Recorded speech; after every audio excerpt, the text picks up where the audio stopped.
So basically, what we go is that we only gonna run through the preview for what is About to the come first directly. match. Yeah. Okay, so that's what they give us highlights for. Don't talk too heavy on the highlights though. Just say what we see.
It is a semi-final night in the Barbados Road Tennis Open 2023. Good night, everyone, and welcome once again to this iconic venue, the Garfield Sobers Sports Complex in Wildy, St. Michael. Tonight, we're going to see the best four men take on the best of four women. In fact, sorry, the best four men take on each other, and the best of four women take on each other as well, to see who will find themselves in that grand finale on October 15th, once again, right here at the Wildy Gymnasium. My name is Joel Manning. It's an absolute pleasure to be here with you guys once again. A night like this, a tournament like this would not be possible without our sponsors. So to each and every single one of them, we want to say a thank you. To the Barbados Tourism Marketing Inc., The Nation newspaper, Digicel Plus. You plus Digicel Plus equals more value. Valvoline, the original, always moving forward. The Ministry of Youth, Sports and Community Empowerment, National Sports Council, Barbados Road Tennis Association, and the Barbados Bottling Company, our hydration partner. Thank you to all of those sponsors. And also thank you to every single person that has played a part in this tournament, whether or not it has been a spectator, because trust me, a tournament is not possible without spectators. Those who have come out to offer assistance in terms of volunteers, of course our hard-working officials, and hey, our production crew as well. Thank you to everyone for being a part of this year's tournament. Semi-final night. Once again, my name is Joel Manning. Alongside of me, the man they call Bruce Willis, Kelvin Scott. Good night to you. How are you doing? Good night to you, Joel. Good night to the viewing public. I'm wonderful. How are you? I'm happy to hear that. I'm yellow. I'm bright. I'm feeling fantastic here on this Thursday night. Semi-final night. Nerves are high. Excitement is there. Are you ready for this action, Kelvin? I am more than ready. I was preparing perhaps from maybe Monday. So I am definitely ready. Are you ready? But of course, Kelvin. I mean, I have able partners alongside, and you guys as well. So I don't have to do much other than just talk a little bit and let the experts do the hard lifting, the heavy lifting here. But hey, talking about ready, we have some very interesting matchups coming up. Of course, let's look back at a couple of the highlights that we've had so far coming in to this one. Starting with, let's look at the Sheldine Waldren side of things here tonight. What are our chances looking like here, Kelvin? Well, Sheldon has some very, very good chances. She would have defeated Rashida Holder 21-7, 21-13 in the round of 16. And in the quarterfinals that we saw over the weekend, she defeated Kezia Blunt 21-9, 21-8. So there's no individual that give Sheldon any real trouble thus far in the tournament. But tonight she's up against a very strong contender in the likes of Marveline Nemblett. But however, I believe in this particular one, Sheldon should be given a bit more trouble than Marveline, if I'm to put it that way. Oh, it's going to be interesting all around. The crowd is beginning to gather here at the gymnasium, and let's get those highlights there. And it was an interesting matchup whereby Sheldon didn't necessarily have the strongest of competitors going into that quarterfinal. Probably in terms of experience, probably least experienced player she had there for her. But overall, what do you think her preparations look like coming into this one? Lots of training. I can tell you that she's a Coast Guard, a member by profession.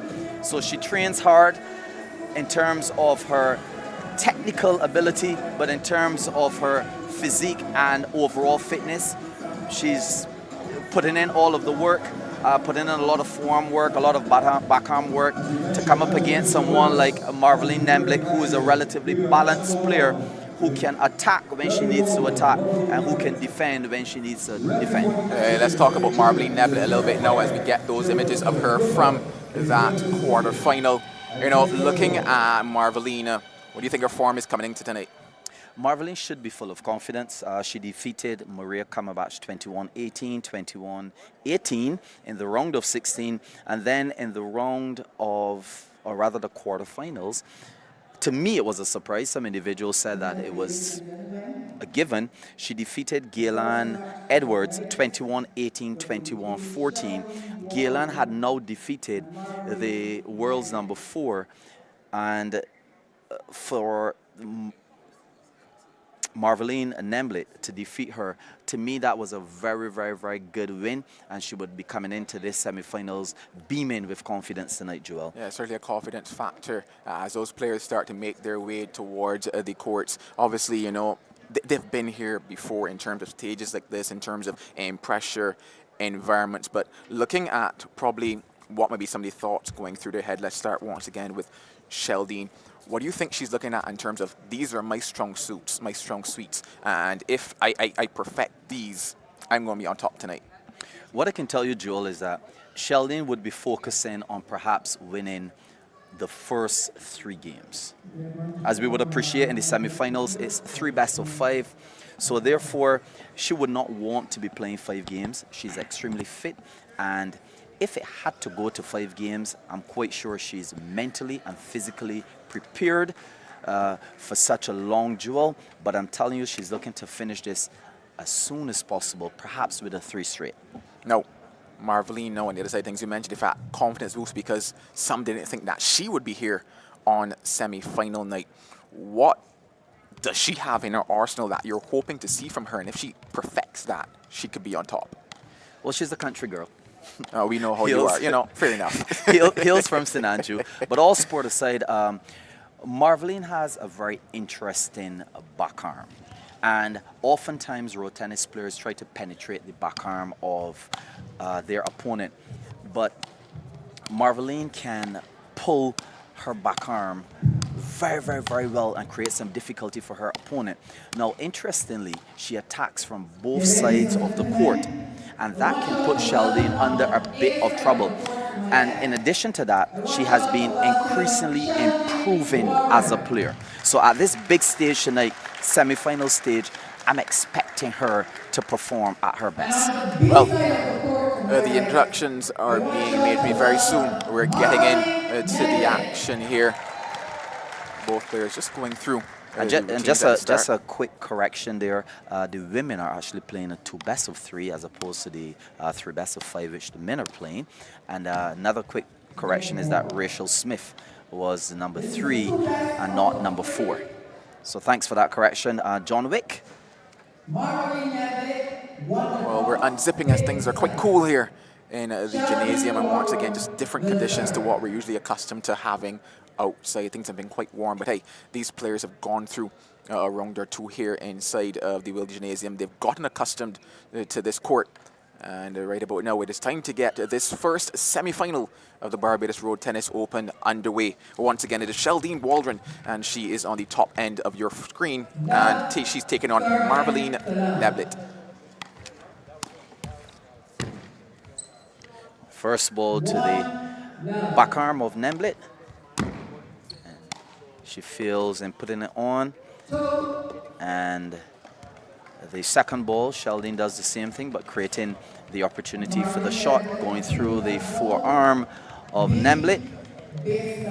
And we have our first appeal of the night.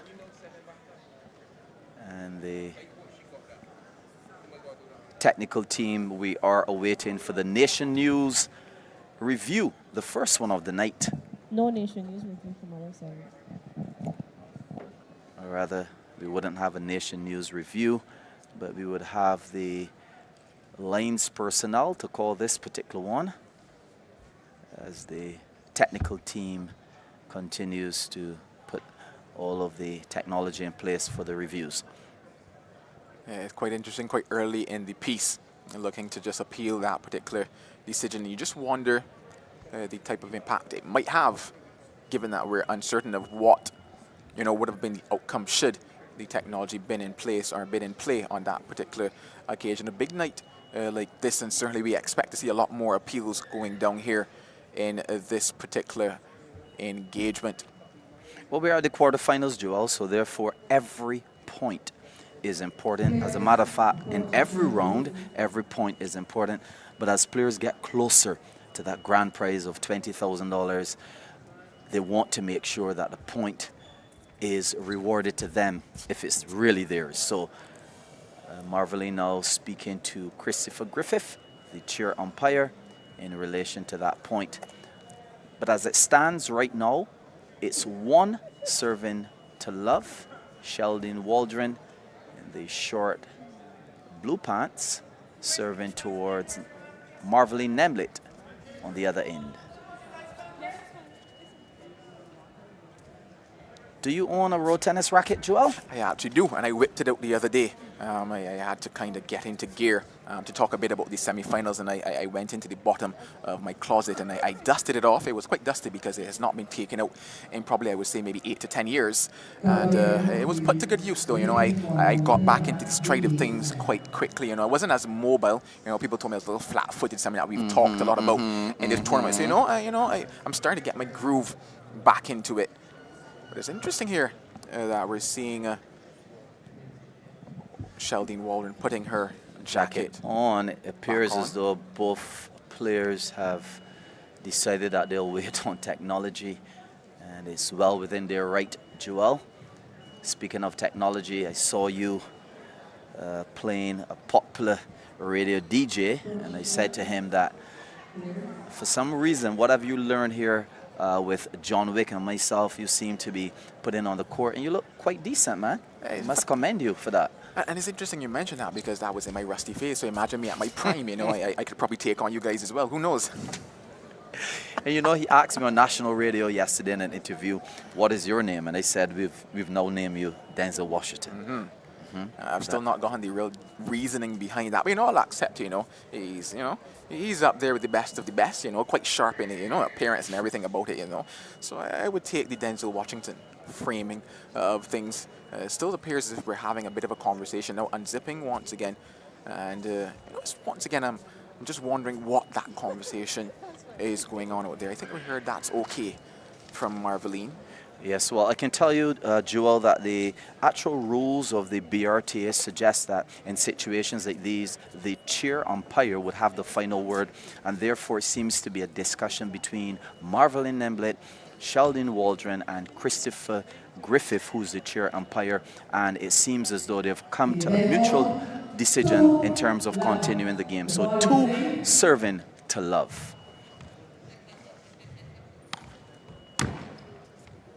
That's the third ball so far on the back arm of Neblett. 4. Seems as though Sheldine's coach has certainly shown her a weakness And interestingly, Joel, based on our stats, all 5 balls from Sheldine were served to the back arm of Nemblet, and she gained 5 points that way. It's now Love serving to 6.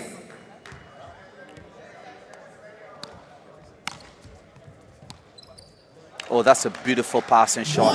Very soft and nice through the back arm of Waldren. So 1 serving to 6 now. The semifinals of the Barbados Road Tennis Open 2023. Second point garnered from the back arm of Waldren. And it seems as though both players are looking to go through the back arm of each other, Joel. Again.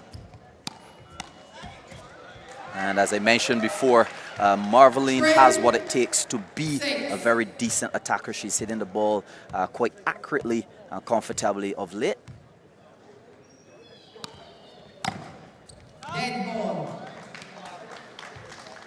And that's really good to see how Nemblet used her serves to gather some points. So it's now 7 serving to 4 in this first semifinals. That's a beautiful ace, Joel. Cutting that angle and lots of difficulty for Nemblet. Ooh, that one just on the outer side of the court. So it's 9 serving to 4. And you can tell, Joel, that both players are indeed a bit cold. Would need to warm up their bodies a bit in this first game. 9-4. Again, Waldren going to the back arm of Nemblet. And somehow at this point of time, Nemblet's coach, Winslow Burkitt, would need to speak to his student and somehow adjust her application of how she's receiving that ball. Yeah, it appears both players, in fact, just have a bit of a backhand deficiency at the moment. It was interesting to watch Sheldine. And somehow, as the expression goes, Marveline is not coming out of that backhand at all. Oh, that's a beautiful turn. That's a beautiful turn. And that's exactly what you want to do, Joel. You build up the shot and build up the shot, and then you turn. That was wonderfully done by Nemblet. 6 now serving to 12.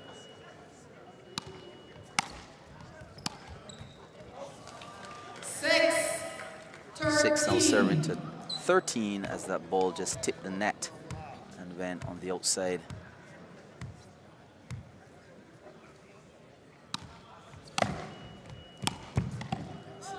Beautiful shot. And it's very important, Joel, that as a road tennis player, you develop your shot based on your serve. So you will see many of these players using their serve at a particular angle, knowing exactly how the ball would come back on their court, and then they would execute the shot. And I'm quite sure that you're going to see lots of that a bit later when the man, Antoine Little Man Daniel, steps on the court. What's going to be interesting here is the approach of Nemblet once again facing the serve. What adjustments is she able to make in a short space of time to at least take 2-3 points out of this service? Well, that ball was called out, so it's now 13 serving to 8. But you touched on a very salient point in terms of the adjustment of Nemblet. She went over to her coach, Winslow Burkitt, and whatever he told her seems to be working. And interestingly, Joel, you realize that as soon as Nemblet found the antidote, Sheldine switched her serve. That's a beautiful shot with the pace and power. And the lines official, Hanif Seal, calls that one in. There wasn't any doubt about that. And somehow Marveline rushing her shots a bit, creating some unforced errors here. 9 now serving to 16 in this first game. The semifinals. Oh, that's a beautiful shot. And you would realize that Marveline isn't hitting a lot of these balls with power. She's just hitting them with placement, and sometimes that's all it takes, really.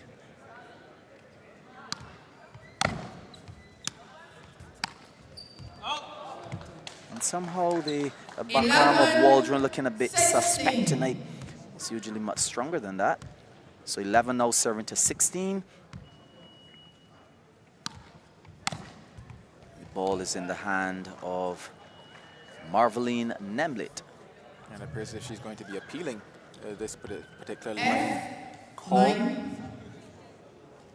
Originally judged in, but Nemblet believes that in fact that ball was out. And once again, looking at the positioning of Nemblet and how close she was to that one, obviously putting herself in the best position to see where that ball would have bounced. Will it be a successful Nation News review for her?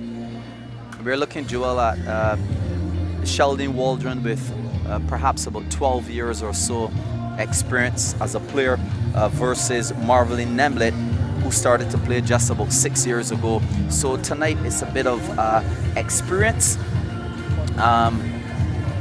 versus inexperience. And there we have that Nation News review. And I thought she had the best seat in the house in terms of a position to see where that ball would have bounced. But it appears that she's going to lose this review as it's adjudged in. That ball was good.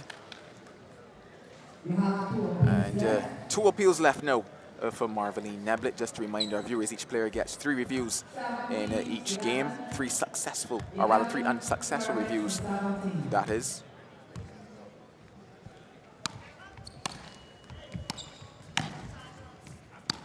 And Marveline mixing up the serves a bit. That's a very intelligent approach. Oh, beautiful passing shot. You can hear someone from the crowd shouting in amazement at that. But it's 18 serving to 12, so Nemblet still trailing by 6 points. And she would need to do much more than that to catch Sheldon Waldren here today. So it's 18 serving now to 13 after Waldren somehow forced that one to the outer end of the court. 18-13.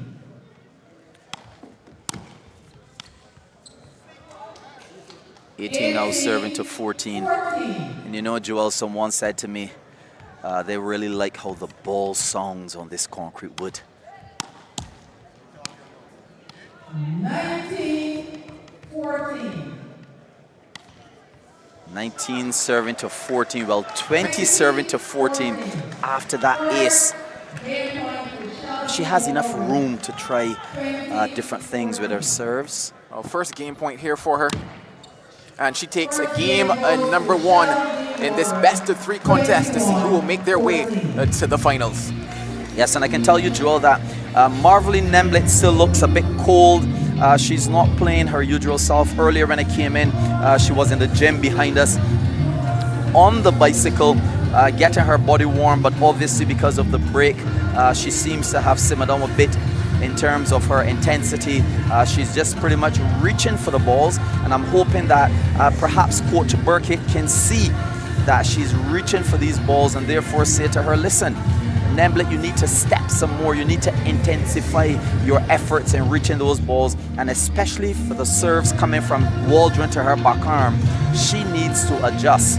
As a matter of fact, our stats shows that she lost 8 points as a result of Waldren serving to her back arm, and that's a great percentage in terms of the point set up here tonight. So I'm hoping that Coach Burkett can see it and can help her to adjust in terms of her approach for these serves. There's certainly a lot of adjustment need to be made looking back at how things proceeded in that first game. She was down, Love serving 5, went to 4 serving 6, so she pulled herself back into it, but then that service from Waldren again, getting the better of her, exchanging at 11, serving to 4. So a lot of work to be done here for her in the second game. Of course, should she pull it back, we head to an all-important game number 3. But at the moment, things looking in the favor of Sheldon Waldren. So the question is, can Marveline Nemblet get warm here in game number 2? Dead ball, Love serving Love, all to play for.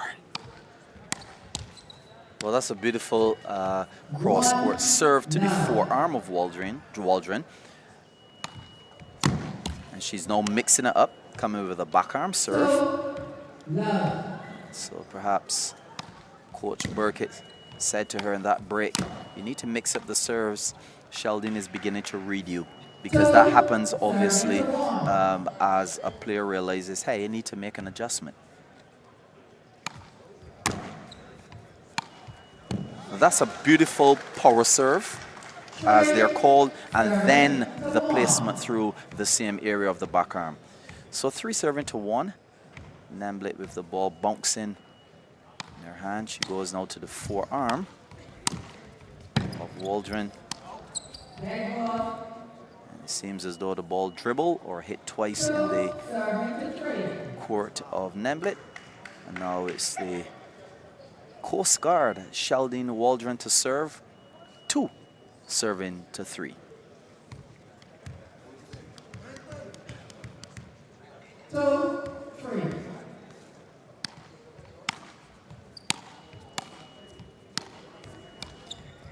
And as I mentioned before, Nemblet is now beginning to move. You can see that body mechanics beginning to kick in, the agility beginning to kick in. And this usually happens when players have switched the environment. Obviously, they're here now in the gymnasium, playing under the air-conditioned circumstances, so it would be slightly different. And Sheldon Waldren has taken the lead, 6-3. And this is exactly what Nemblet would not want. You don't want to be chasing behind Waldren, the experienced player, at all. 4-0 serving to 6. This is exactly what you would want, to keep it as closely as possible in terms of this point setting. Well, she gathered her thoughts, and collected that point on that particular occasion, Nemblet. And you would have realized, Joel, that she decided to go with a center court serve, which usually creates lots of problems for players, because they're expecting the person serving to either go to the right or to the left. So then when a person comes down through the center, it usually creates some difficulty. But Nemblet committing the cardinal sin and hitting that ball outside for the serve. And somehow she's reaping some dividends, serving to the backarm of Waldren. 6-0 serving to 7. As you can see on the screen, Sheldon Waldren won the first game 21-14.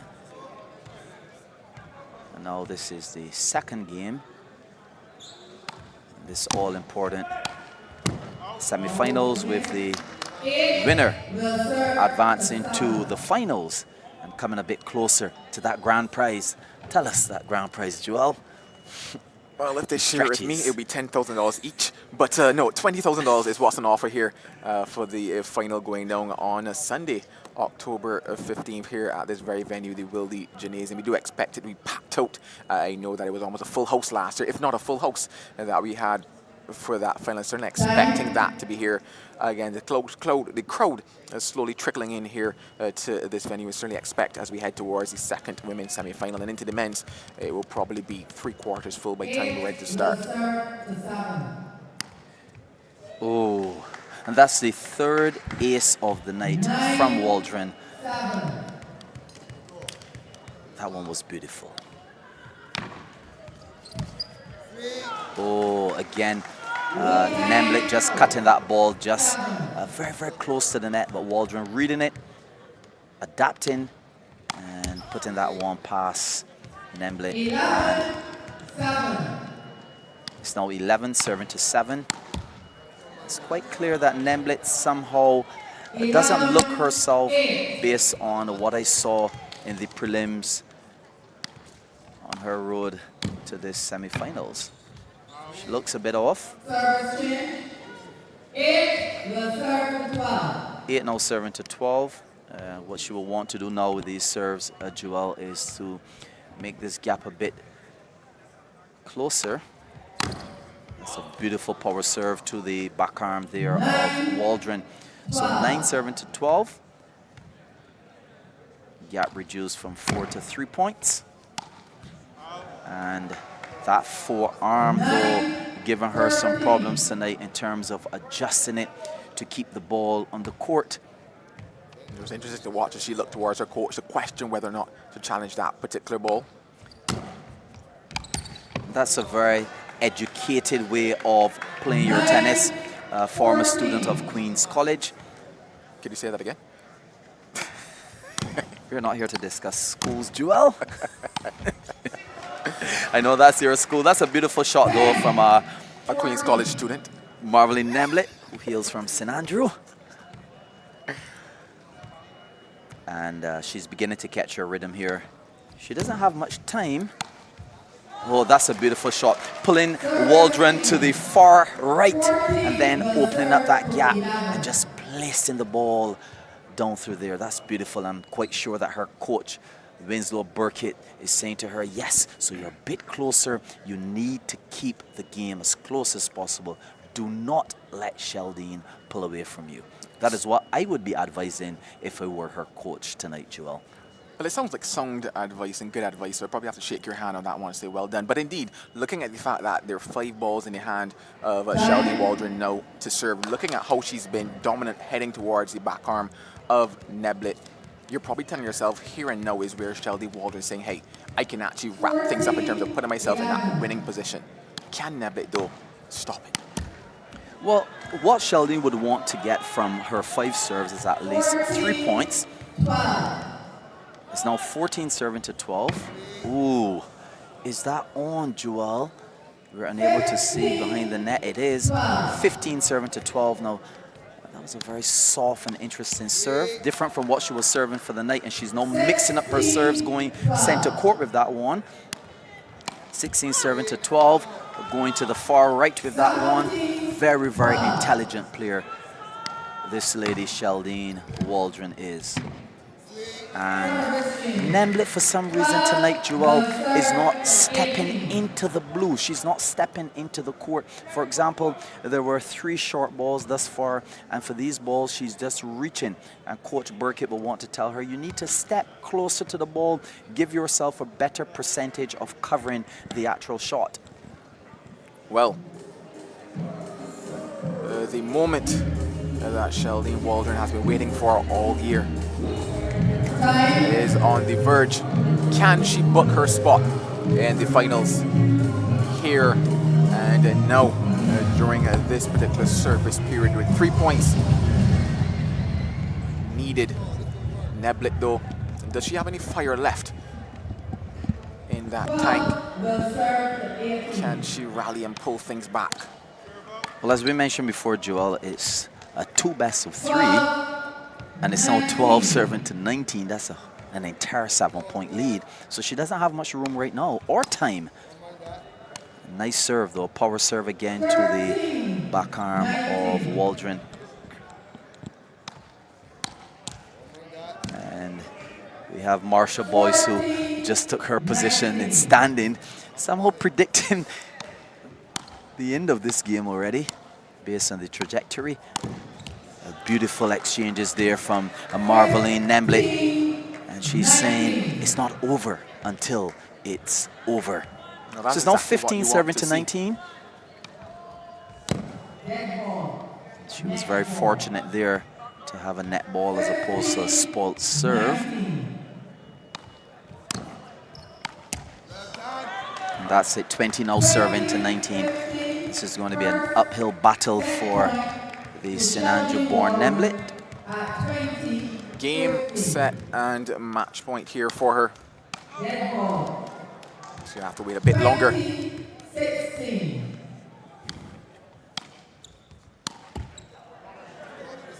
2017. Somehow Sheldine is at the brink of Haynesville, but not getting into her house. And that will be it. Game, set, and match to Sheldine Waldren. She is going to be the first woman that's heading to the finals on October 15th of the Barbados Road Tennis Open 2023. And it's really good to see the sportsmanship. Both ladies shaking hands, but then they both went over to the chair umpire, Christopher Griffith, respectfully thanking him for how he called the game. And that's what you want to see, the camaraderie amongst the road tennis players and the officials. Well done, Sheldon. Congratulations to you and to your camp in advancing to the finals of the Barbados Road Tennis Open 2023. Well done indeed. She's booked that first spot, the first spot of two. And what we're about to see is probably how she was able to do such. And there's a Valvoline play of the match that's about to come up. But certainly a fantastic performance all around from her. She starts to make her way towards Marcia Boyce. But yeah, look at it here. That Valvoline play of the match. Placement, precision, and everything you want to see from a finalist. Absolutely fantastic from her. As she gets herself ready, let's quickly begin to talk through that performance from her on that particular occasion. Well, Sheldon is always a very cool, calm player. I've played her before, interestingly, here in Barbados and in New York in a small exhibition. And Sheldon is one of those very cool, collective, calculated players. Well, it is time to hear from our first finalist in this year's Road Tennis Open. Let's head over now to Marcia Boyce. Well, I'm here with Sheldon Waldren, the winner of the first women's semi-final tonight. First of all, Sheldon, congratulations. Thank you. Now, Sheldon, you looked really comfortable out there, but did it feel as comfortable as it looks? Yes, it was.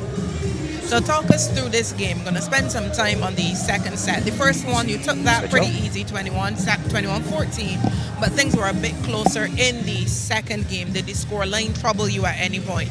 No, the scoreline didn't trouble me at all at any point, but however, she's a good player, so that's expected to happen. Other than that, it wasn't no issues. And throughout the game, we noticed that, Marveline, she tried some things with her serve. She tried a bit of variation. Did that cause you to make any adjustment to your game? Of course, as a player makes adjustments, I myself have to make adjustments as well. So, yes, it did cause me to make adjustments to my game. Now, after the quarterfinal match, you said you were in really good shape. You served up some really good aces tonight. Are you happy with where you're at, looking ahead to the final? Yes, I'm very happy with the way I'm at and the standard that I'm at. And as a game, once again, I feel lovely being in the tournament and I feel great. And then finally, again, looking ahead to that final, is there more to come from Sheldon? Is there any reserve in the tank? There are plenty reserves in the tank. Thank you very much, Sheldon. Congratulations and all the best for the final. Okay, thank you very much. And guys, it's back to you. Well, those were the words of Sheldon Waldren, our first finalist. Let's take a quick break here, and when we come back, more action in the Barbados Road Tennis Open 2023. Your day with the Nation News e-paper. Enjoy the accessibility and new upgrades of the Nation News e-paper daily, whether on our mobile app or Nation News website. For added convenience, use our new audio read feature, which reads the newspaper aloud, or look in the archives for any publications you may have missed. Get your news, your time, your way with the Nation News e-paper and enjoy our new upgrades.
Run Barbados attracts the largest number of marathon runners to the Caribbean from many international countries. The prestigious Run Barbados Marathon has evolved into one of Barbados' premier sporting activities on the island, known for its festive atmosphere and a spirit of camaraderie. I had a chance to take in that Run Barbados action last year on the East Coast, and I believe we're heading back to the East Coast as well again this year. Was I there to run? Absolutely not. I was there to do exactly what I'm doing now, talk. But trust me, it was wonderful talking through the scenes, and you're seeing some of them there on screen at the moment. The moments of joy of just knowing that you've crossed the line. And the thing about it is that it is set in a scene whereby it is just beautiful. So even if you're struggling, you're going to enjoy the views down there on the East Coast. Once again, that Run Barbados series, it's going down December 8th to 10th, right here in this beautiful gem known as Barbados. Well, amazing action there in that first match. Sheldon Waldren booking her place in the semi-final. I've kind of swapped out the experts alongside of me. John Witt, good night to you. How are you doing tonight? Hi, good evening, Joel. I am fine, and good evening to all our viewers. Yes. Once again, good evening to everybody, because trust me, not viewers here in Barbados only, viewers across the region, across the world as well. Welcome to these semi-finals. Let's look very quickly at the performance and the words of Sheldon. She said, hey, she was comfortable, she enjoyed it. But I want to go and look maybe at something that was talked about in terms of that back arm of hers. Any concerns for you looking at that for her heading into the final? Not really. Charlene is a very balanced player. And I think that the more she's getting closer to that final point, you're going to see Charlene even in another gear. So I really think that tonight she was really not really pushed either. To some degree, when a player is really under that kind of pressure, you will normally get more. But this was a kind of very one-sided in terms of it comes to serves this evening. Because what we saw is that Charlene, we hardly had very few rallies in the game. And she showed tonight her dominance as a server. Charlene in the first half of that game served 100%. You know, she went to 100% in the first game, first half of the game. She ended on 80% overall on her serves in game number 1. And in game number 2, she ended up at 72%. So her serves this evening were spot on. She identified that her opponent was struggling with the backhand returns, and she kept it there. Well, it's time to talk about match number 2. Kim Holder, the number 1 rank, she's taking on Madeline Blunt in this second semi-final. Very quickly, talking about Kim Holder, what are you expecting to see from her here tonight? Kim Holder is a number 1 player, and one we're recently expecting that she's going to come here to defend this title that she won in 2022. She's really had a lot of pressure, but she's here on court. We are seeing that she's coming up against Jalisa Holder Vaughn. And she took the first game at 21-2, quite easy, and the second one at 21-10. 21-12 correction. So Kim had reasonably easy step into this semifinals. She really hasn't been under a whole lot of pressure, and let's see if the semifinals brings that kind of pressure that she really needs as she get ready, hopefully, into the finals. Well, let's switch things over now to Madeline Blunt, who we know actually picked up an injury as well in that quarter final match. We're about to get some highlights from her here as well from her game. Talk to me about Blunt. Yeah, Blunt, she's known as a fighter, a very steady player. She keeps the ball in court she fights tooth and nail for everything. Actually, here I think is where we saw the injury came about in her game when she was not willing to give up on that occasion. And Blunt was able to get over her opponent in Angela Burrows with a 21-16, 21-10 win. And there she is fighting all the way. I think this evening we're going to have a Blunt who will bring a similar approach, and there's the injury. We have a Blunt who will bring a similar type of approach this evening, looking to book her past in the finals. Well, I know that you happen to get insider information occasionally. You know, you head into the camps and you have conversations, as they would say. You know, did you get any insider information on that hand of Blunt? Yes, Blunt, you know? Yeah, Blunt actually injured the thumb of her right hand, which is actually holding the racket. So her grip was in some degree of trouble for 2 days after. On the Monday, she could not play. It was actually swollen. But Tuesday, the swelling came down, and she was able to get in some pretty good work yesterday. She seems to be in the high 90s, almost 100%. I'm looking forward to this match this evening. Well, it's going to be something that we have a chance to monitor as we go throughout this semi-final, whether or not we see reactions like what we're seeing here on screen when she originally injured that thumb, because obviously it's not been many days that she's been able to get that rest, and you know, it's just a part of the body. It just needs a couple of days to, you know, get that ice, get back into things. But a big match on hand here in the semi-final. We saw her play through pain before, and I'm pretty sure that if that is to to resurface. We're going to see her play through some pain again. Those knockups just underway, and very soon we're going to see that second semi-final underway. Will it be a case of Kim Holder plays another final, or will we see Blunt finding her way towards what will be, in fact, probably her first Barbados Road Tennis Open final? Yes, it would be the first final for Madeleine Blunt. She's actually the St. Vincent and Grenadines champion, and I'm quite sure that all I know St. Vincent and Grenadines fans back home taking in the streaming, and they are certainly holding the flags really high this evening in hope that she's able to advance to the finals. Well, on your screen at the moment, Kim Holder. And on the bottom end of the screen, it is Madeleine Blunt. Love serving love. Second semi-final is underway. Where we have two ladies this evening with contrasting styles. Kim Holder is known for her attack. Madeleine Blunt, she keeps the ball in play rather often. She can attack occasionally, but let's see how it goes this evening. Funny enough, it's taken a similar approach to what we saw in match number 1 and game number 1 in terms of where that service is going and the struggles to be had in that back arm. Yeah, she's off to a good 2-0, good 2-love. Seems to be a particular plan this evening, Joel, serving to the back arm. And we see Blunt taking a similar pattern in this very first game.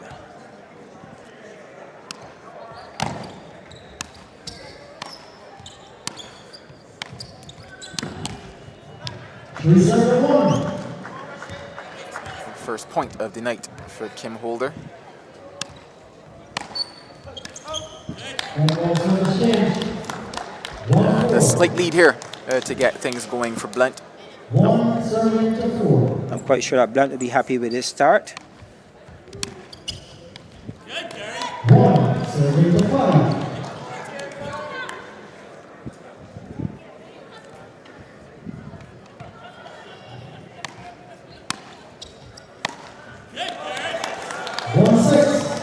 Something that I don't think we've seen too often is quite a few errors at the start of a game from Kim Holder. Yeah, she seemed to be trying to force balls that really just need to be put on the court at this time. A much better shot on that occasion. And I figured that this is something that we might see here, given the reaction of Blunt when she was telling herself that it was out. She was looking for the call being adjudged in. And we're going to have that first appeal, the first Nation News review of this second semi-final. The reaction from Blunt initially told me that the ball was out. However, we don't have to trust her eyes. We have to trust the technology. And the question is, what will the technology tell us here on this particular occasion? From my vantage point, I thought maybe it could be slightly out as well, but it's a good thing you don't have to take my vantage point for it. Here come the Nation News review. Yeah, and I think that it will appear as if this ball, if we just need one frame forward, this one is a close, but I think it might be out. Oh, ball in. Ball in, a decision.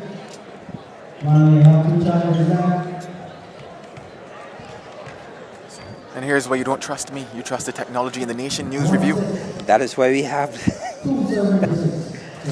It's just interesting to have to make those types of calls because it comes down to a matter of making the decision in between frames. The reviews are very important, and the technology is critical at this stage of road tennis. It's a necessity at this stage. Just need to give it an opportunity to give us the very best that there is to offer. Blunt will now serve at 6-7-4. She has a 2-point lead.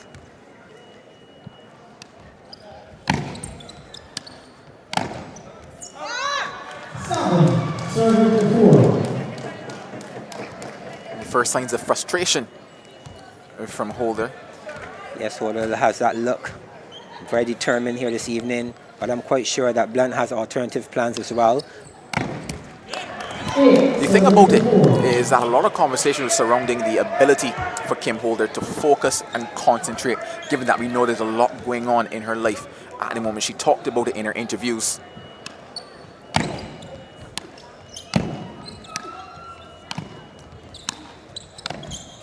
And the question was, seeing moments like this, whether or not there could be somebody in this tournament that might be able to capitalize on that inability to stay focused time and time again. I think that this evening we are seeing someone who definitely has that ability. Blunt is the type of player that will, like I said from the beginning, she's a fighter. She will give you ball after ball, give you that extra ball to play. And right now she's already creating a cushion here. She's already creating a cushion. This is really good work here by Blunt. She won all 4 of her serves so far, looking for the 5th to create even more cushion in this game, first half of game number 1. Well, thus far it has been the story of Blunt and the story of errors for Holder, taking on that bit of advice at the moment. Quite a substantial lead at the moment for Blunt, and maybe something that a lot of persons might not have expected here in game number 1. Thoughts on that so far, John? But you think about this particular matchup, this has so much uncertain moments within the game itself. But kudos must go to Blunt. She's started with a game plan. She's staying with the game plan. We saw on 1-2 occasions Holder going for shots that really were not necessary at the point in time. So this might be a little seesaw effect, but certainly benefiting Blunt at this point. Good work by Blunt so far. Just not settled at the moment, Kim Holder, and you're actually seeing the story portrayed on her face at the moment.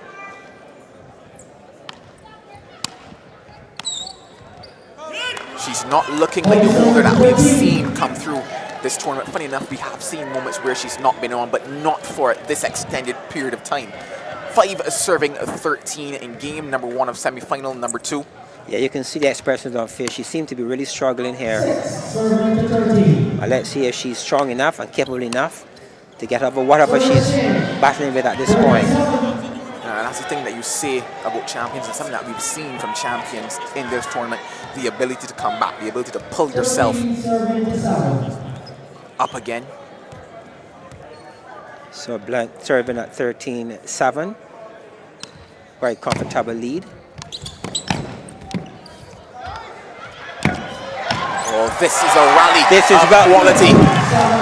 Well done by Blunt again on that occasion. We talk about her fighting spirit. We talk about the determination. And once again, that was a display of what Blunt is really all about. She's a fighter all the way through. Kudos to her. I'm quite sure that the entire place of St. Vincent and the Grenadines just went wild in that particular stroke play. Indeed. Good fighting here by Blunt. Indeed, indeed. She is making a statement here in game number 1. She means business here tonight.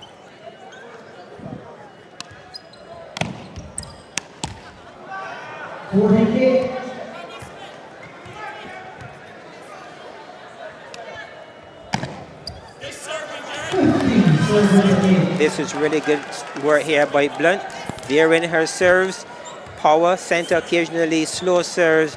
This is a really thinking Blunt this evening. She's really eyeing this position of reaching the finals.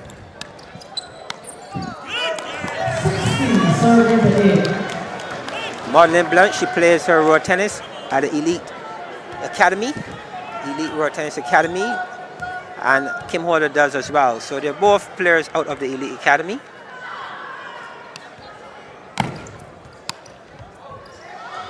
Just wide on that particular occasion. Service change now at 9 serving 16. Talking to herself. What is she telling herself here in this moment? Draw herself back, Kim Holder.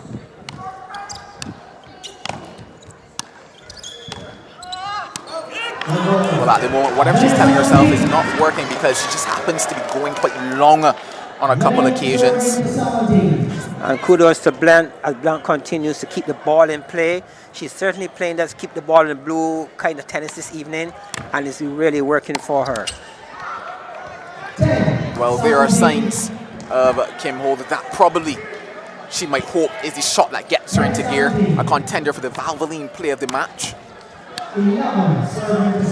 Is it a shot that we will see, that we saw that would give her the confidence to close this gap sooner than later?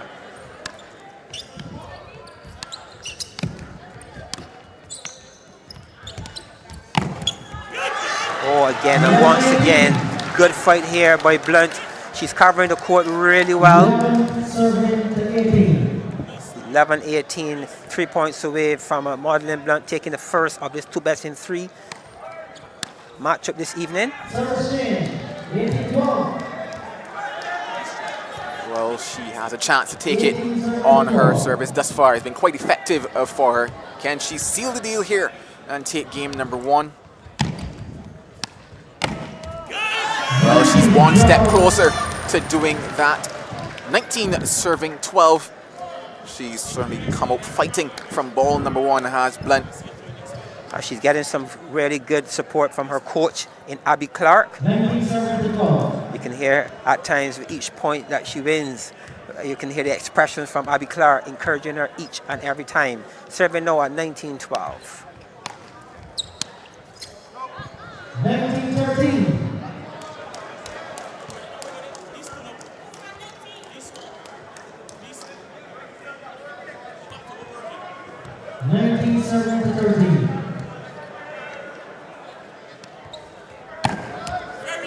Well, 1 point away from making what would be a very major statement here on semi-final night. They say, funny enough, the semi-final happens to be bigger than the final in terms of the emotions. Nobody wants to go home. Everybody wants to be on the big stage.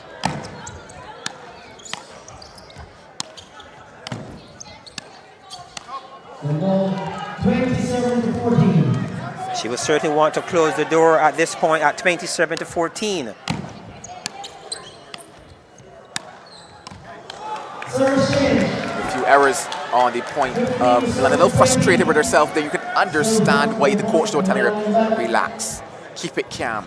1 point, 1 moment is all it will take here to seal game number 1, John. Yes, and she's certainly put in that 15-second towel break to use here and taking in some good words, I thrust, of advice from her coach. On the other hand, we have Holder. She's also taking some advice from her coach, who I would like to believe is saying, this is not over until it's over. You have your 5 serves, get back into this game and use your serves well. What's interesting to see as well is that Kenmore Bino is offering a couple words there on the sideline as well. Will they be picture perfect words here tonight? Will she find herself on the front page on another final? Well, left to be seen. She's 5 points down, serving to stay in this game. 1 is all it will take for Blunt. 5 is what it will take for Holder. Who are the odds on? And that ball is away. Blunt is 1 step closer to the big stage. She takes game number 1 at 21-15. Well, what a way to start this semi-final for Madeline Blunt. Would you say that if she is to take game number 2, win 2 straight sets, that tonight it will be considered an upset? Yes, it will be considered. 2 straight would not be the expected result. She has the tennis. Yes, she has the ability to take the game. But 2 straight would be an extra, as a top up. She gets something extra here if she's able to produce a 2 straight. Well, but she's up against the number 1. We know Kim has her experience. She certainly will be looking at how she can push this now into a 3rd game. And I trust that would be the discussion now that she's having with her coach. How are we going to push this into game number 3? Well, we saw one champion before faced with a similar scenario like this in the quarterfinal rounds. We're seeing now Kim Holder having to come back for 1 game down, something that she's not had to do at all in this tournament so far. For her, what is going through her head in this moment? Oh, I think that she's saying to herself, I can do better. I really need to do better. And whatever is happening, she has to find a way to give this court 100% of her attention if she's going to do something different. In the first game, she spoiled 1 too many forms, and she's known to be a better form player than that. You were finding she was playing a kind of tentative on more than 1 occasion, and as a result of that, the balls went on the out rather than going in.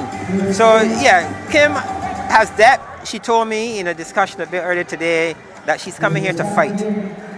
So I'm truly hoping that we were going to see that Kim that I spoke with today, and she's looking still very much to go all the way. But she's up against a very tough will not die, go away. Blunt, who's looking as well to make her first impression in the finals. Well, a fight is what it will take here in game number 2. And well, she will hope to put away errors like that if she's going to find herself in the final.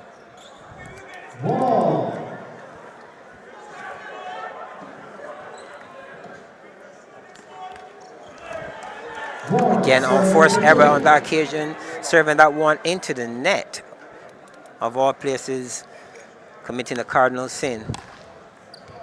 She almost thought she was rushing it on that particular occasion, and it was interesting coming off the back of some advice from the crowd. Oh, that is the Kim Blunt that she will hope can show up here in game number 2, a contender for that Valvoline play of the match. But it was interesting given that we've not really heard much advice from the crowd coming from her in previous games because she's been on top, she's been winning. I'll get back to it after this.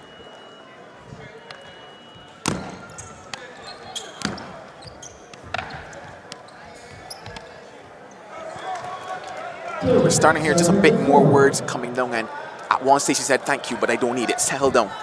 It was becoming a bit much, but funny enough, the service after that was the one that she rushed in to the net. So maybe people upstairs might be telling themselves that they're helping her, but might not be doing it. Might not. You know, the thing about road tennis is that there's so much advisors. There's so many persons who know how to play this game exceptionally well off the court.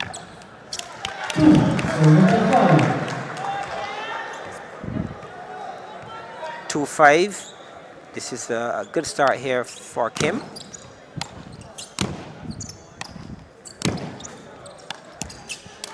In terms of her movement, in terms of what she's been able to put back onto the court, she's looking a lot better. She's looking probably closer to form at the moment here in game number 2. Yes, she is. She's already positioning herself for a mini break.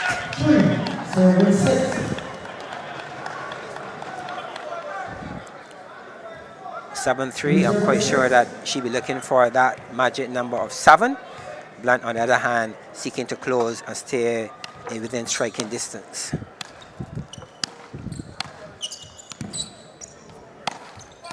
Oh, wow, Blunt. That's oh, wow. Lovely shot. Well done by Blunt on that occasion. It's not very often you actually see Blunt on the attack, but she did so with credit. 6 now will serve to 4.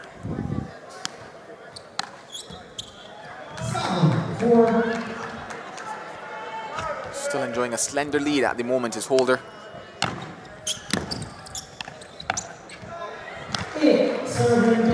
Holder would also enjoy the fact that she had a mini break on her opponent's last serve. She was able to get 3 out of 5, and now she's serving at 8-4.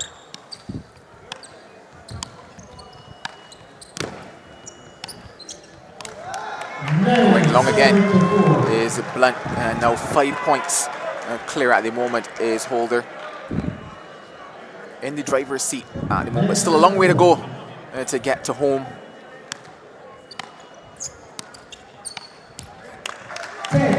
But points like that will help. 10 serving 4. Yeah, this is really good here by Holder, showing why she's the number 1. She looks a lot more composed. She seemed to be thinking and playing a lot better this time around in the second game. Just wondering if to appeal that one, Kim Holder. Yeah, it looks as if she might not use that appeal. These ladies would have played each other on one occasion previously, and it was what we call a single eliminator shotgun competition, the Q Point in 2022. On that occasion, Blunt was the winner. Let's see if she can repeat this evening, but we're not speaking about one game event. We're into 2 best in 3 and to see who will advance to the finals of the Barbados Road Tennis Open 2023. 5 now will serve to 10.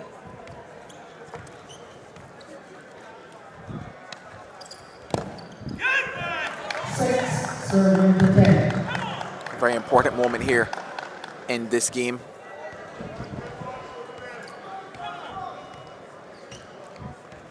I'm sure that Blunt will want to close this gap sooner than later.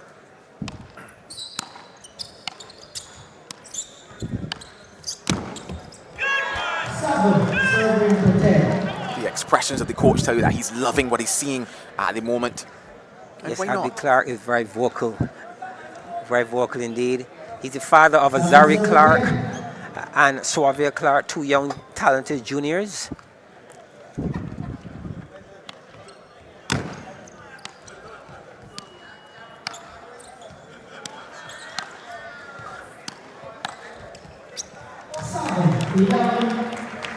Interesting move here by Kim Holder. Those are balls that she would normally hit with greater power, but she seems to be looking to show more control this time around, and well done on that occasion, maintaining a 4-point lead at this stage.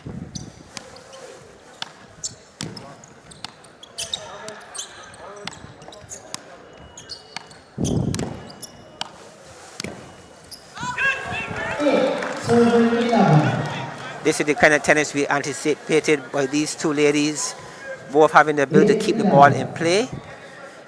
And this is well done on that occasion to Blunt. Service change. 12 is serving 8. 12 is serving 8. Still there and thereabouts is Blunt.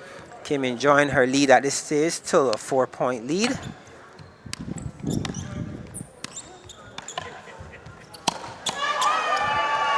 That is the Kim Holder.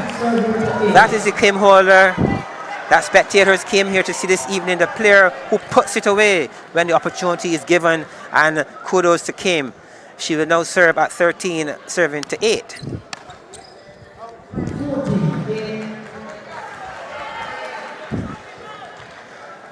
14 serving to 8.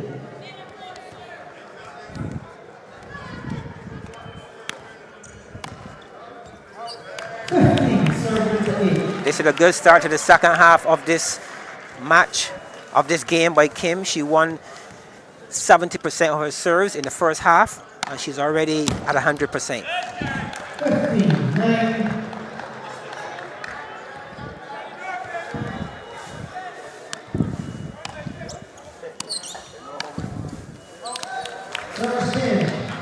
Service change at 9, serving 16. That gap opening now for Kim Holder. Yes, she's building on her lead and doing very well indeed. Again, using her serve in this game brilliantly. We saw the serving actions and the use of a serve by Charlene Warren when she played not long ago. And this evening, we're seeing Kim using her serve as well to remain relative and to see if it's possible to push this into game number 3. Well, at the moment, it's looking at in terms of trajectory. However, we saw Blunt put on a performance in game number 1. Can she dig deep and find something similar here in the dying phases of this game number 2? 10 serving to 16. Blunt, the type of player you could never write off. She fights all the way.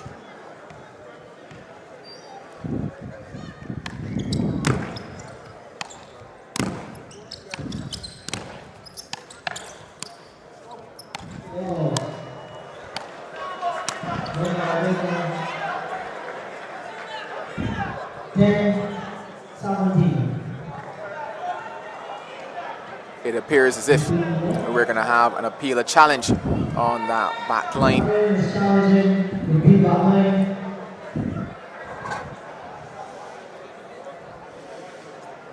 Looking to keep her within striking distance is Blunt. A very important moment for her in terms of this call will be reversed. A Nation News Review is coming up very shortly. Well, Kim Holder taking some instructions from a coach in Francisco Lewis. He also known to be very much the leader of the Road Tennis Elite Academy.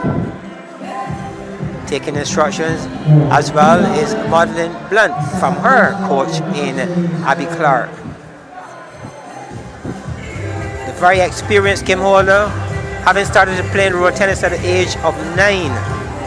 She has a total of some 34 or more championships over the years.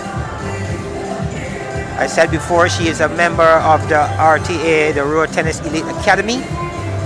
Kim won her first major championship in 2004, and her most memorable tournament was when she was crowned champion of the World Road Tennis Championship in 2016. Well, this Nation News review, the question is, did that ball get a piece of the line when it was bouncing? Once again, I'm just happy that I am not the one in the chair to make the call. I'm looking at John and he's shaking his hand saying, maybe so, maybe not, I don't know. Yes, I like the idea of leaving those calls to the officials, allow them to look a lot closer than I can and give us a final decision. You see, the best thing about our job is that we just tell people what the officials say on that screen and such. We're not the ones that bear the brunt and the blunt of things here. And talking about bearing the blunt, whether or not this one gets reversed, I'm telling you, Blunt is looking at this and saying, hey, this is close enough to be called in. In terms of where you're looking at it, I'm wondering, did that ball get a piece of that back line? And if it did, we're going to have to replay that point. Ball in is the easy one. Again, the happier side of things. You're doing well. Yeah, she certainly would be happy with that one. You see, that is the conversation, because I know people are at home looking and saying, hey, I am not seeing the ball bounced in, but funny enough, once again, it's a matter of frames. And looking at it, I was actually halfway certain, along with those inside, that that ball got a piece of that line. So that point will be half. Blunt seemed to want to question the chair umpire a bit further. Chair umpire this evening is Mr. Tito Ellis.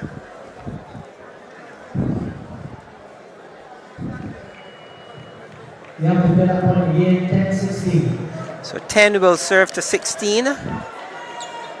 Kim Holder still having a relatively comfortable lead as she's seeking to push this second game into a game number 3, with Madeleine Blunt taking the first game at 21-15. Well, if she's going to set up a good challenge, it must come here and now for her.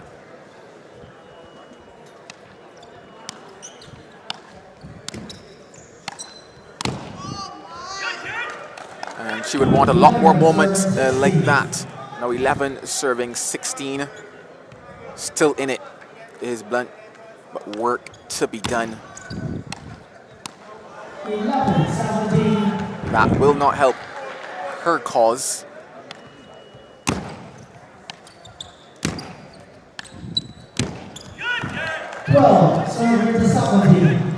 As Blunt continues to exploit the backhand of Holder, she's getting some rewards. 13-17, I'm quite sure will be on her mind at this stage. That was a really good change of serve, but kudos to Holder. She was in position early, she returned the ball and got her due as well. So Kim Holder will serve at 18-12.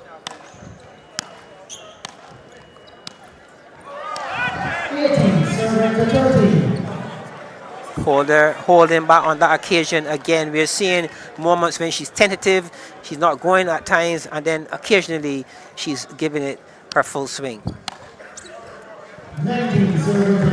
Well, Kim Holder is now 2 points away from taking game 2 and sending us into game number 3.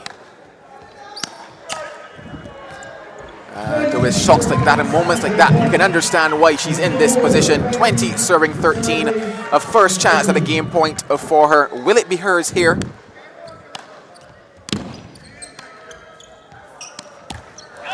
No, not just yet. Not as yet. She's a bit tentative again. The ball was high.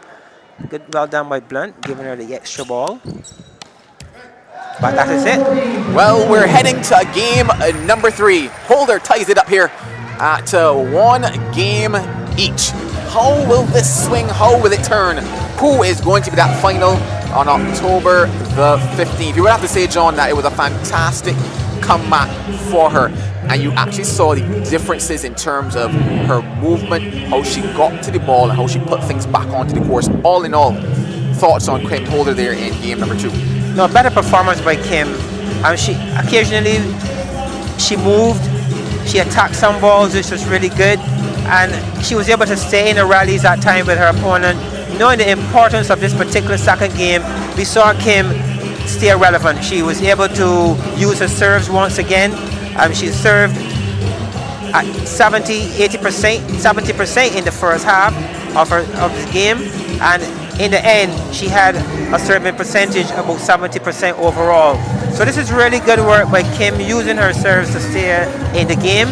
Waldren Blunt, on the other hand, I think that she now has to rethink her plan. What is the best strategy here now? Because she's dealing with a Kim into game number 3. And we're not dealing with a Kim of number 1. She's a lot warmer now. She's more into the conditions.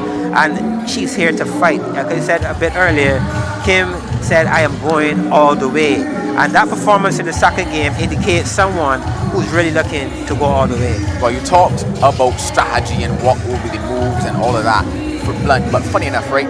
Looking at the story that Kim Holder has had coming through this tournament, I do believe that we'll see a very emotional Kim if she gets over the line here, especially given that she's had to fight the hardest that she's had to fight so far in this tournament. Going back to strategy for Blunt, you don't know what it is because we're not out there next to her on the court at the moment. We're seeing him go through and say, okay, this is what to do. But what would you be doing if you were Blunt?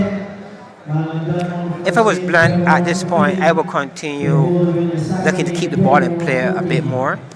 I would need to make some adjustments as it relates to hitting the ball with a little bit more force when the opportunity is given. I saw there are times when she just kind of kept the ball back in play opposed to attacking. On one occasion so far, I recall when she really went after the ball and she got the reward. So I'd be saying, let me stay in this game but capitalize a bit more on opportunities when they come. Well, I'm just wondering how that right thumb is feeling at the moment. Love serving live, love game and number 3 here with a spot in the final on the line.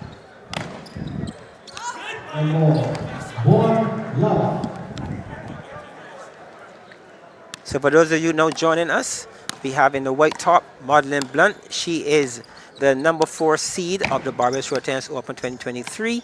And in the yellow top, we have Kim Holder, the number 1 seed.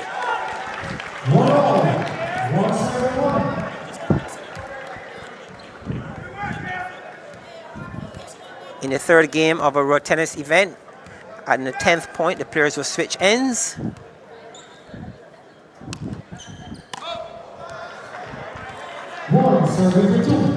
Things like that should be hoping to avoid here in this game number 3. Call it the cardinal sin of the sport.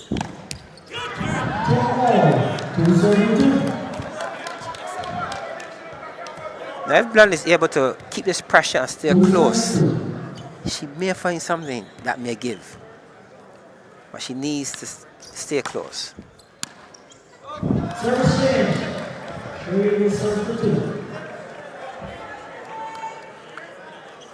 And immediately we have a mini break for Kim, taking 3 out of 5 of her opponent's serves. So Kim off to a good start with a mini break.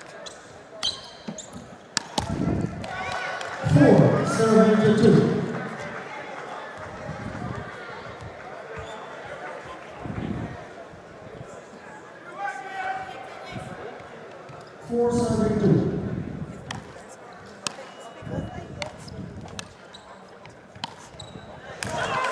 Oh, that's well played on that occasion by Kim. Well done, good backhand.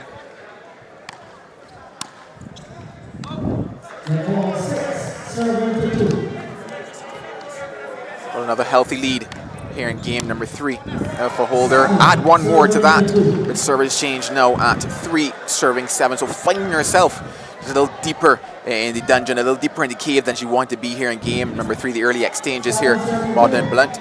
I'm sure that Blunt correction, 7 serving 2. Yeah, Blunt is indeed creating a problem. I truly hope that she'll be able to solve in the end. But kudos to Kim on that last serve. Power serve to the backhand.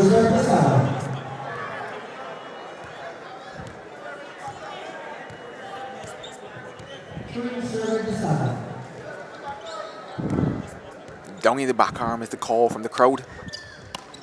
She takes it to the opposite side. But it's successful, Blunt.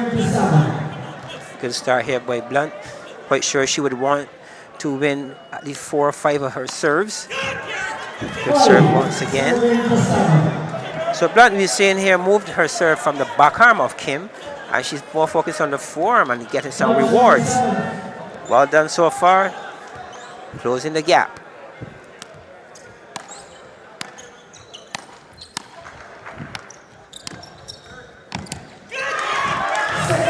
serving to 7. This is really good work here by Blunt as she attempts to close the gap. Started to serve at 3, serving to 7. Now we have 6, serving to 7.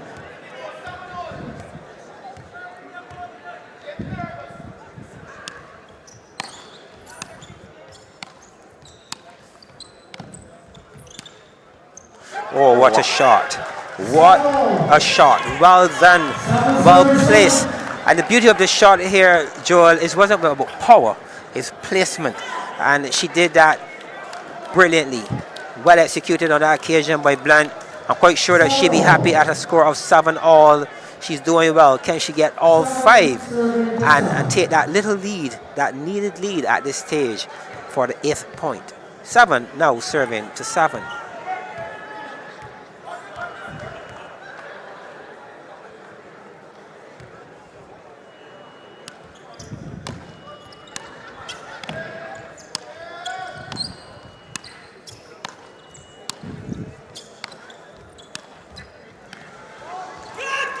Well, I said that she was deep in the dungeon. I said that she was down in the cave. But here at service change of 7 serving 8, Blunt is seeing some daylight. She's hit a purple patch here. This is good here for Blunt. Having won all 5 of her serves, she just 1 point ahead. And I can only see this at this point. The flag of St. Vincent and Grenadines just going wild.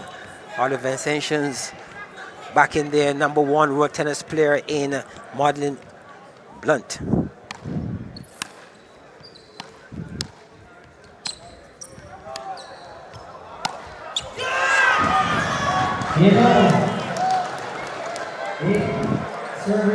Good response here by Kim Holder. Good response. Staying in the point. Opportunity coming her way and capitalizing. 8 serving to 8. Serving to 8. A bit of momentum here now for Kim Holder. As I mentioned before, player switch side is at 10-8 at the moment for Kim Holder. The number 1 seed up against the number 4 seed, vying for a place in the Barbados Road Tennis Open 2023 finals. What a semi-finals night so far.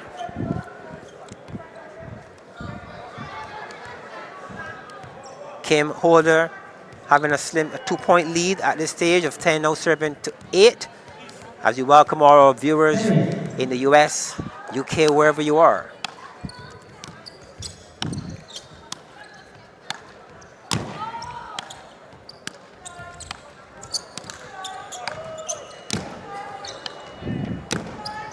Quite possibly the longest rally of the night between these two so far. And it continues. Crowd growing in anticipation of who the point will go to. That is certainly your moment. That was well played by Kim Holder. Attack, defense, long rally. Much to the appreciation of the building crowd here, Joel, at the Garfield Sober Sports Complex, appreciating that particular rally.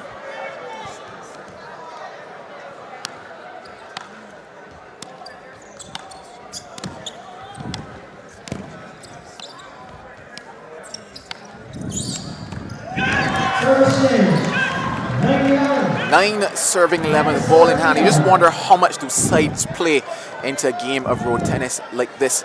Blunt back on the side at which she lost in game number 2. Does that have a bit of a psychological factor there for her? Joel, it happens. There are some sides that players over time, once you get a certain kind of feel, whether it's the background, whatever it may be, you feel a little bit more comfortable on a particular side. So let's see if indeed that's what's happening here this evening, and Blunt is able to stay in this fight and make it all the way, or will the number 1 in Kim Holder advance to the finals? Well, she had a very successful serve before this.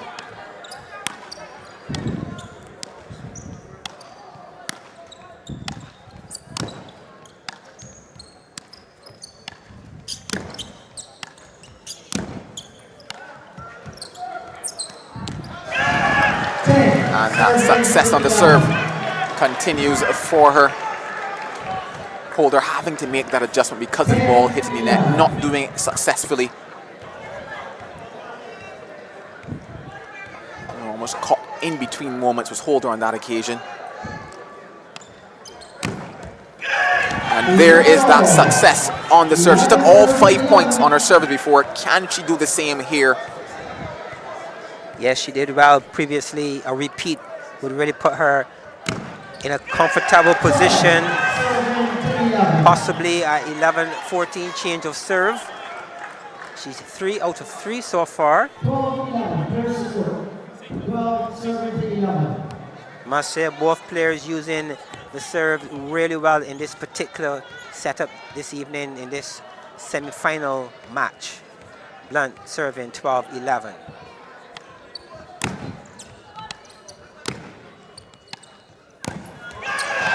That is really fantastic tennis here, this by Blunt. She's moving the ball well. Not so much the power about Blunt this evening, but it has a lot to do with her placement. She's really setting up her shots. She's not a big hitter, but she's picking her spots brilliantly. Indeed, and she swept the floor almost there with Holder having her tumble over. But hey, it is an interesting matchup here at 13-11. What can Blunt do with the remainder of her service?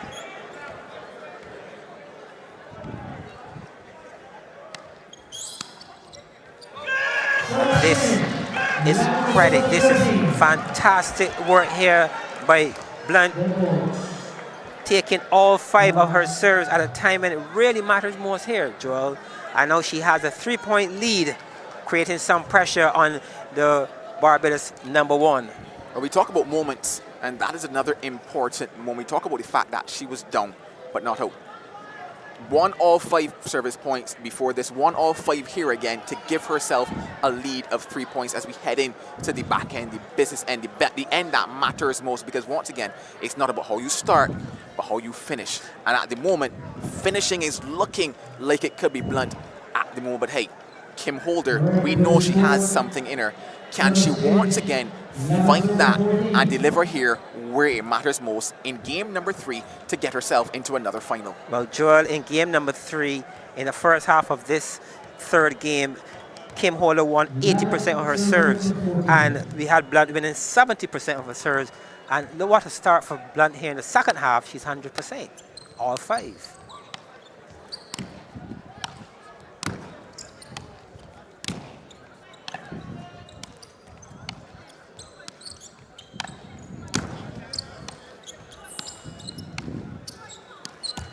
$20,000 at stake here, Joel. $20,000 on the line, and the pressure is building.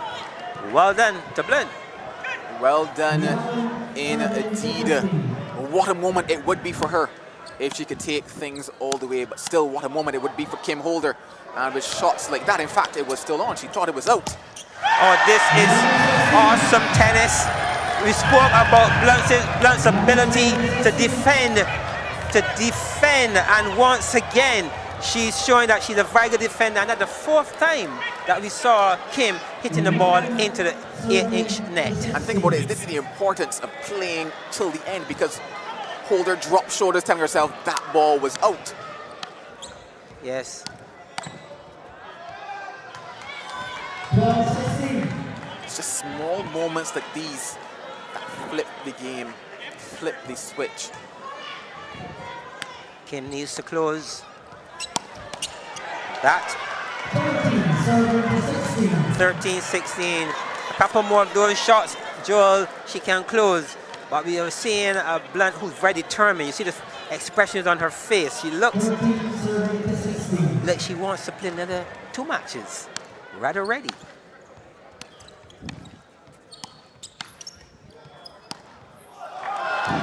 Oh my goodness gracious me. Kim Holder is still here. And we're going to have a challenge on that one. Once again, moments we saw where replays and reviews allowed for players to position themselves going into the back end. of things. We think back to the quarterfinal with Emar Edwards and how his review flipped the things in terms of his favor, allowing him to take that game #1. This is a moment here that allows Kim Holder to be too shy of Blunt, or a moment that means that we're going to have to replay that point and give Blunt a chance at taking it 3 shy going in to the last end of this game. Funny enough, with ball in hand, that ball looks good. That ball looks good. And you know your eyes are really good. You seldom call them wrong. Seldom, huh? Well, thank you for that one. And look, you're spot on. Ball is in. Now the thing about it is, at 16 serving 14, having taken all 5 service points 2 times before this, those 5 are what she needs to find her spot in the final. Can she get it done for a 3rd time? In the second half, she's serving at 100% so far. Let's see what she does. And well, she is on track to do just that. She's taken 1. She needs 4 more, John. 4 more. Joel, we're seeing the power of a serve here this evening in this semi-final. We're seeing how useful a serve can be. Well done by Blunt. Clever serving. 17-14.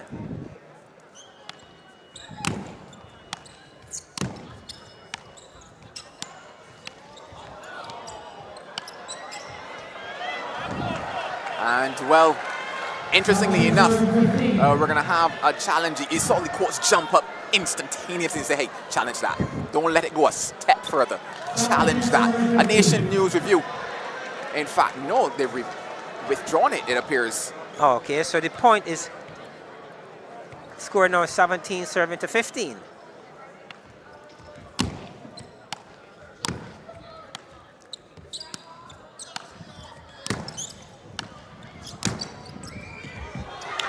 Oh, what a shot. What a play by Kim Holder at a time when she really needed to dig deep. We saw her display that type of backarm in the finals in 2022, and here she is this evening using a similar kind of drop shot off the backarm to stay in this match. 17-16. Holder asking just for a bit more time. The pressure is here. The pressure is now. 18-16. Blunt we'll be looking at a 19-16 if possible. I'm quite sure that Holder is thinking of a 17-18 change. And she gets it.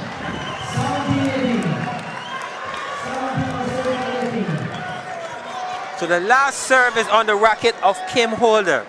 We saw her serving at a rate of 80% in the first match. Here she is, relying on that serve that got her into this game. Will the serve now take her to the finals of this Barbados Road Tennis Open 2023? Well, all results are possible. It could be Kim Holder here and now, taking it all the way to the final. It could be Blunt here and now, taking it all the way to the final. Or we can find a fruit tree and get juice. Possibly. I think serves are going to win out here this evening in the semi-finals. It's going to be serves that will take someone to the finals this evening.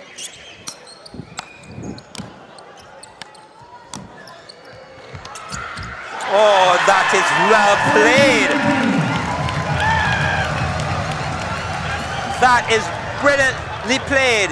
Madeleine Blunt take a bow. Well done by Blunt, fighting the lady that we spoke about time and time again. And again, she's playing off something exceptional. Well done to Blunt. 17 now will serve to 19, with Blunt just 2 points away from advancing to the Barbados Road Tennis Open 2023 finals. And we have the pressure building and the points of all times. We are seeing the cardinal sin of a serve, which gives 1 point away now from Madeleine Blunt, advancing to the finals of the Barbados Road Tennis Open.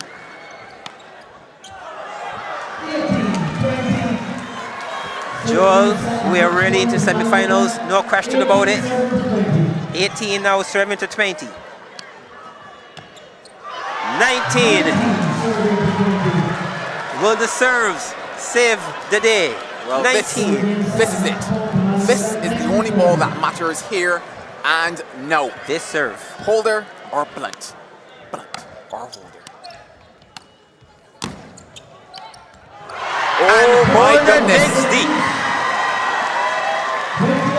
Well, I did say all three were a part of the equation, and we finally found out what it is. It is juice. And Kim Holder dug deep. A score down of 17 to 20, and she was able to win her last 3 serves. And we have an even score now at 20 serving to 20. Well, for those who are unaware, a player must win by 2 clear. Each player will get 1 service each here in this match. 20 serving 20. Blunt with ball in hand. Can she strike first, take first blood here, take the advantage? She used her serve in the second half to get out of jail, to get out of trouble here this evening. Can it help her to advance?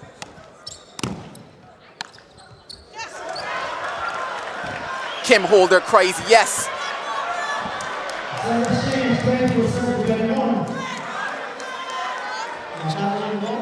Kim Holder is challenging originally in saying yes. She said in her mind that ball was out. Yes, that was her first reaction. She believed it was out and she was celebrating the moment. But she's now will get some assistance from the Nation News Review. Well, you say some assistance, but it depends on which direction it goes. Because if correct. it goes in her favor, then she's going to say, I was ably assisted. But if not, and oh my goodness gracious me, it's in. Advantage to Blunt. Correct call by the Lions person on that particular occasion. Blunt is 1 point away. Holder must bring it back to juice. Well, the chair official in Tito Ellis saw it, got it right, and he made a call very early indeed on that occasion. Now 20 will serve to 21. Buckle your seatbelts, ladies and gentlemen. Someone is advancing to the finals.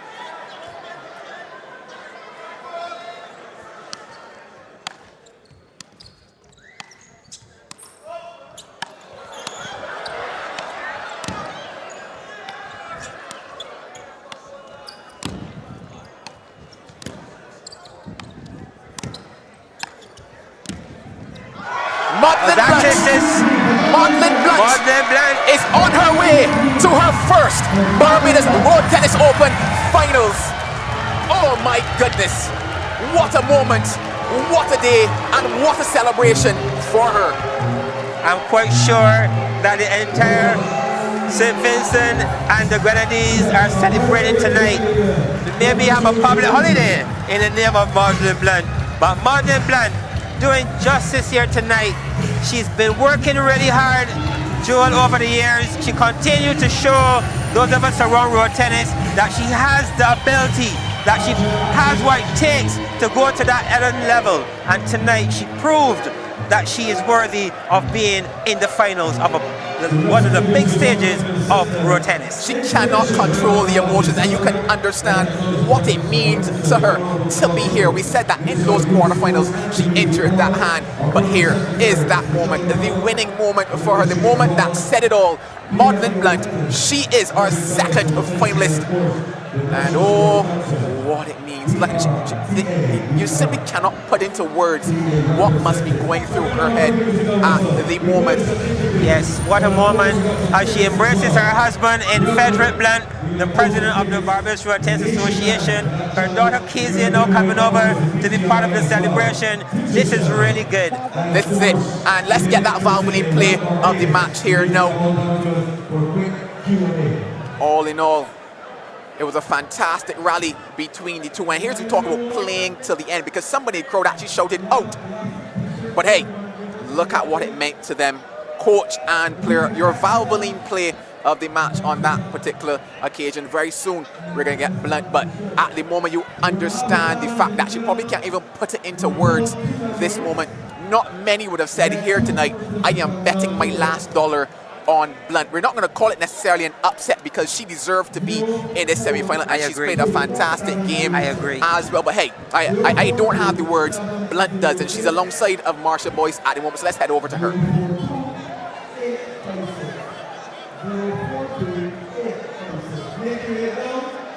A performance of the tournament, a really intriguing second women's semi-final with the defending champion losing this time around. Congratulations, modeling, definitely an emotional win for you, taking out Kim Holder, the defending champion, 2-1. Tell us how you were feeling right now. Well, right now, I'm lost of words. I could not believe this happened to me, but first of all, I want to thank God, because I keep praying and asking him, let me get to this final, and he did. I'm really thankful. Kim has played a very good game there, but I know I have to fight, and I fight to get to this final, and I thank God for that. Now, even before this game, throughout the tournament, you've always said, you know, you're fearless, you're determined. So let's look back at this match. Starting with that first game, you went up to a very early lead. You know, you capitalized on your serve. Was that the game plan?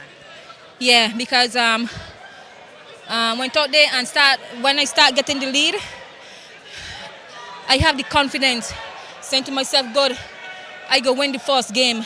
Second game, anything can happen. And now in that second game, Kim was able to pull things back. What do you think went wrong in that game?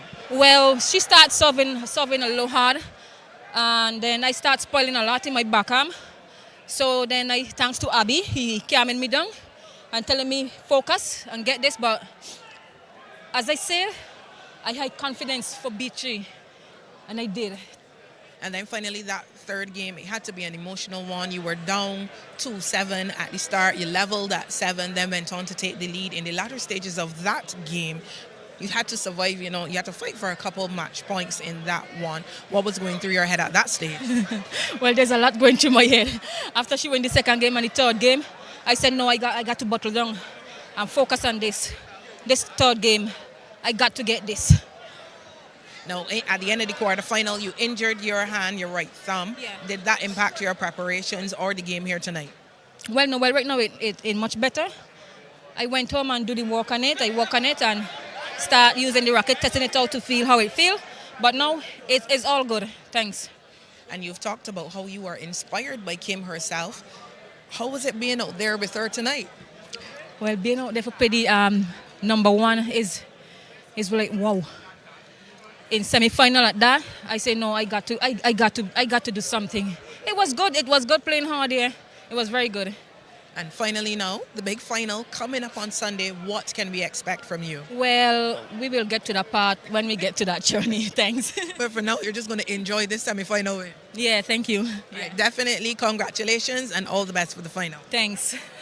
Guys, back to you. Well, there you have it. The words of Blunt. She is now the second confirmed finalist in this year's Barbados Road Tennis Open 2023. It's all happening here, but it's time, though, to take a quick commercial break.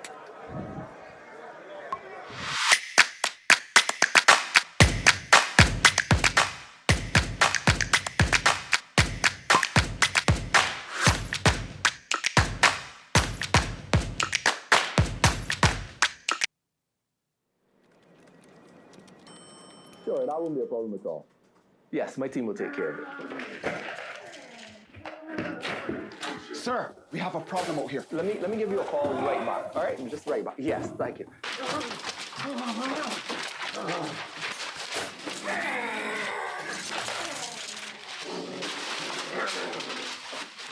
They said they're hunting for properties. I thought everybody heard about Property Nation. The island's newest, most dynamic real estate listing has arrived. Have a look at all of Barbados' commercial and residential properties for sale or rent. Or browse the services offered by masons, contractors, carpenters, electricians, and many others when you visit www.propertynationbb.com. Don't hunt for properties like a caveman. If you have a property need, we have Property Nation.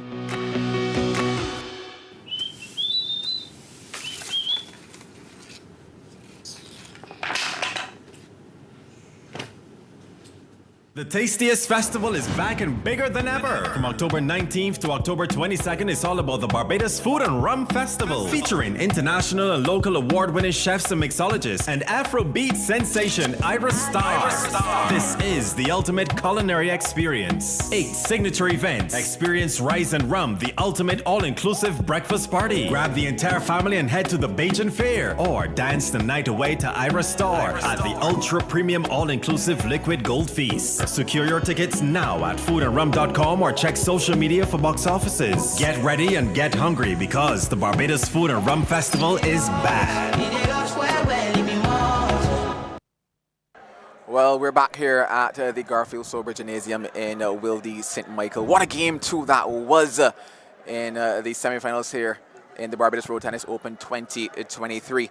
What's on offer this month with Digicel, John? Let me tell you about it. It's a fantastic offer this month with 30% off for the first 3 months when you sign up for Digicel Plus Home Fiber Internet, our home internet and TV packages. Sign up for our home variety bundle and you will have access to over 160 channels, landline and internet with download and upload speeds of 300 megabytes per second, and get it as low as $140 per month for the first 3 months.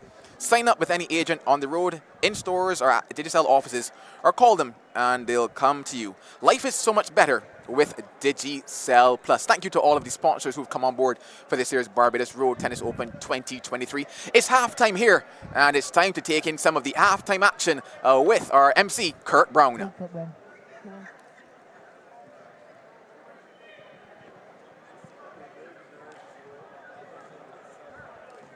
Listen, we are ready, action. So just quickly to repeat those numbers. Nation team ready, of course, ready with more giveaways, and the Nation man. He said he's unbeatable tonight. So 042-856, if you're holding that ticket, come on down, you get a chance to win. 042-706.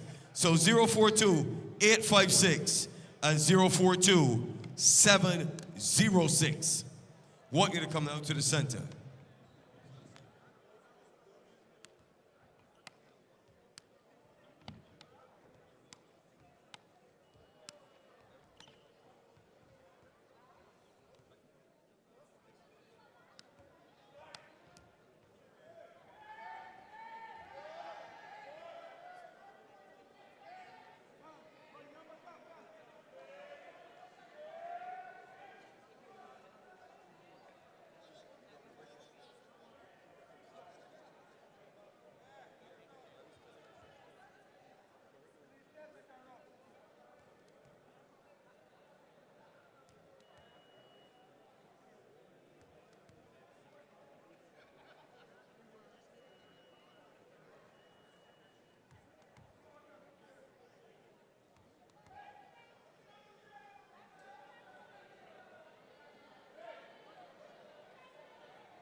Right.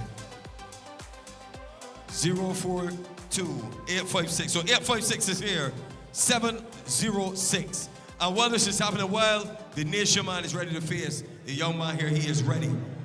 We want to remind you that we got other giveaways. So I want 2 persons to come on down, get a chance to win compliments Digicel, and also 3 compliments BTMI. That's right, the BTMI. And don't forget Run Barbados. If you're interested in that, we got a special entry for you and a giveaway compliments to BBC, Barbados Bottling Company. All right, best 2 out of 3.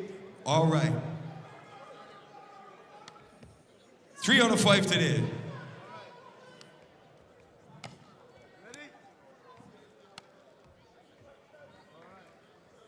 One serving love. What's your name? What's your name? Roach? All right, so we have Roach versus Roland the Nation Man. We're trying to get the three. Who to 3 points first will win. Roland serving to Roach. 1 to Roland.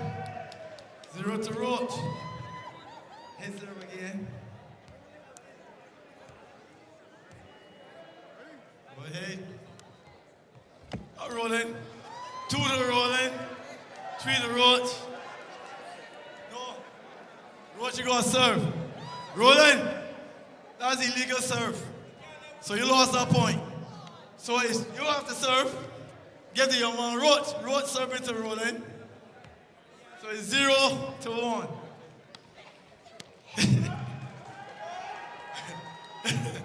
1 all. 1 serving 1.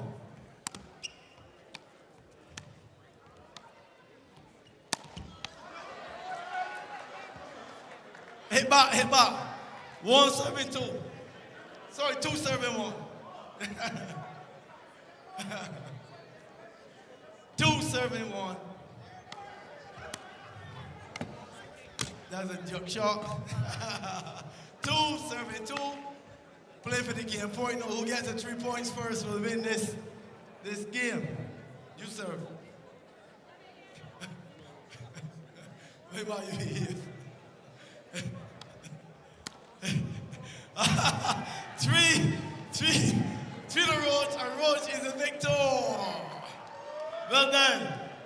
So Mr. Roach, you won yourself a nice nation pack. Do you play tennis? All right, so you're gonna get yourself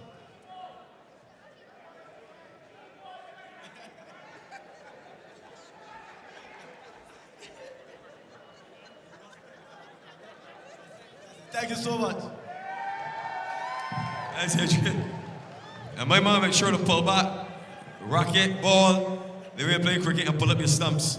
So listen, we ready for the BTMI? Anybody ready for Run Barbados? One of the biggest weekends coming up, and you gotta say kudos to the BTMI. Of course, they're ready for food and rum in this month. Ready for next weekend. And then of course, after food and rum, we're ready for Run Barbados down in the month of December. So we got some giveaways with some volunteers. Thanks to the team from the nation.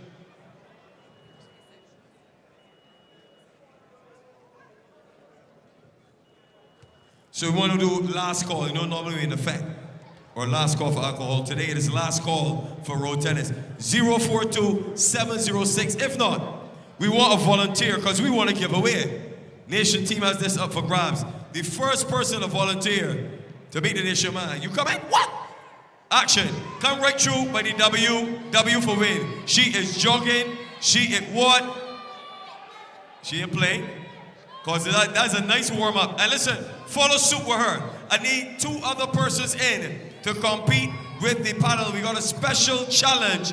Very simple through these cones. And you get a chance to win here instantly. And some quick questions from the BGMI. And listen, nice BBC basket here with your nice juices and of course Dasani water.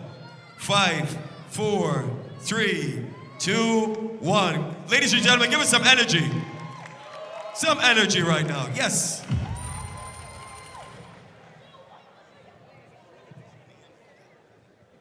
Yes, ma'am. What's your name? Small. Okay, I'm Adrian. This is the nation man rolling. You play tennis? Good. So you gotta get 3 points against him to win. You're playing in 5 aside 5 serve, all right? You want a little knockout, a little warm up? All right, yeah, a little knockout there, quick. And just for you, he hasn't won a game yet since we started, so I don't see if we won though. No, warm up, warm up.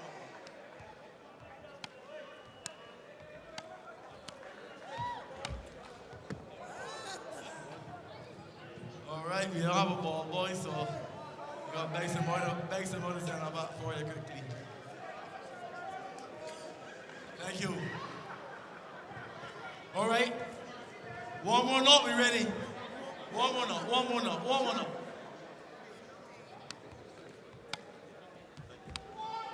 All right, service starting with small.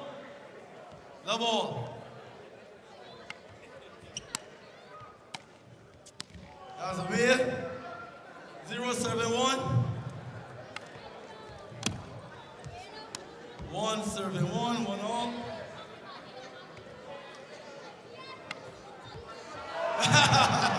Ball good, ball good. Ball good, ball good. You want to turn them back? You want to turn them back, Roland? Ball good, ball good. 271.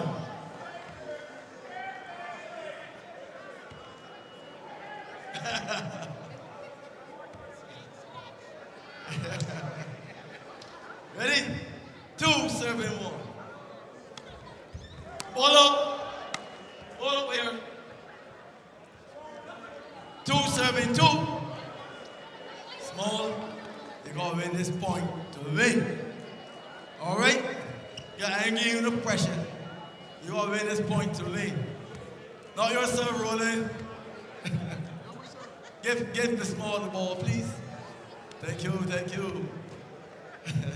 Go ahead and serve the small.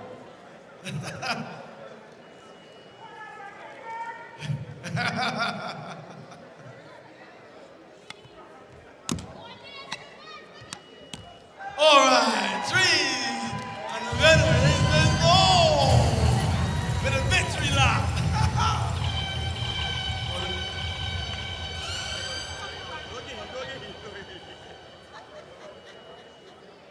Why the shot there?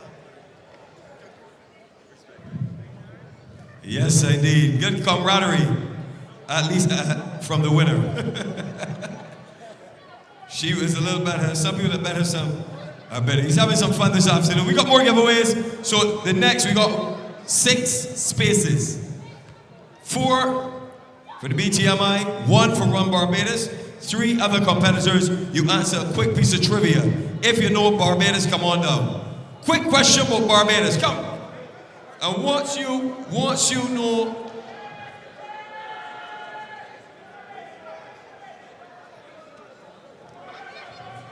you gotta come on down. And for those not understanding, we did it by the rail the other day. Of course, we're broadcasting live as well.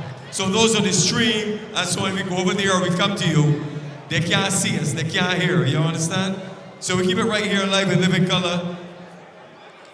Time is running because a few more minutes in intermission. So not just one at a time. If everyone can come down, we got the giveaway right here with that competition.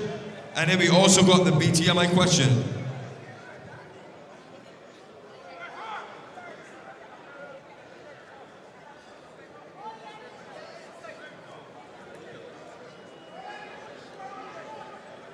So we got a quick challenge. You have to balance the ball on the racket, or you can do the Q&A.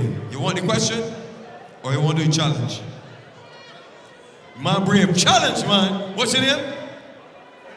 Michael is representing. So all you gotta do is go through the cones here. These lovely ladies. Camera roll with me, roll with me. Oh, I can't go there. All right, I'll let the ladies do it. So going down, you follow these ladies and they're timing you. You just have to balance the ball and maneuver through the cones. So you get a little cardio, little dexterity, mobility, and your prize is here waiting. So for those at home on the stream and on your phone, he is ready. Thank you, Miss Weeks. Ready. You just zigzag. Timer is ready. Thank you, Miss Brown. All right, go on. Give me a little energy. Give me a little energy. Give me my little five.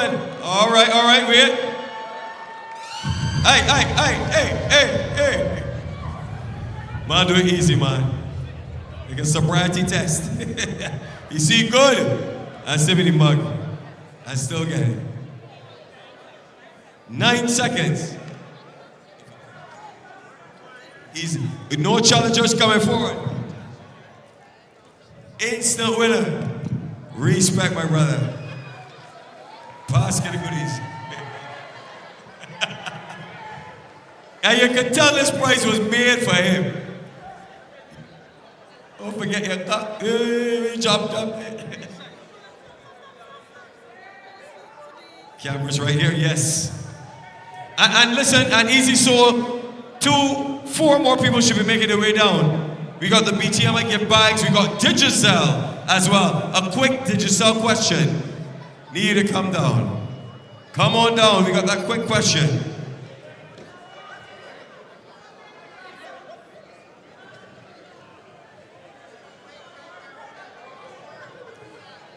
So in what year was Digicel Plus? You coming out? Come on down. Or we can't miss you with that here. Nice. She's coming down. No, come on down. If you help her, she make you happy, pray. Come on, right through the open door there. Yes. Yeah. Down the stairs, and we'll be ready for you.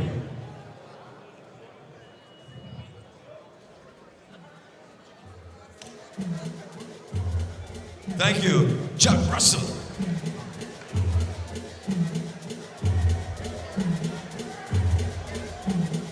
Line up some fresh questions for you.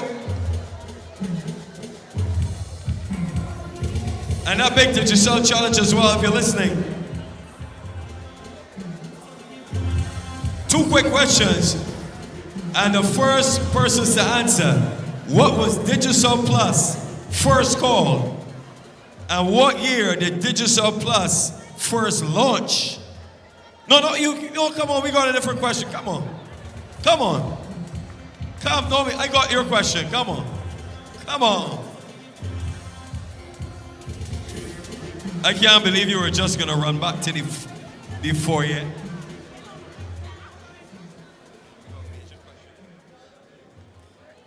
Are you ready? Oh yeah, camera's here. Come here so you can see. Come forward. What's your name? Don't be shy, Katrina. I don't bite on a Thursday. So the question is, what is the national symbol of Barbados? Is it the Barbados cherry? Is it the flying fish? Is it the green monkey or the sea turtle? Flying fish. You hear some voice, sea turtle? You sure? That's my final answer. Flying fish, the final answer. You are an instant winner. Compliments the BTMI. Instant winner. Just like that. She said flying fish. So we need 2 more people real quick. We can play some music. And of course, don't forget that Digicel question. Big question. Nice gift bags. Here compliments our sponsor, Digicel. What was Digicel Plus first called, and what year did Digicel Plus first launch? You come down, you 2 could be that instant winner.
You ain't gonna do a lucky dip. We are ready.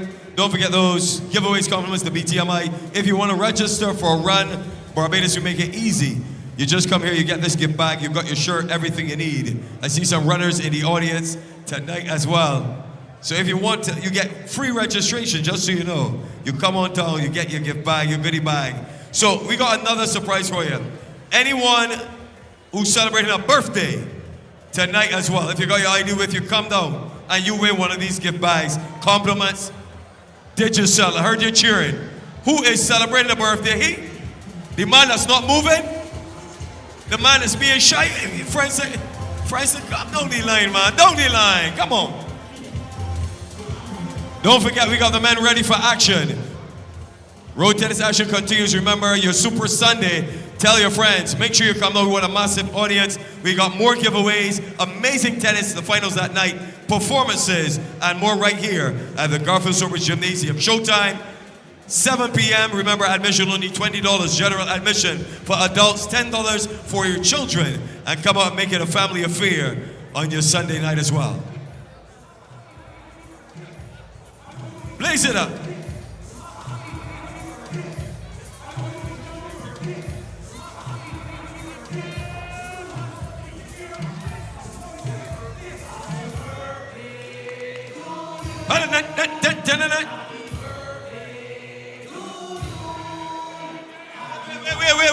Wait. Oh, you have your trainer ID card, sir?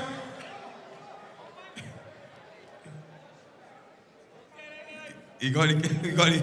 Oh, you get this change. Oh, you got the real, yes. Congratulations. He got the trainer ID. All right, sir. Congratulations. Let's show the camera there. Take your moment of glory. Yes, he got it. Respect, my brother. He pulled out the over. He got the real deal, the new one, the new fella. All right. So one more. No other birthdays. A nice lady. Got to give one to the ladies as well.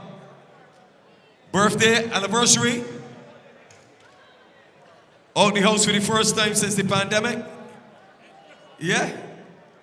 We roll with the criteria. All right, we're going to play some more tunes. Minutes away from showtime again. And don't worry, we got another break coming up. You might get a chance to win, so let's go, people. Jack Russell.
Welcome back, everyone, to the Wilde Gymnasium Barbados Road Tennis Open 2023 semi-finals action.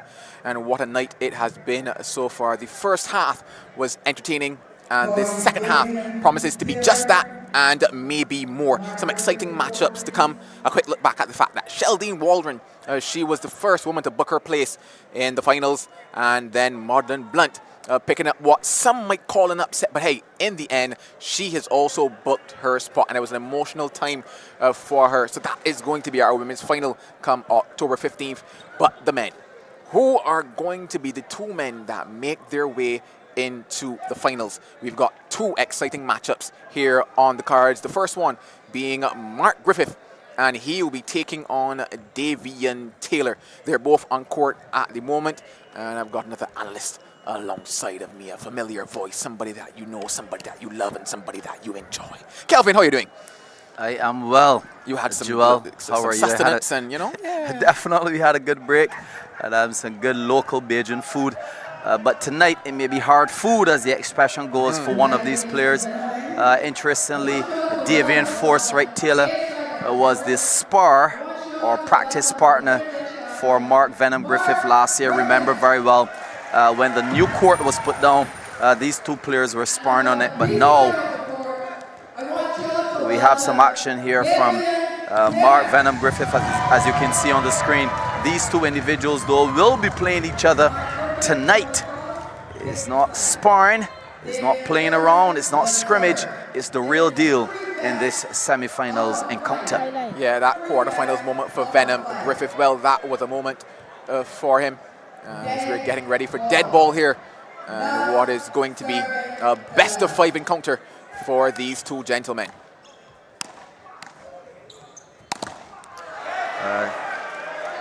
First point going to Mark Venom Griffith, and as the expression goes, he drew the first blood.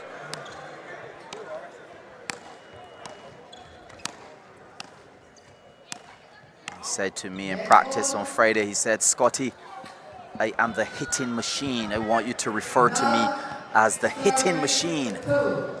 But it's love serving to 2.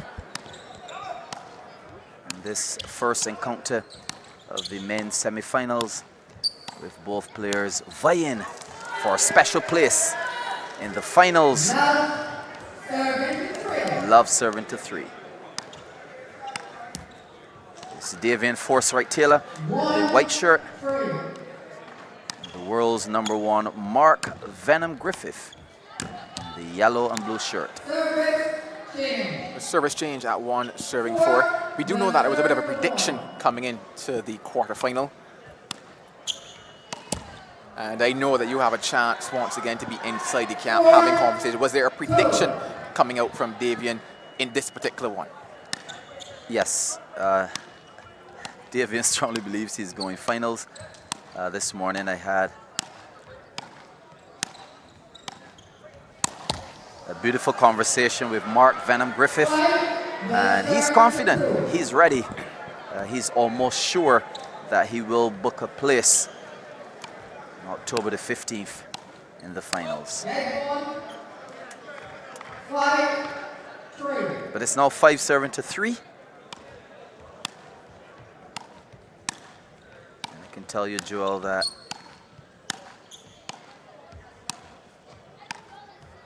the sound of this ball hitting this concrete wood and reverberating this beautiful auditorium here is such a beautiful sound. But it's 6 serving to 3 with the world's #1 Mark Venom Griffith leading by 3 points. And he's favored by the majority to win this particular bout 3 games to 0. But let's see. See if Force-Right can force something different.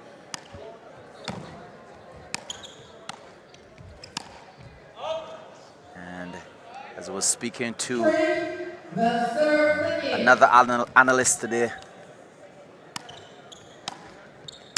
in Scanterbury, aka Scant, I said to him, the problem is when you have an all-out attacker who's not on his game and the defender starts to defend almost every ball. It puts them under tremendous psychological pressure. It's now 4-7-9, and Taylor needs to catch a rhythm here. You know, you talk about catching a rhythm, and something like that might give him the rhythm that he's looking for here in this first game. It might very well be a contender for the Valvoline Player of the Match as well. But knowing the world's #1, Taylor has a lot of balls to hit tonight, Joel. Remember that. He has a lot of balls to hit to penetrate this man, Mark Venom Griffith. And in the words of Antoine Loma Daniel, now that's a beautiful passing shot there from Taylor, dubbed the hitting machine.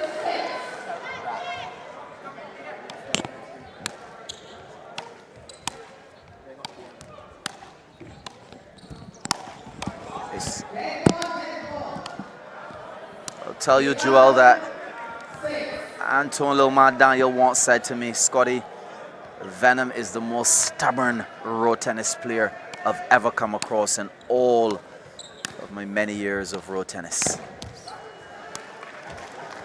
And it's going to take a lot for Davian Forsyth Taylor to penetrate these walls of the world's #1.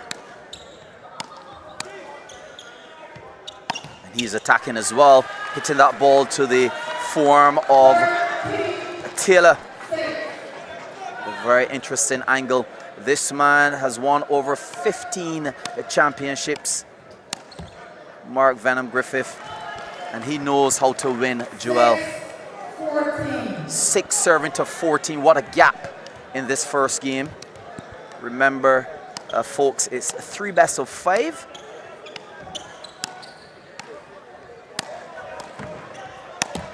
I told you, Joel, Davian Forsyth Taylor is going to hit, but the crowd also came here to see Mark Venom Griffith putting on those balls as well. Oh, that's a beautiful shot, though. Perhaps another contender for the Valvoline Player of the Match. That ball piercing through the back arm of Griffith. You would recognize that he's serving a very high bouncy serve in an effort to get a return high enough so that he can hit it.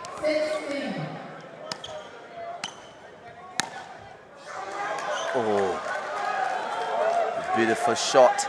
I'm looking to see how the lines personnel will call it, and they call it in. Looks a little controversial as Griffith walks over to cheer umpire Christopher Griffith.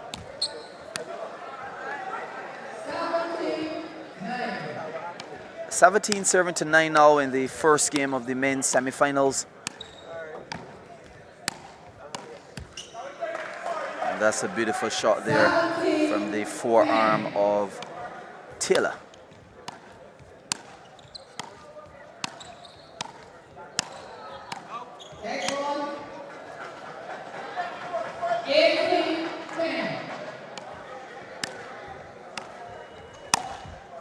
Oh, that's a beautiful shot. Now that's a beautiful shot. Everything about that shot was exquisite. The footwork, the flick of the wrist, and of course the power. That's a beautiful shot, Joel. Comparable perhaps to one of Brian Laro's strokes. Oh, nice short ball. And he walks away. And he looks at Griffith as though he's saying, I have many more shots coming, Griffith. This is only the first game. Very exciting. Yeah, it was just nice to see the adjustment in it in terms of, okay, the expectation would have been power. Realizing the distance that Griffith was away from the courts, anticipating, and just dropping it short. Fantastic thinking there. It's now 13 serving to 18, and just to let you guys know that the last time these two individuals met was last year, December, in the Barbados Cup. It was the finals, and Griffith won over Taylor in that particular bout. And he's trailing by some 7 points as he serves 13 to 20. First game point available here now for Mark Venom Griffith.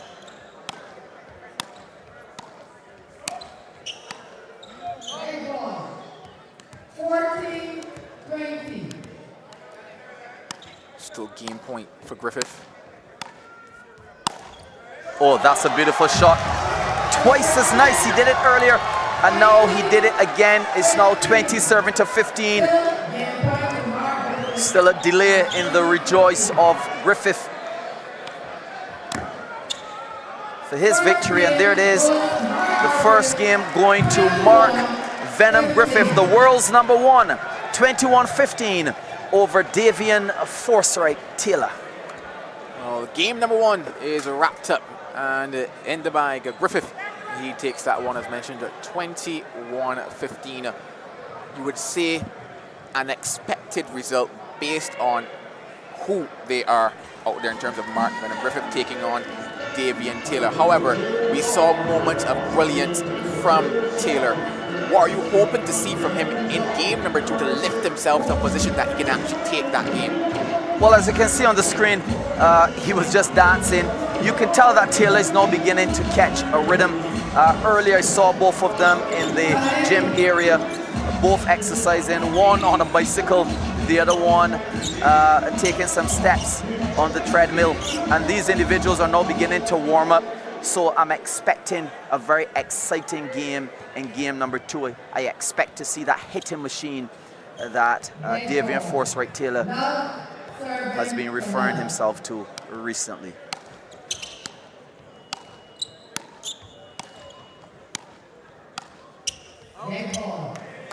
And Davian Forsyth Taylor, unseeded. He did not participate in last year's tournament. But Mark Venom Griffith is the Barbados Road Tennis Open 2022 champion.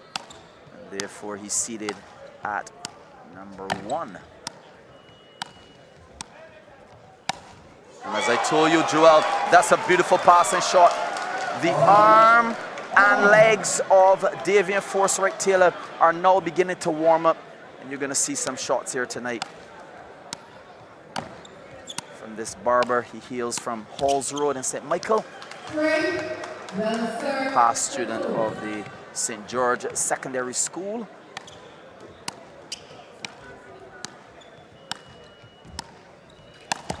He said to me earlier in an interview that he's going to win the money and invest it. But he still has some more shots to play in order to get close to that big $20,000 that we were referring to earlier, Joel. 3 now serving to 4. I think the good thing for him in terms of being in the semifinals is that regardless of the result, he's guaranteed some money. But of course, you have your sights set on that big check, that big prize, because it goes even beyond that, because there's pride, there's ego, and everything involved in it. Certainly, and as we mentioned before, the last encounter between these two individuals was last year, December, in the Barbados Cup, held by the Barbados Professional Road Tennis Association. And Griffith came away as winner over Taylor, 3 serving to 6 now.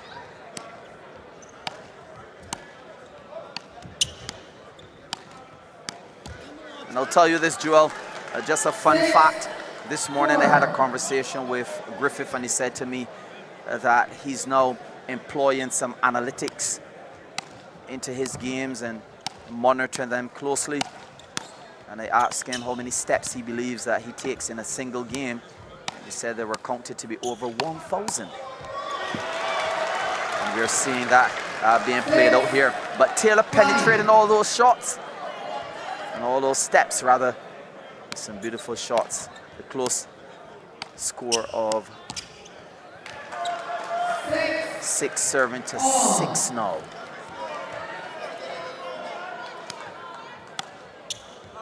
Remember, this is a 3 best of 5.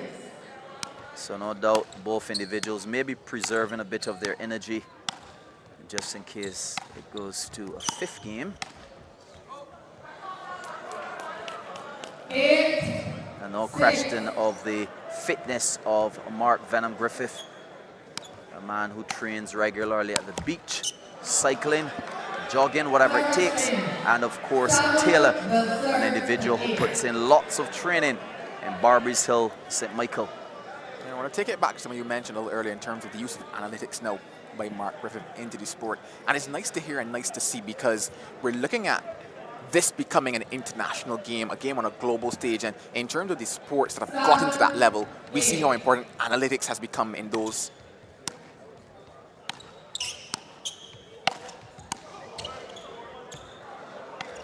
Ball is good.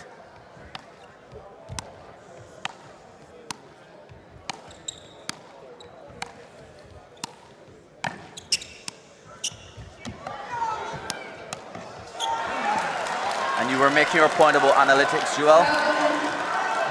Yeah, indeed. It is just fantastic that that is the direction that we want this sport to go in. And obviously, something like that has to be championed by the champion at this stage. And that's a very good point. But a nice rally just before you made that point by both players, with Griffith coming away victorious. It's now 7-7-10.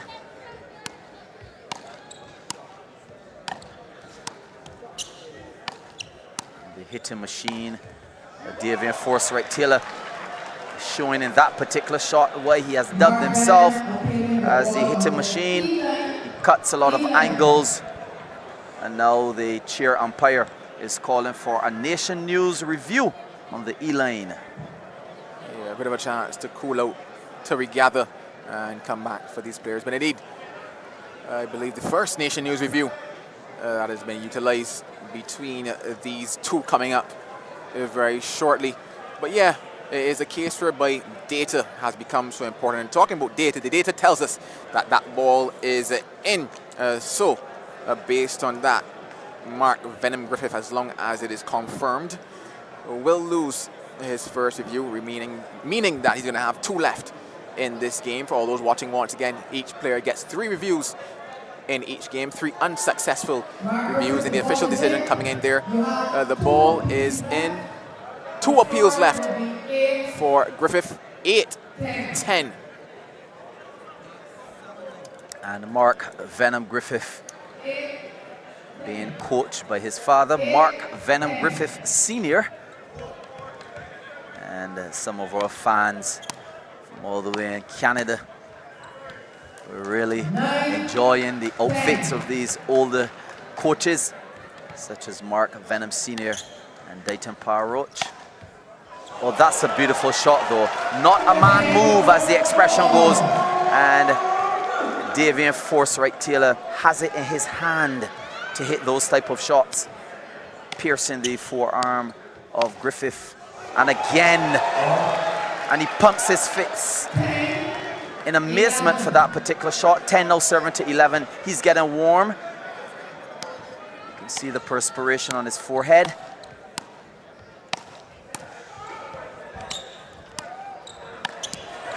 And he said to me earlier that he's wearing 3 shirts. I'm not sure why, but he wants to keep his body as warm as possible. And this encounter is now 11 serving 11, or rather 11 serving 12 now.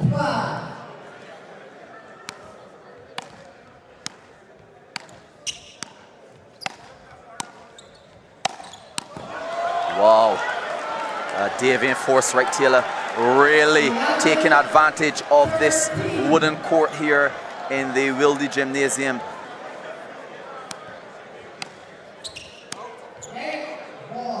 As he hits these balls extremely hard with tremendous force, creating lots of difficulty there for Griffith, the world's #1 road tennis defender and player.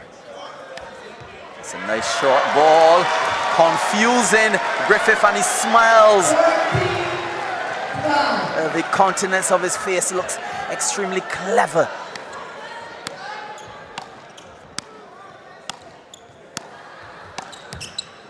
He's enjoying this duel, and it's good when you can be competitive but still enjoying the sport you're playing.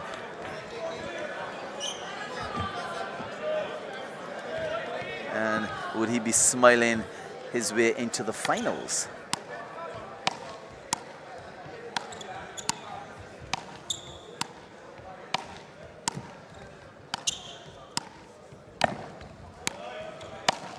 And with shots like that, he has a very good chance of making it to the finals. Oh my dearie me.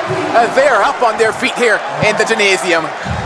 Well, I told you, Joel, the man asked me to dub him as the hitting machine. He said to me, Scotty, I will hit all night. And we're seeing it. It's now 15 serving to 13.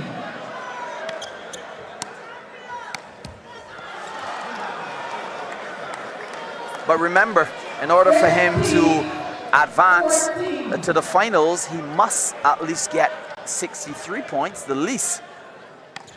So he has a lot of hitting to do tonight. For the simple reason that Mark Venom Griffith has won the first game, 21-15. Now it's 15-all in this second encounter. And Griffith taking in some advice from his father and coach, Mark Griffith Sr. And Davian Forsyth Taylor goes over to his coach, Roy Rivulet.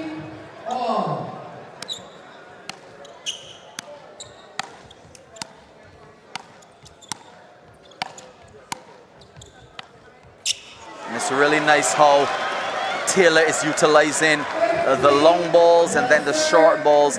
He's using the entire court to parade in terms of his shots here tonight. Oh, but Griffith is saying, I can do that too, with a passing shot through the back arm of Taylor. This is some exciting tennis, Joel. Exciting indeed, and what the sport deserves here on semi-final night.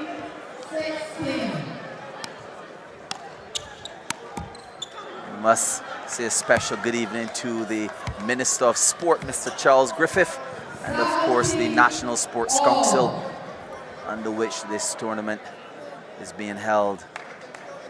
A 17 serving to 17 now in the first encounter between the males. Who will it be that will advance to the finals on Sunday, the 15th of October?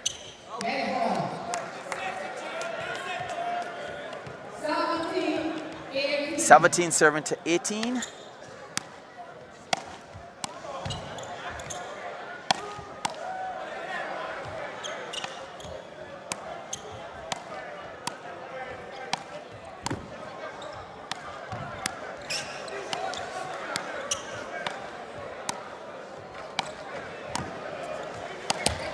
I told you, Joel, excellent road tennis by both players, but as I said earlier, Davian Forsyth Taylor can hit the ball.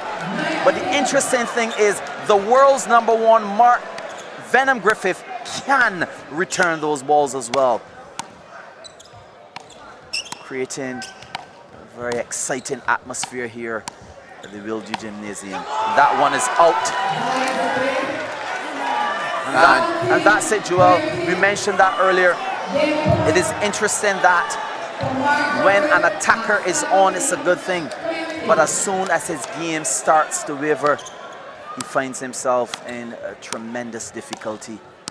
Well, in a commanding position at the moment is Griffith. Not out of it though is Taylor. Should he take 2 games straight? Well, the pressure will be on.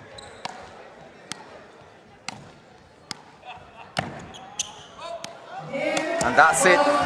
Game number 2 goes to Mark Griffith, and he takes 1 step closer to that final on October the 15th.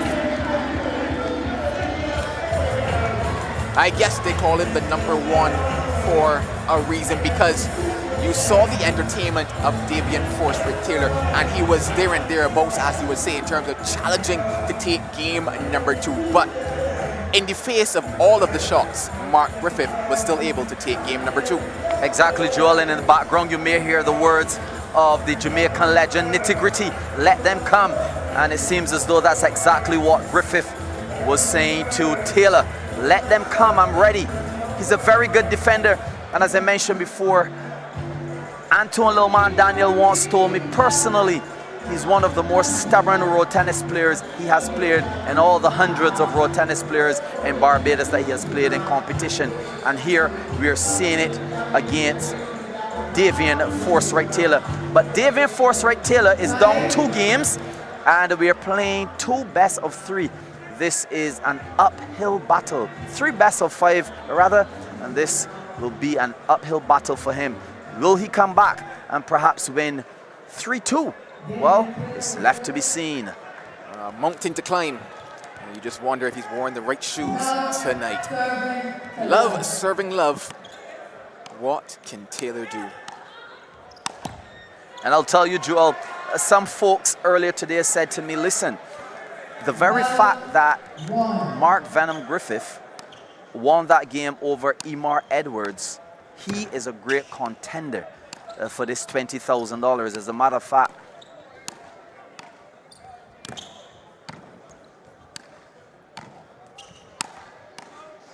some of the road tennis fans I spoke to said to me straight, the only person that perhaps could have given Mark Venom Griffith any trouble at all would have been Emar, and they believe it's a straight walk now to the victory for Mark Venom Griffith. But let's see. It's love serving to 3. And for those of you now joining us, the first game was won by Mark Venom Griffith 21-15, and the second game 21-18. And now Taylor is climbing that proverbial mountain in an effort to perhaps at least win a consolation game here tonight against the world's #1, Mark Venom Griffith.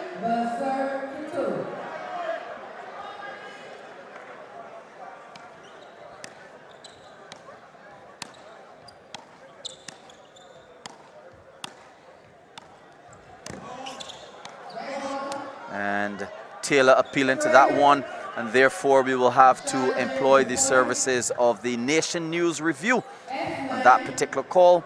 Each player is given 3 appeals, and Taylor using this one early in this game.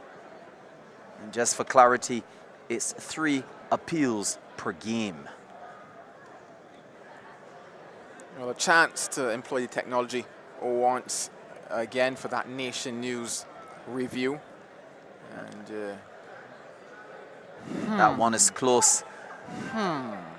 Did it sneak a piece to the line? I don't know. And as we mentioned earlier, Joel, the ball is 2 inches in terms of diameter, and the court, that white line that you can see, that's also 2 inches, and sometimes that creates a lot of difficulty for the technical team to adjudicate whether the ball is in or out. Well, how would you call it? Oh my goodness gracious me, they pulled it up and said in. It's in. Oh my, oh my. You just wonder if there was a whisker, because with that shadow there, that ball to my mind was still in the air. Looking at travel and looking at angle, I may employ some maths, you know. And I'm going to tell myself it probably was about 2 centimeters out. But hey, I am not the person with the call. It was judged in. And earlier we took a little field trip on the court as we were doing some measurements. Try to provide some understanding of the review of the technical team. 4 now serving to 2.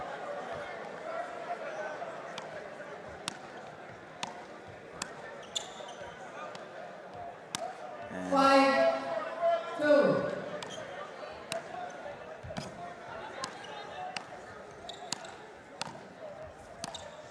Oh, look at the angles though. That's a beautiful shot there from Davian Forsyth Taylor as he trails in this particular game, and he trails in the set as Mark Venom Griffith remains on top 2 games to 0. Oh, beautiful though. 5-4. And someone in the crowd shouted, "Break his arm off." That's an expression in road tennis, meaning to hit it as hard as possible.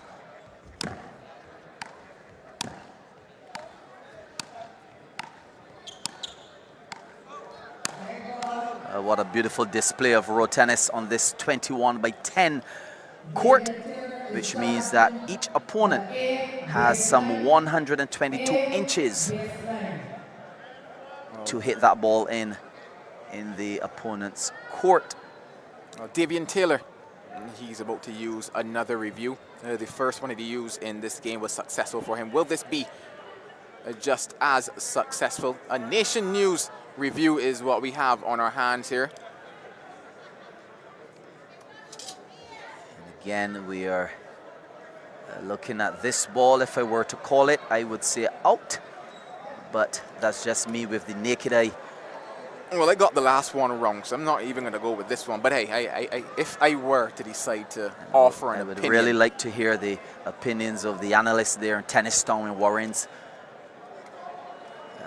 Professor Alcock and those guys on this particular one. But earlier we were explaining the frames and the shadows and why it may create some difficulty for the technical team to call these balls. Because once again, I'm wondering, did that catch a whisker now of the line? We saw on the last occasion the ball was adjudged in, and this is actually in a similar, obviously a different line, but a similar type of view that we have in terms of, well, we're now questioning, did it just catch a whisker of that white line on its way down? It looks like if we're gonna just spend a bit more time on this one.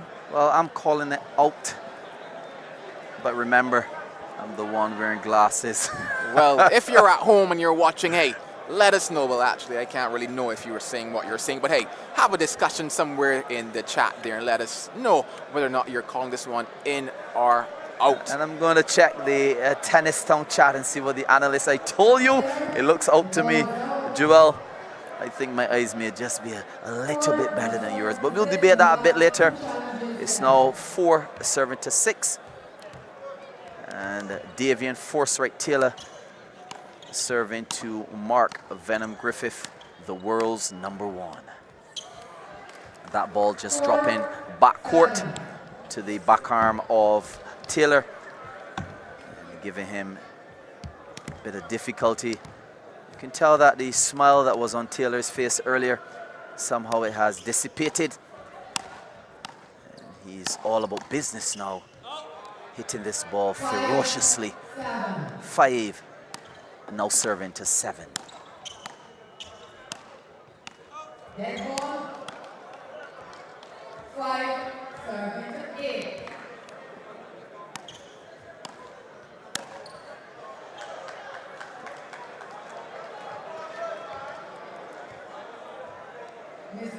The ball has been called in, but Mark Venom Griffith has opted to use his first challenge of this third game.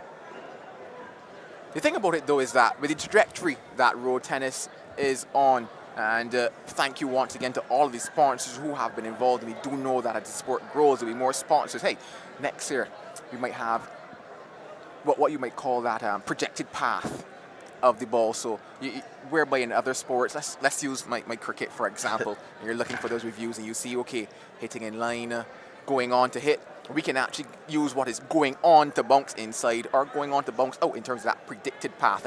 And looking at this path on the Nation News review, it appears as if I don't even have to predict it because it looks in. Definitely. We are seeing the 2 inches in diameter on the ball, hitting that 2-inch line. It yes, just kisses it.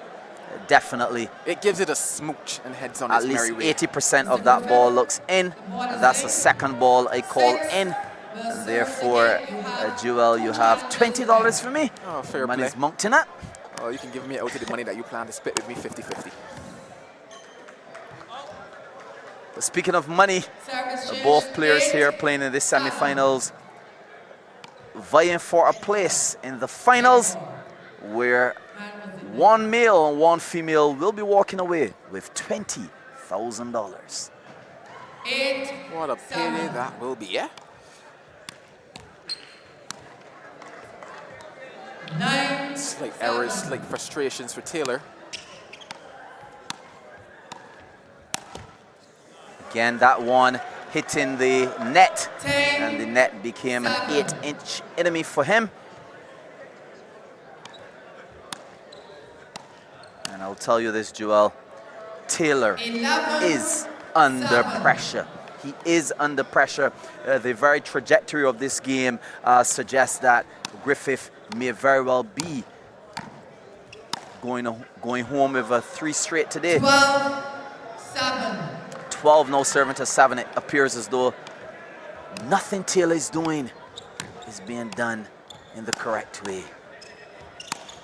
And the shots he's hitting are all coming back on. Well, with the exception of perhaps that and 1 or 2 others. 8-12. 8 serving to 12, with Taylor trailing 4 points behind the world's #1 and being down 2 games. This is an insurmountable task for him. Not impossible, but extremely difficult. Oh, beautiful shot. Another contender for the Valvoline Player of the Match.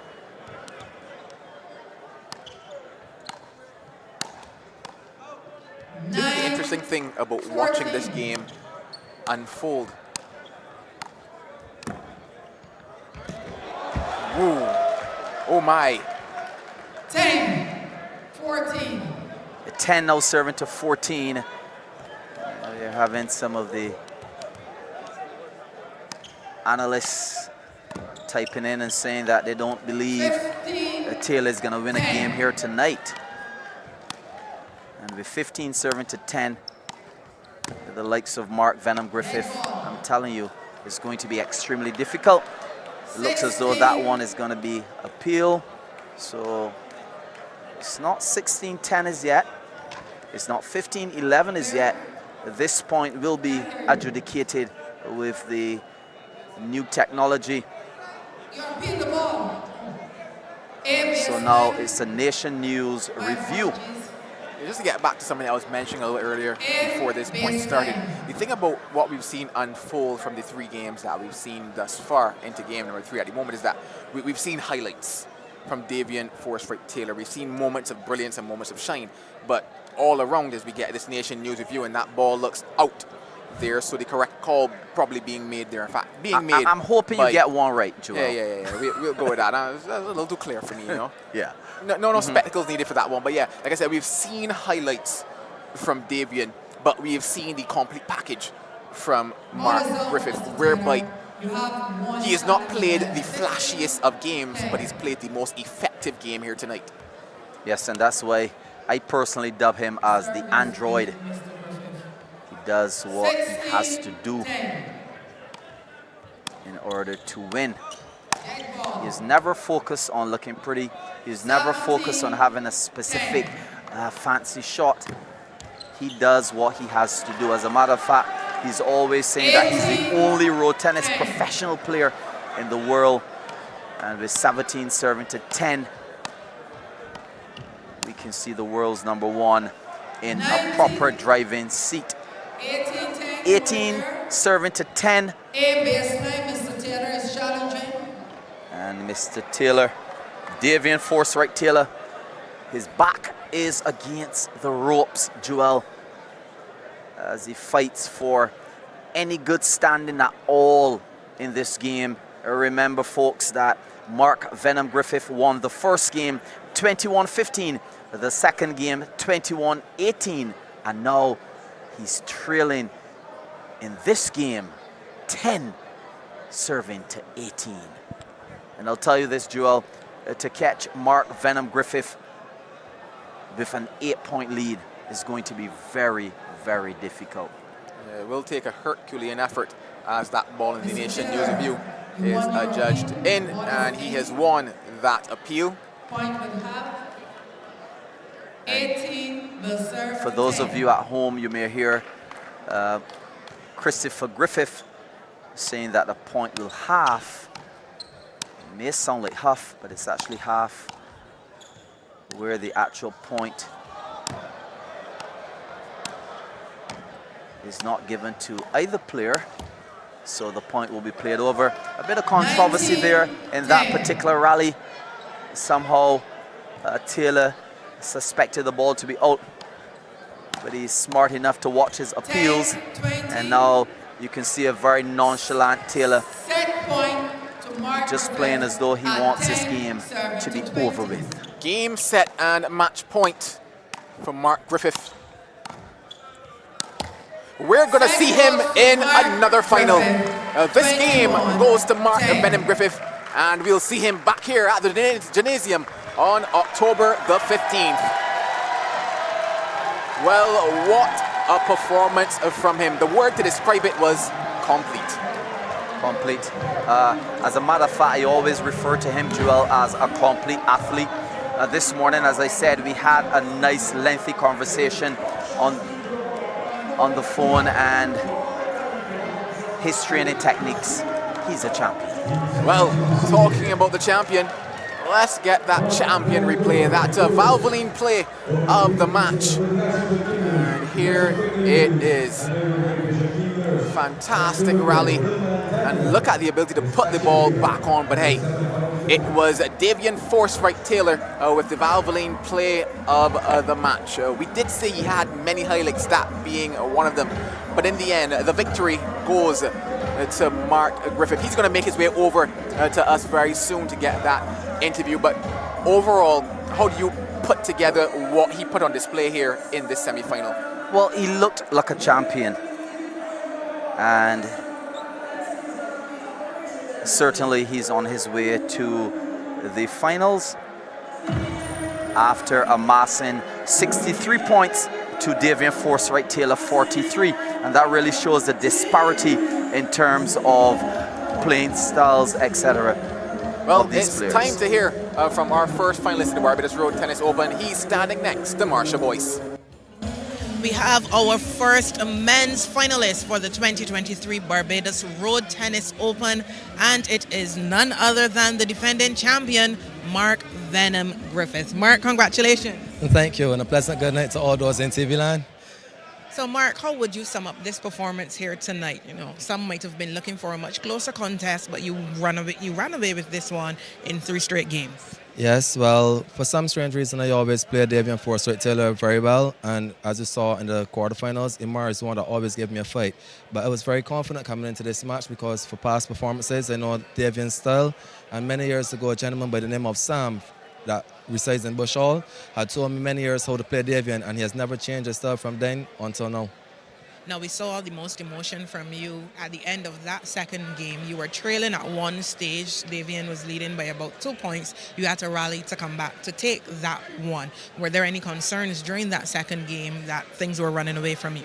Well, 2 points, I wouldn't say that he was running away, but I made sure to keep close because, to be honest, to play an attacker and give him a game is a very dangerous thing because once he get his hand in, you know, it puts me on the back foot, and it's a very hard game to play defending when someone is striking at you.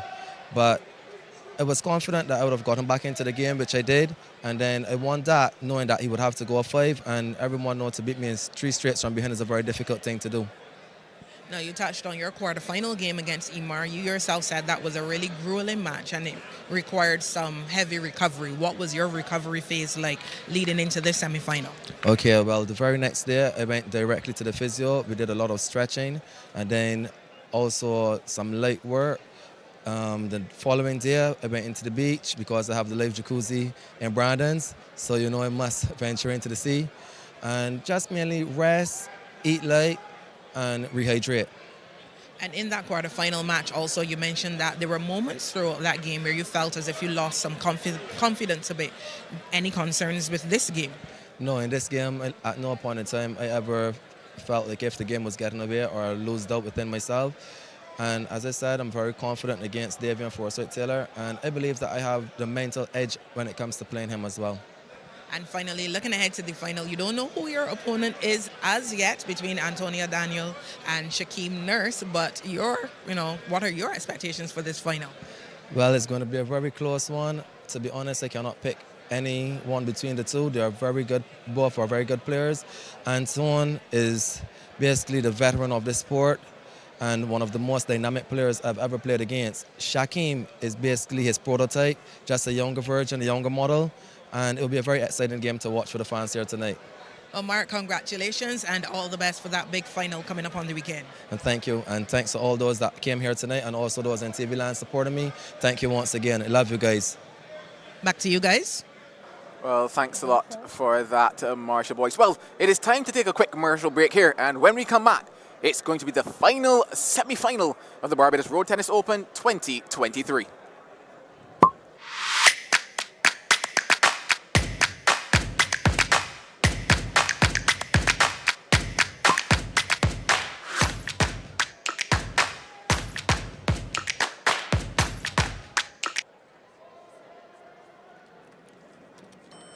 Sure, that wouldn't be a problem at all.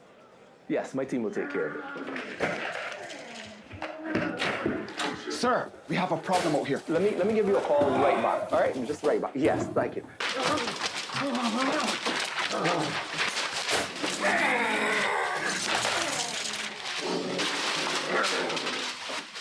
They said they're hunting for properties. I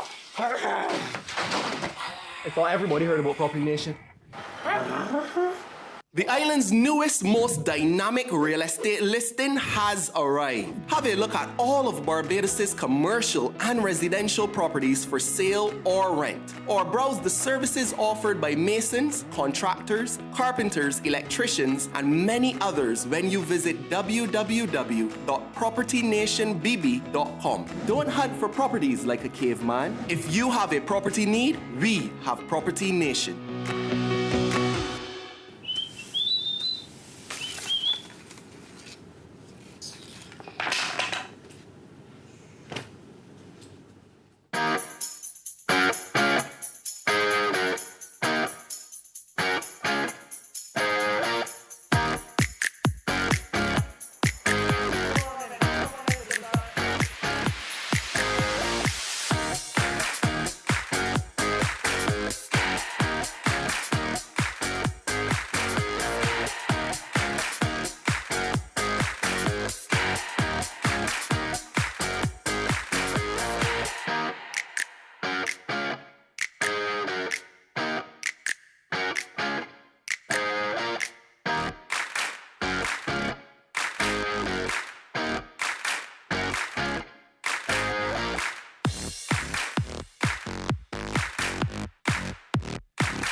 We're back to the action here at the Garfield Sober Sports Complex in Wildy St. Michael.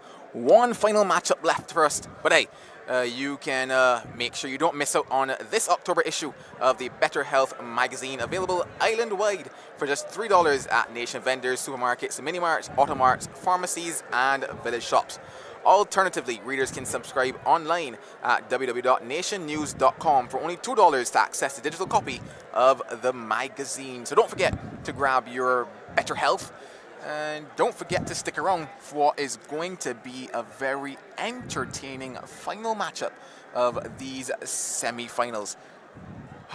Shaquem Nurse taking on Antonio Daniel. I've got John Wink alongside of me again, and I want to start with Shaquem Nurse. We're going to take a quick look back at what he would have done in the quarterfinals very soon, but overall, I know you had a chance to talk to him. I saw you over, I want to call it the coach's corner, but what was that conversation with Shaquem for you? Well, it was basically to see how he was feeling this evening, what kind of level of confidence and how he really feel about having a game plan going in. And he pretty much confirmed, yeah, he has a game plan. He's going to execute his game plan. He's looking forward to advancing in this tournament. Yeah, well, let's take in those quarter-final moments for Shaquem Nurse. Hey, all around you certainly saw what was a brilliant, well-put-together performance from him, right? Yes, he did really well on that occasion. It was a Shaquem Nurse that we really wanted to see in this 2023 competition. And on this particular evening, he really showed his versatility. We saw players like this. He opened up the court really well with a drop shot, had it opening and put the ball away brilliantly. Here's another player coming up that showed his versatility again, taking away off And he was really thinking that particular night, and he showed that he was really ready for his opponent, and he needs to be similar here tonight. Well, talking about that opponent, Antonio Lil Man Daniels, who he's coming up against. We're going to take in some of his highlights as well from the quarterfinals.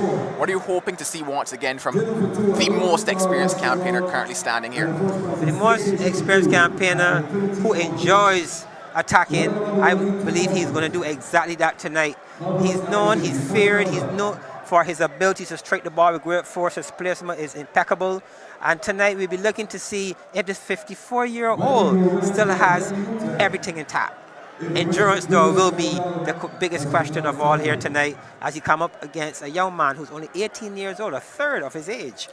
So it's youth versus experience. It will be very interesting taking on Darius Gaskin there yes. in that quarterfinal. In that quarterfinal, he defeated Gaskin 21-12, 20-22, 21-17 in the final game. Well, one thing about him was that he was entertaining, and he will be nothing shy and short of that here tonight. But I want to take you back to a comment that he made coming out of the interview in that quarterfinal, which was that he cannot rally for so long with these young boys. He's got to play shots.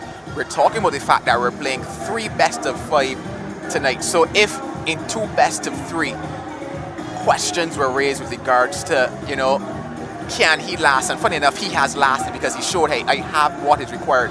But heading into 3 best-of-5, do you think those questions come back to the fore in terms of he must win 3 straight here tonight? Or do you think he has it in him if it goes to 5?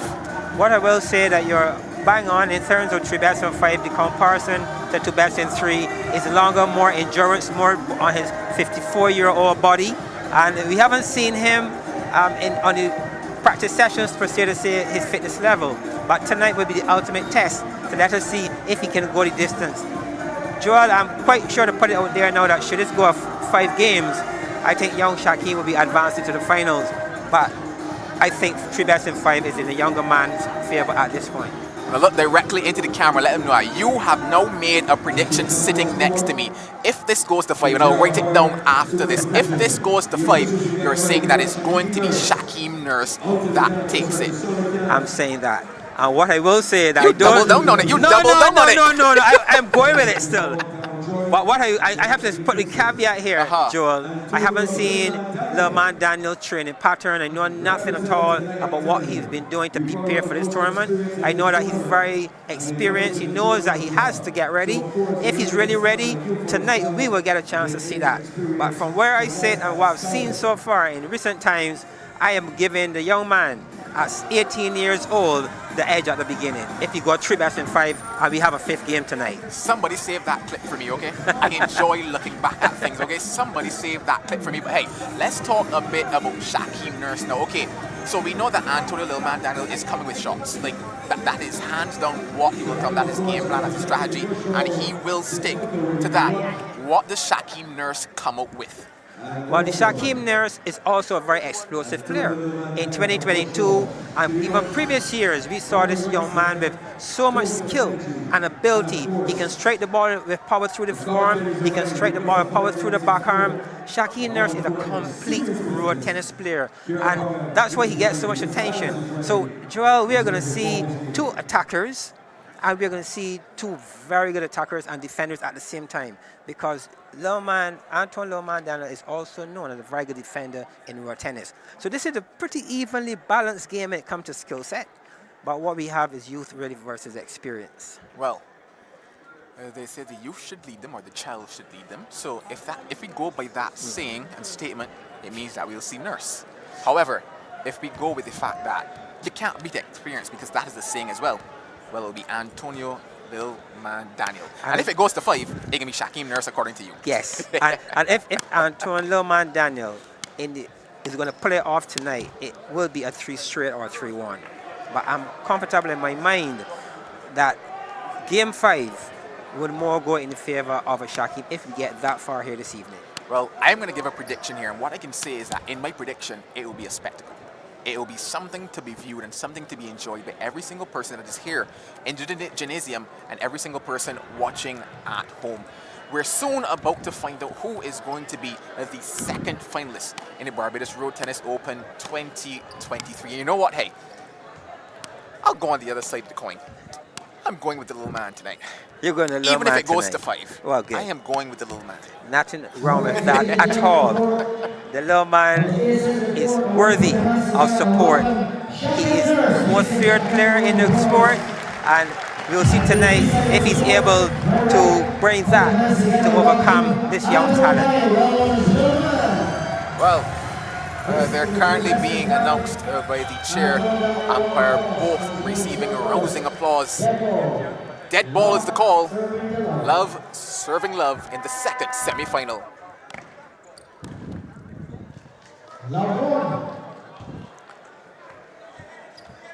Now, Joe, we know Daniel has a practice of serving the ball to the backarm. You see he's starting already with a forearm serve, opposed to the usual backarm serve that he tends to use. So already we can see a slight little adjustment here with Daniel's serving approach. Bounce serve to the forearm once again. A couple errors out of the gates for Daniel. Love serving 3. Early days in this best of 5 semi-final.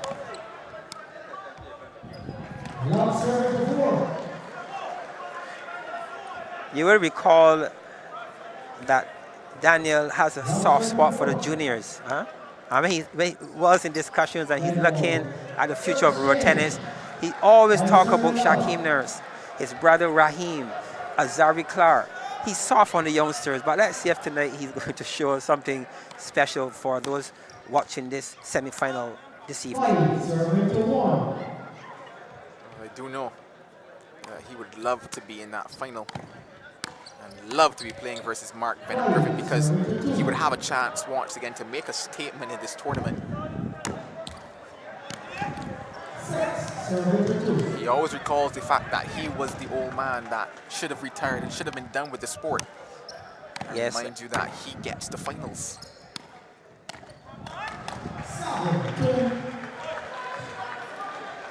He was really looking to prove a point some time ago to Mark Griffith when he made that comment.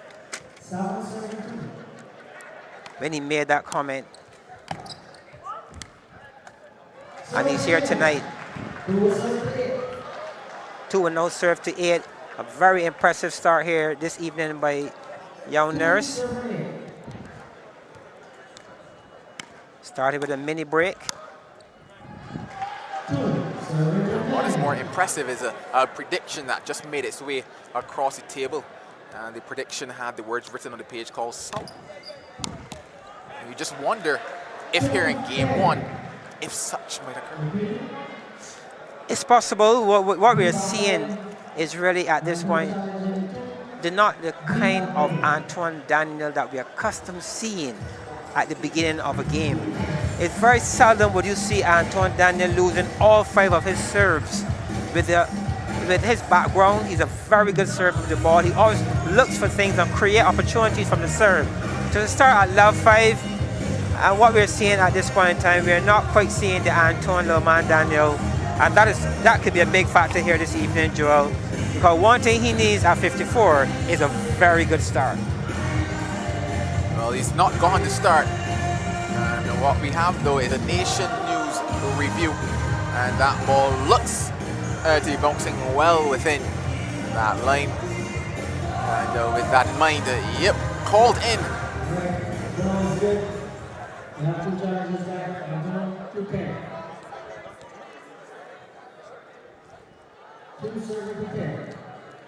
Very comfortable lead here this evening by young Nurse.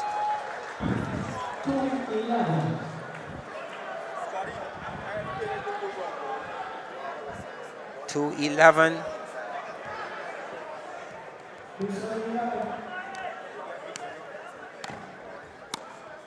Oh, what a shot.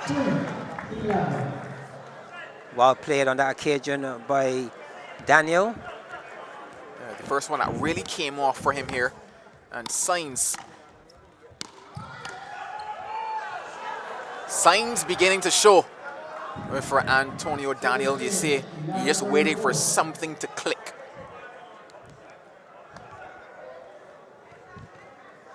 (11-4). That is the kind of tennis that we saw from young Nurse, again using the push and pull. That was an excellent drop shot, well played by Nurse. He's in full control here in game number 1. 12-5.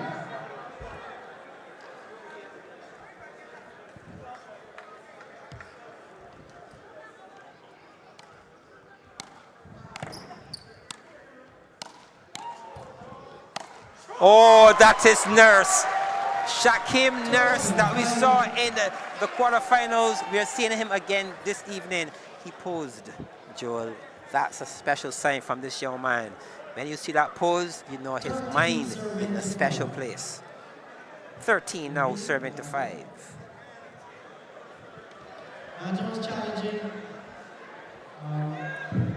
Lane.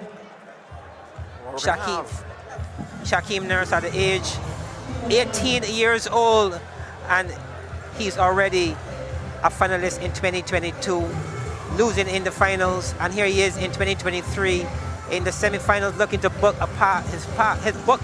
his place in the finals of 2023.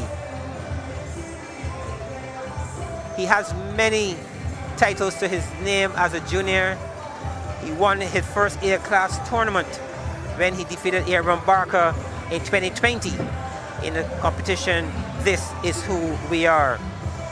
In 2022, he won the Q Point Road Tennis A-class competition.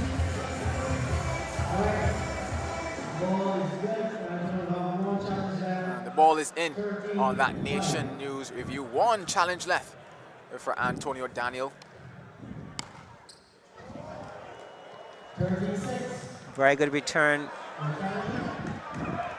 by Daniel. Nurse serving wide, and that one will give us yet another Nation News review.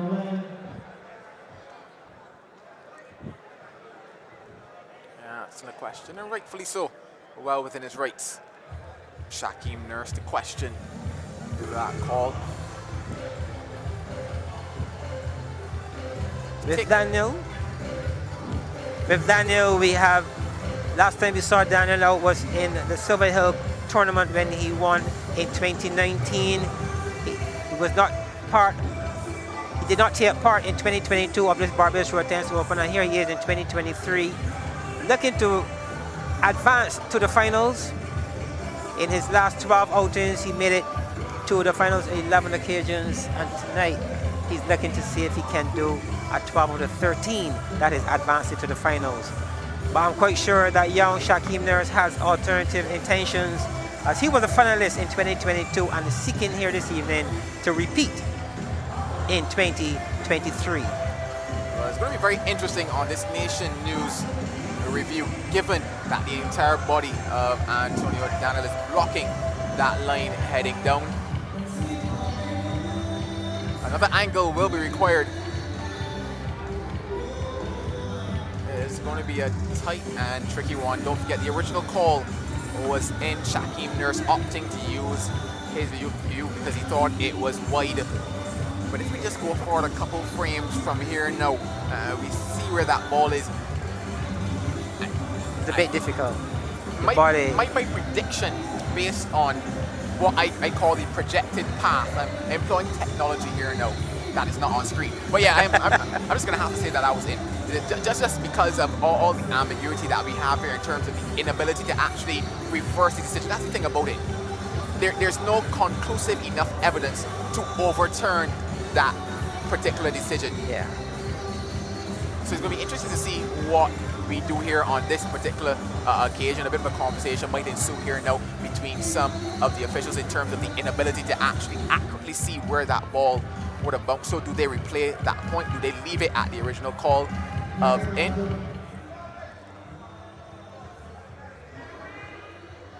We saw the coach of Shaquem Nurse in Dwayne Lynch taking the opportunity to continue to encourage him during the review, giving some pointers. Whereas we had Daniel, who continued to walk around, move around to some degree, keeping the legs moving, as his coach in Dayton, Pa Roach, sits and observes. The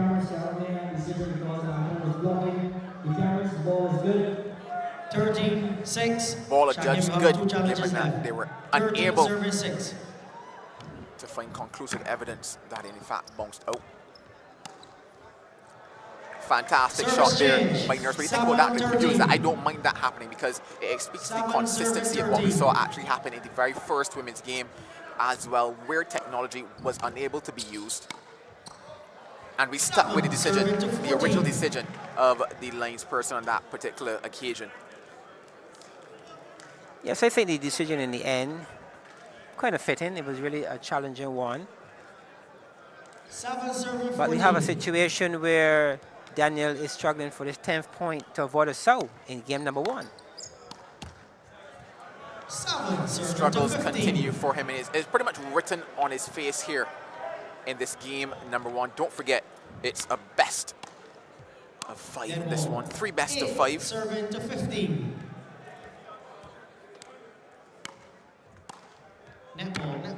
We're not really seeing a Daniel this evening with that kind of energy we saw against Gaskin. He looks kind of just flat here. Maybe the recovery period. Who knows, Joel? 8 now, serving to 15. 8-15. Comfortable lead here for Nurse. Oh, what a shot. 9. Serving to 15. What a shot. But looking to repeat. 16 was served to 9. And 16 now was served to 9 as young Shaquem Nurse continues to maintain the lead in game number 1. Position here of authority at this point. It certainly would take a big effort on the part of Daniel if he's going to close this gap at this point. Well done. 17 again. to 9. Nurse inching closer to the 21st point. Oh, lovely drop shot on that occasion by Daniel. 17-10.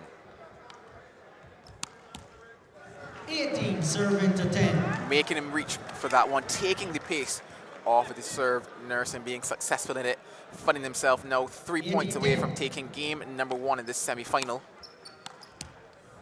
18-11. Nurse just 3 points away. Then ball. Service change. 11. Service change now at 11-19.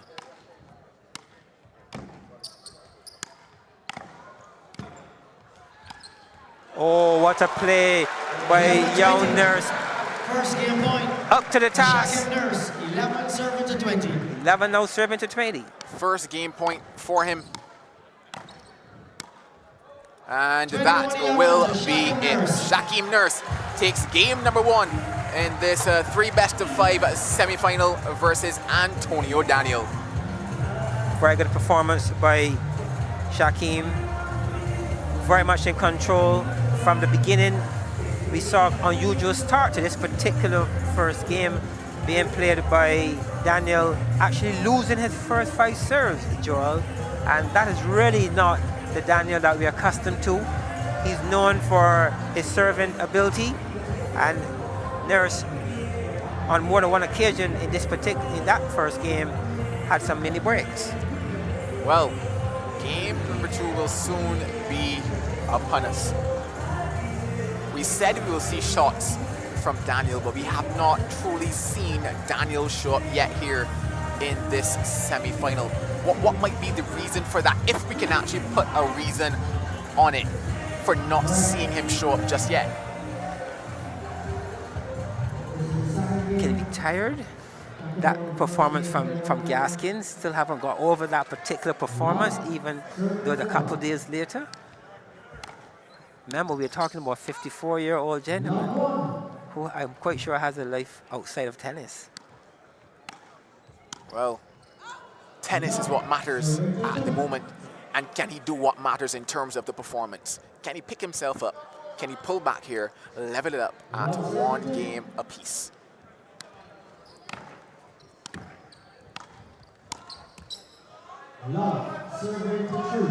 Maybe a slow start, but this is a better start here in game number 2. Much better start.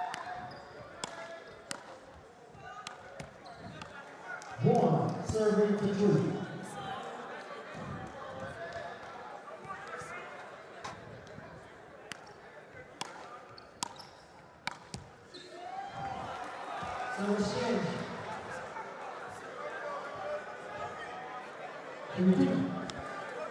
Well, Daniel starting with a mini win, mini break, serving out 3, serving to 2.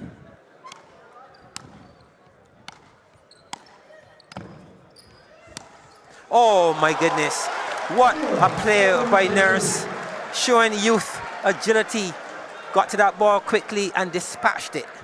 Yeah, contender for the Valvoline play of the match, that particular shot by Shaquem Nurse. Are these signs of the times, signs of the guard changing, signs of the future of tennis? Serving to 3.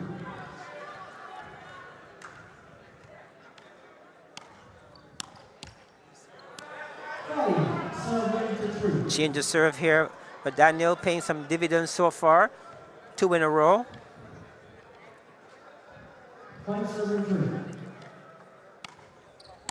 Change the serve. He's a very clever player. Uses everything he has.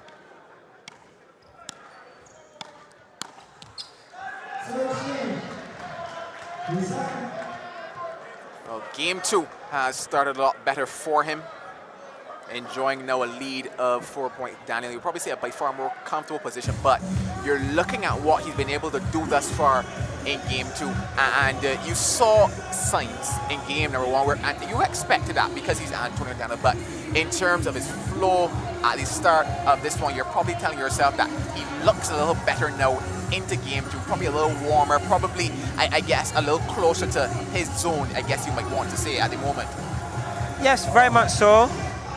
He just won his 4 out of 5 of his serves, which is a good sign for him.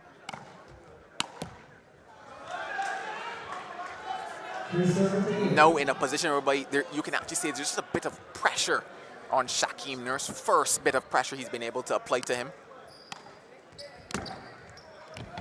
Oh, again, very good move, good tactical play by Nurse, taking the weight off, pulling his opponent into the court, unable to get to that one on that occasion.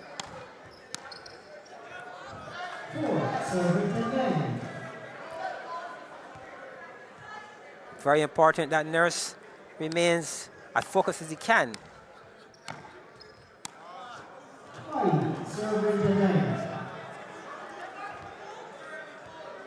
Joel, you're right, we're not seeing an explosive kind of tennis as yet.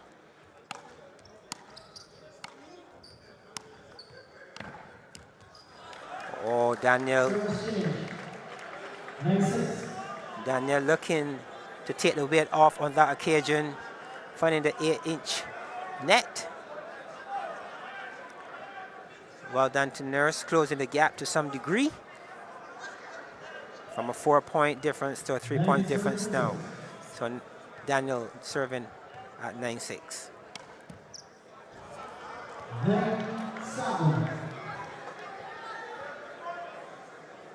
Must say, Joel, Daniel really looked relatively flattened this evening in a number of ways. He don't seem to be look as fired up as we saw him in the quarterfinals. Yeah, I think just looking a little different tonight.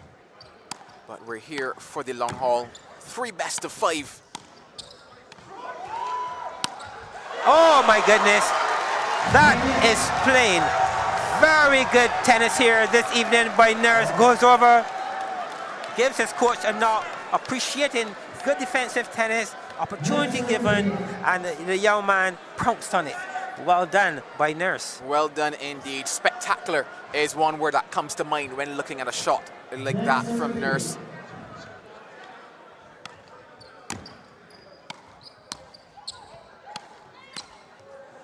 10.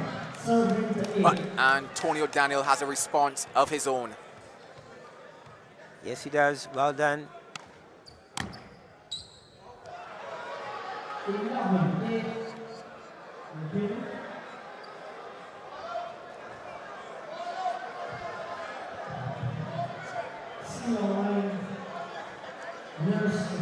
Now, it's going to be very interesting here on this particular ball because the body language of Antonio Daniel originally gave you the impression that the ball was going to be out. Then you saw just a bit of a lunge from him. You just wonder how close to that line that ball was. Judged out by the linesman, but then Shaquem Nurse saying, hey, let's have a look back at that one. Let's pull things up on the Nation News review. It's a very important point. It's good to see that he's also realizing how important each and every point is to close the gap or to take this lead if he's going to take this to 2 games. We're talking about the men Barbados Road Tennis Open 2023, the semi-finals, which is being played as a 3 best in 5 this evening. Well, here is that review coming up. The body language once again of Antonio said, hey, this one looks like it's going to be out. But then he had a bit of a lunge at it, but gave the impression that it was a little closer than we thought. And once again, trying to grab the pictures here to come to what will be a conclusive decision in terms of whether that ball remains out or not.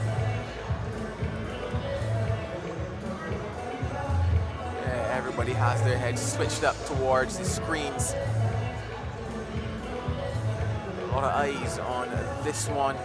Another angle. And I'm not sure if that angle helps us a lot, because it's looking interesting here in terms of, but once again, this is what angles do. Angles can be deceiving because from a straight on angle, we might tell ourselves that that's actually quite wide, but from where we're looking right now, is looking actually a lot closer in terms of the possibility of being in.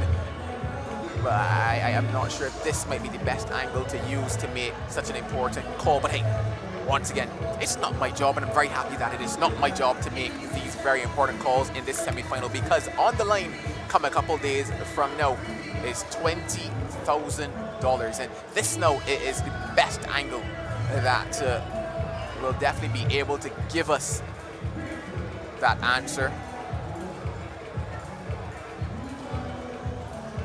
It looks as if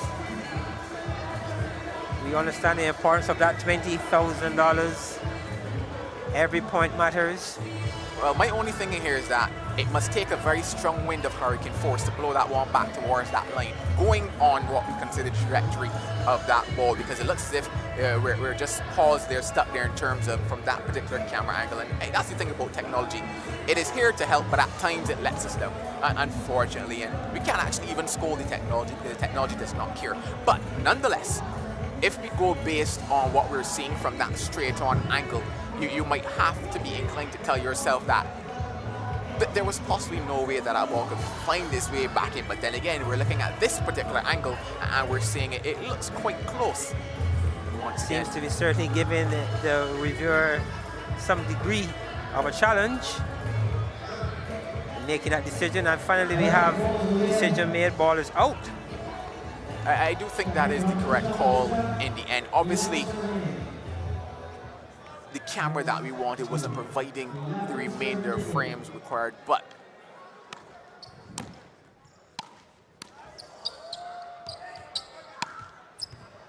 that was the easy put away for a player.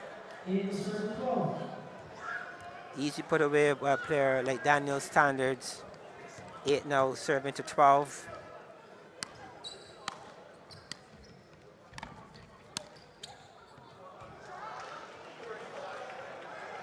it's been interesting watching the push and pull strategy of Shaquem Nurse, because given that we're looking at the mobility of Antonio Daniel, it's not the greatest out on that occasion, but every time he's been able to pull him close to the net, 9 out of 10 times he's been able to win the point, because Antonio Daniel is unable to get himself back into the correct position to play the ball coming back at him. 9, 14. Well, we can see Nurse creating some pressure on himself. A 5-point lead. This is good work here. Credit to Daniel as well. 9-14. Daniel looking to take this second game to even the score after Nurse took the first game at 21-11. 9 serving to 15.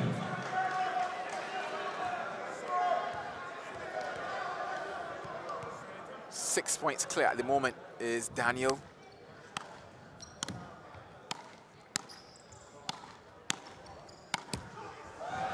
Looking to go 7 on that occasion, but finding that net service change now.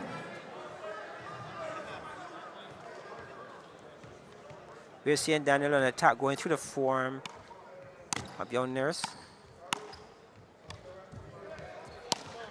And again, Nurse. 15-11.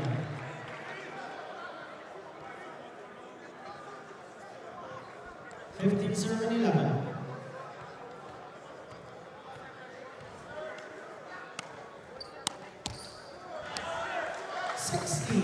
Joel, you have to call Daniel the master of serves.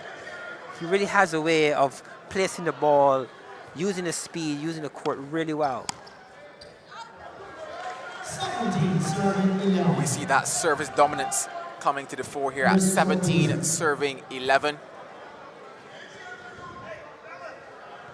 17-11. 4 points away.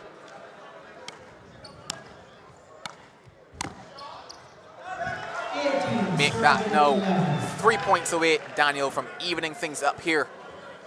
And don't forget the words of my fellow commentator, if we go to 5, the only man that will be alive is what a shot Shaquem Nurse. And what a shot indeed that was from him. 12 serving 18. And before we can confirm that point, Antonio Daniel says, hey, hold up. Let's have another look at that one. I have to say a good evening to those of you in Canada who are following this Barbados Road Tennis Open 2023 semi-finals night. Joe, there's a lot of action happening in Canada as it relates to road tennis. We have road tennis moving into the schools throughout Canada. We have a big movement happening in St. Vincent. I'm quite sure that those Vincentians will be celebrating tonight, having watched Waldren Blunt advance to the finals. We also see big movement in road tennis as it relates to areas like Jamaica. We have the road tennis being played in New York. So we say a special good evening to all the New York lovers and fans of road tennis. Truly hope you're enjoying the coverage of the Barbados Road Tennis Open 2023. Jody, do you know that we have a champion in our midst here in Kelvin Buswell-Scott? Kelvin Buswell-Scott is actually a champion in road tennis in New York. He has the US Open Championship. Kelvin is a big one. Well, I didn't know that one. I guess I have to blame here in Barbados. But hey, unsuccessful nation news review there for Shaquem Nurse. 11 serving 19. 2 points away from Daniel creating an even score, 1 game apiece. Just 1 point away now. Second game point for Antonio Daniel. 11 serving to 20. Game point here for Antonio Daniel. And he says, nope, that's not it. 12 serving 20.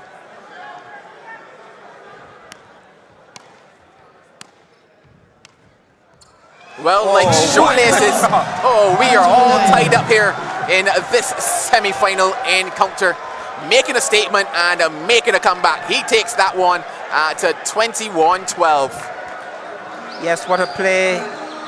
It was important that Daniel evened the score as quickly as he can, not allowing his opponent in Nurse to create a 2-love lead.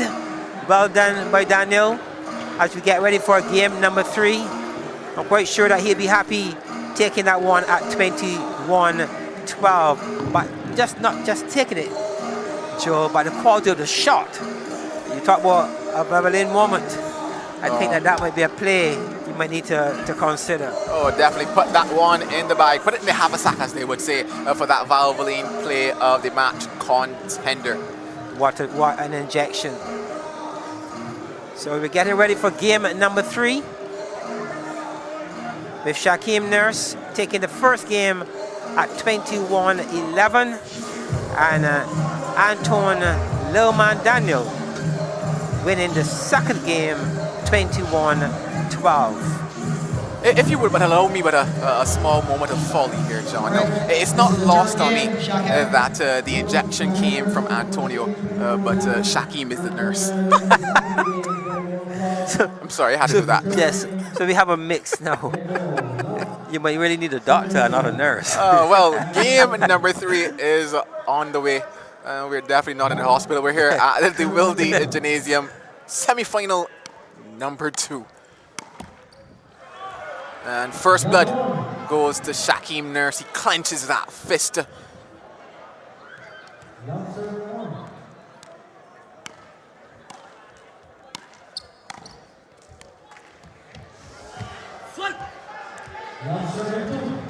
Good start here by Nurse. With Daniel now serving, Love serving to 2. Love serving 2.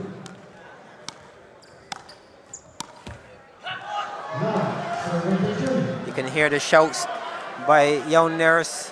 Come on, come on. He knows the importance of this particular game.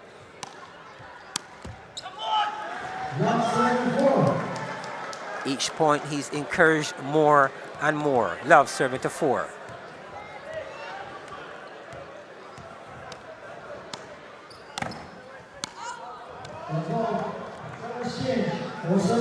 Service change now at 4, serving 1.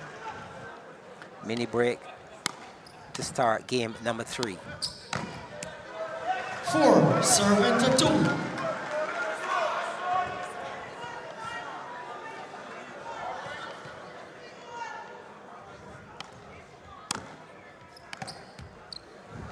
And once again, looking to bring him to the net, because once again, we talked about the fact that every time he was able to bring him to the net, he was successful in taking the points, however, not getting it onto the other side of the blue.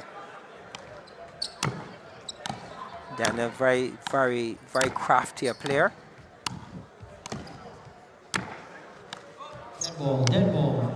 5, serving to 3.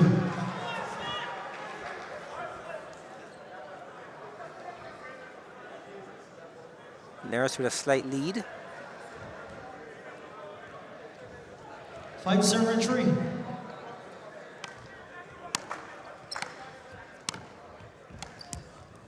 5, serving to 4. Well, we saw in the very first game, Daniel losing all 5 of his serves. We're into the third game and he lost 4.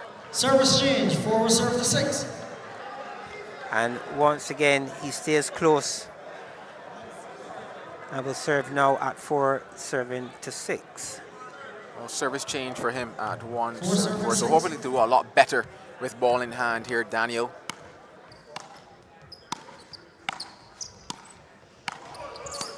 Oh, what a shot. 4-7. Nurse is animated.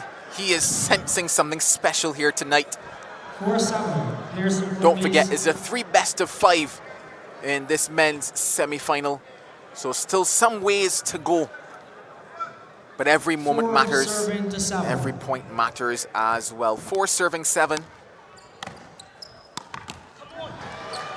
4 serving to 8. Joel, we saw Daniel using his backarm, his shots to the backarm of Gaskin. But tonight he has a Nurse who has a backarm even more superior than Gaskin. 5 serving 8. And 2 shots ago, we saw the strength of Nurse's backarm.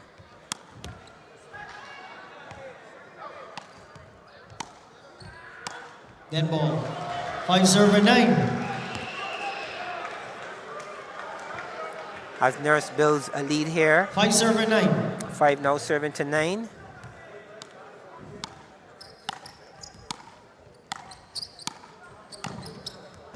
Dead ball. Service change. 10 will serve to 5.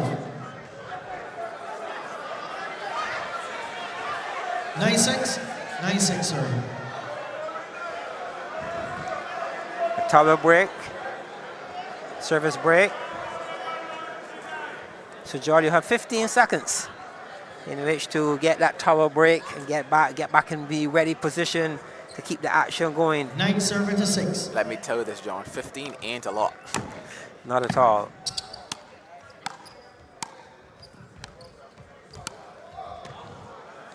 Ten, 6. Again, Shaquem taking the weight off, bringing his 10 opponent serving to into the 6. net, giving him that bonus point.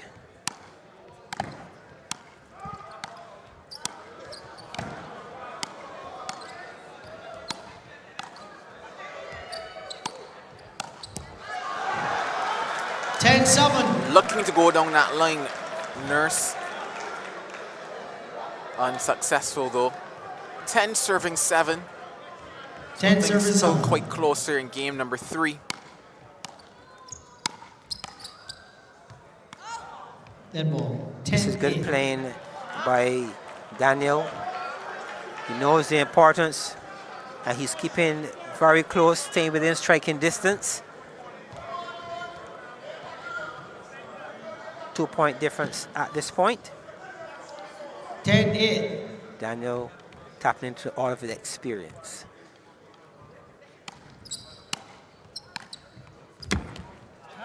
$11 serving to 8.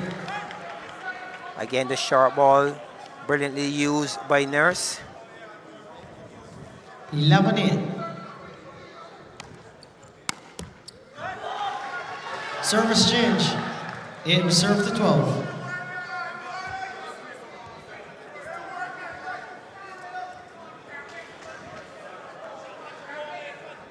At 8 now serving to 12. Daniel is up against it to some degree. It's important that he shows 8 serving to 12. what his serve can do this time around if he's going to stay very close in this third game. Oh, that is Daniel. 9 serving to 12. That is Daniel in full flight. 9-12. 9-12.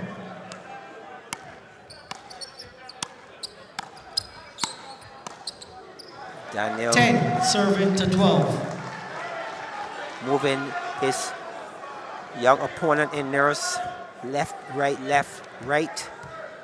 and taking a very important 2 points in a row. 10-13.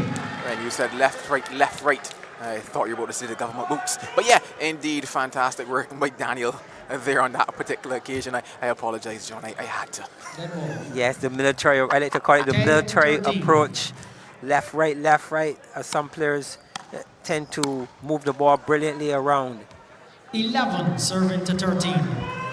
Well, he's still here. He's still fighting, is Daniel. I'm quite sure that Daniel will be thinking of a 13-12 to close this gap. Use his serve again 13. to stay in this game.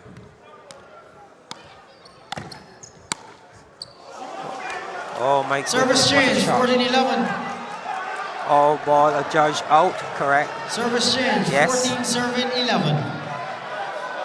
And you just wondered if Daniel Daniel might challenge challenging. that one. He looked across to the sidelines. He got that nod of confirmation. See Yes, long line. go for it. Let's answer the question.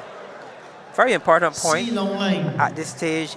That makes a difference of a 14-11 or 13-12. Worthy of a challenge.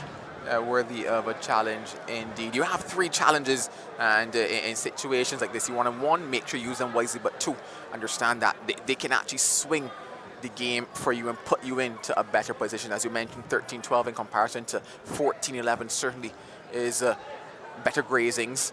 But Nation News review time on our screens. What will it be? Where will this one bounce? Will it be in or will it be out? Very soon you'll hear me shout. No need to shout. We can hear you quite clear indeed. Thanks indeed to As you our wa- production crew who are working very hard and tirelessly behind the scenes to make sure you're getting all the sounds and sights of this year's tournament. And there is that review on the screen. I'm not sure if that might be the ball in question though, because that is in by some mile. I don't think that it might be that particular ball that is being questioned. You can hear the spectators getting involved to some degree as well.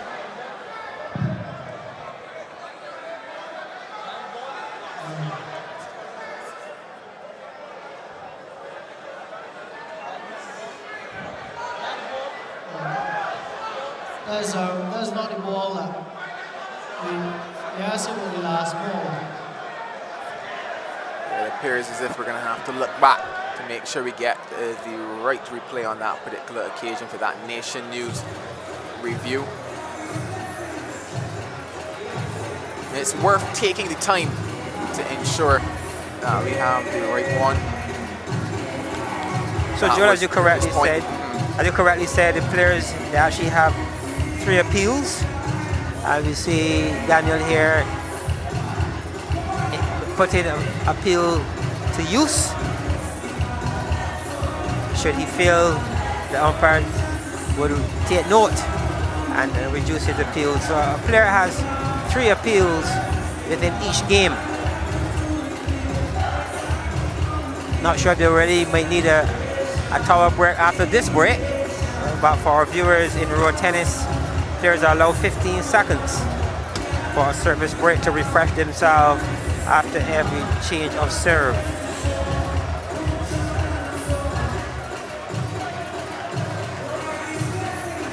And for our viewers wondering what's happening here on my screen, what this thing is called, what this road tennis sport is really all about. Road tennis is the indigenous sport of Barbados. They've been playing in Barbados since the 1930s. And we are here almost 100 years down the road. And the sport continues to evolve. We've been seeing improvements over the years in several different ways.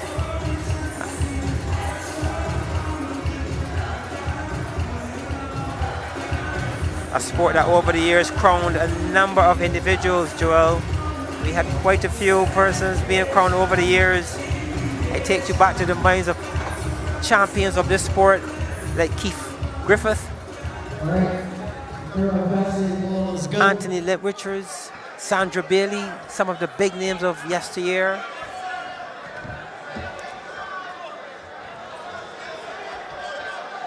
So we are awaiting the official decision.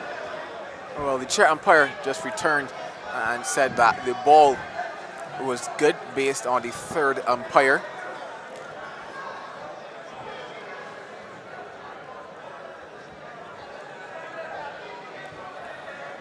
Still a long conversation going on here from Shaquem Nurse, and you can understand why, given the phase that we're at, given all that is on the line, because the discussion is whether or not that was the correct replay that we were to have for that Nation News review.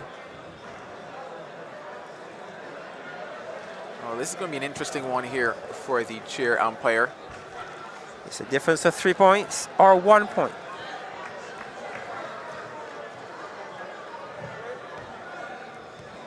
Score is 11-13. The point will be replayed.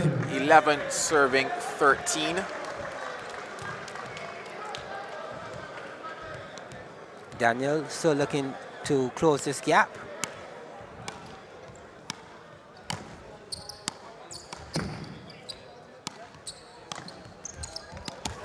Oh, well done. Service change by young Nurse, the defensive tennis.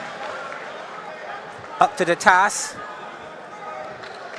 Backarm, forearm.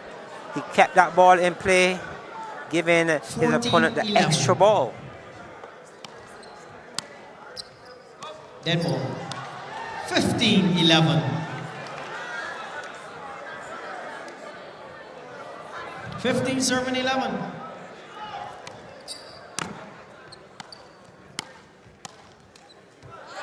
$15-12.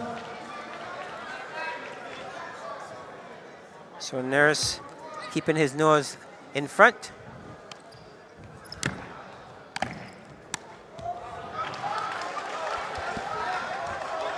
(15-13).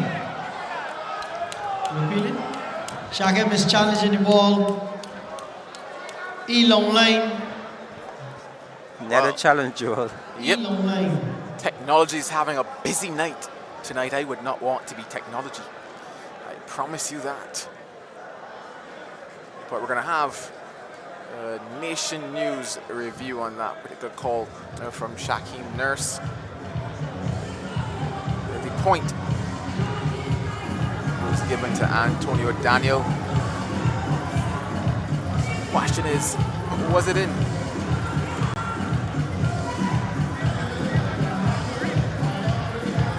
So we have an Antoine Loman Daniel, who as a junior started being coached by none other than Pa Dayton Roach. A player who really did well in road tennis over the many years. He's here tonight. And we had a chat with Pa. I was asking him what was his chances of his opponent. He said, John, I don't need to pick nobody in this tournament. All I want my opponent, what I want my player to do is to get to that 21st point first. Well, a successful review over Shakim Nurse, a successful Nation News review. 15 serving 12. So Nurse continues to maintain his lead here at 15-12. 16 serving 12. Nurse inching closer to claiming game number 3.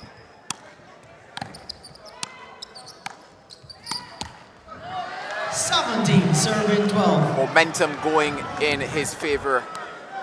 17-12.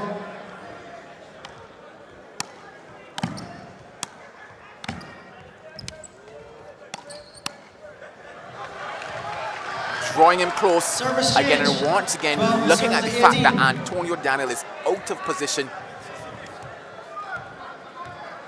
Yes, Nurse using the push and pull effect really well. 12 serving 19. Well, things are currently running down the hill for Shakim Nurse.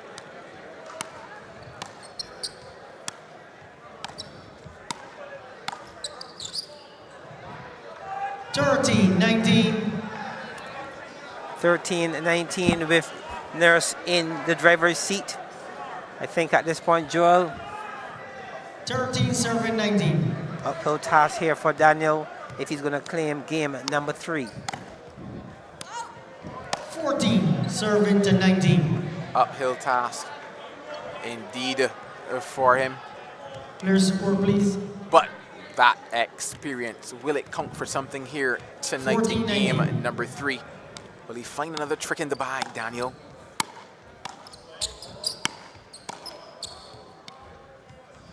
Oh, talking about tricks. Oh, my dear What a me. shot. What a shot again by Daniel, showing his ability to attack and occasionally taking away off the ejection. 15 now will serve to 19. They're still in the driver's seat. Service change. 19 was served to 16. A couple points there from his service now means that things change at 16 serving 19, but with ball in hand for Shakim Nurse. 2 points is all it takes. 2 serves is all he requires to take a game number 3. And he's taking some instructions from his coach, Dwayne Lynch. 19-16. Let's see what instructions he actually got on that occasion, if he's going to take this one, the 3rd game. Oh, again. 2016. 3rd game point for Shakim I believe the Nurse. coach said this time make the injection work. And he did well. He took the weight off and was able to get that 20th point here. 1 point away. Game point for him. 20-17.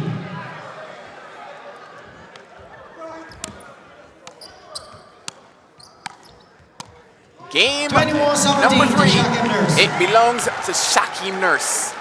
And no, he is 21 points away from the final. Yes, good close game. Game number 3. We saw the experience of Daniel working to some degree. He was able to create some pressure in the first half against the young nurse.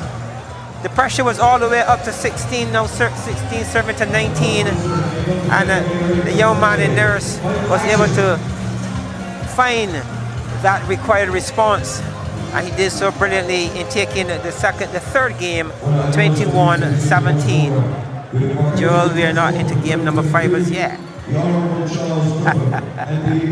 We're into game number 4 and 12. It's getting interesting here because after losing game number 1, Daniel found his way back and took game number 2.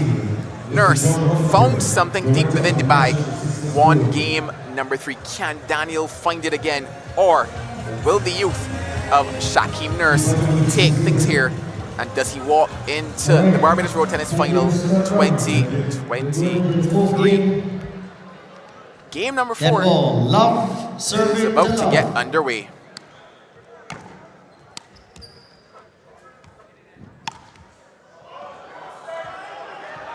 Love 1. 1 love. 1 serving love. Your opinion? First point Antoine is challenging the call. was given to Shaquem Nurse. A E little long line. confusion whether or not it was being called in or out. E long line. And now Antonio Daniel using his first challenge of game number 4. Well, we're into the second of the men's semi-finals of the Barbados Road Tennis Open 2023. The players vying for that big prize of $20,000. The second place receives $15,000. Third place, $10,000. And the fourth place, $5,000.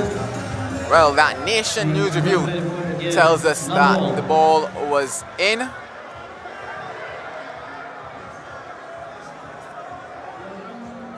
That takes us back now to Love All. Love, survey love.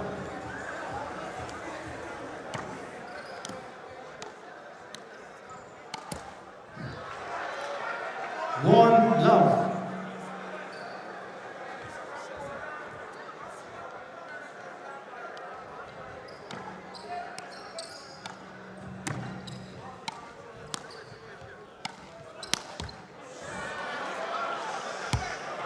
One all. Joel, we're seeing One serving one. the agility of this young man. He's moving and still covering the court really well. We're into the 4th game, and he looks as if he can play 7. One all. One serving to 2. Shaquem opting to take the weight off his serves at this stage. Slight change. All. Service change. 3 will serve to 2. So we have a mini break by Daniel. Serving now, 3-2.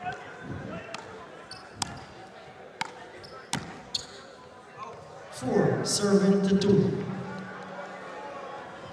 Daniel looking to push this into a 5th game. 4, serving to 3. Sure, if he's able to push this into a 5th game, all of us will get that answer as it relates to his condition. What a shot 5, serving to 3. by Daniel, well played. Well, he's looking and telling you that he still has something left in the tank. Antonio Daniel, he needs to force a game number 5 if he's going to stay alive. Oh, what a response. What a response by Nurse. Taking the weight off brilliantly done.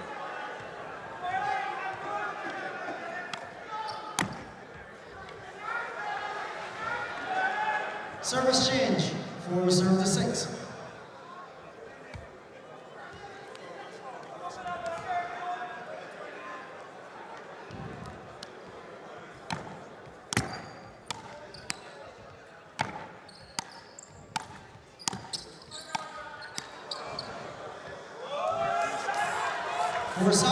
Well done on that occasion by Daniel. Good exchange. Power shot through the forearm of Nurse. 4 serving to 7. 4 now serving to 7. Oh my, Antonio Daniel. Opting to appeal that one, Shaquem Nurse. Ball was judged in, putting the score at 4 serving 8.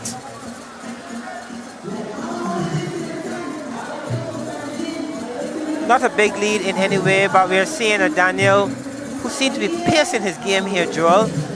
He's looking, the energy is there, but he's just managing it. Every now and then you're seeing an explosive looking Daniel, then he's going back into reserve mode, and then he's coming again once again. And it seems as if he's really pacing how he's going to go about getting this victory here this evening. Well, what I can tell you is that this point will stay with him because that ball is well inside of that line. But hey, what it does is that it gives him a moment to sit, take on some fluids, and then re-go again. 4 serving 8 it is here. Thank you to that Nation News review. I think Daniel will be saying thanks for that. Oh, indeed.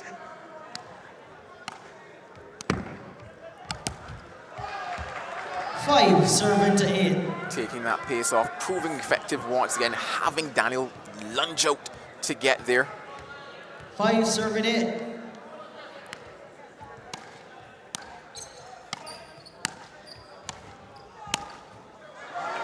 Oh, shots for days, you would have to say. 5 serving 9. The other interesting factor about taking the pace off of the ball, it goes back to the utilization of energy for Daniel, how much effort it takes for him to get up the court. Service change. But he's doing well here. 10-5. 10 Daniel to 5. pacing his game really well here this evening. Has a comfortable 5-point lead in game number 4. I'm smiling, John, and I'll tell you why very soon.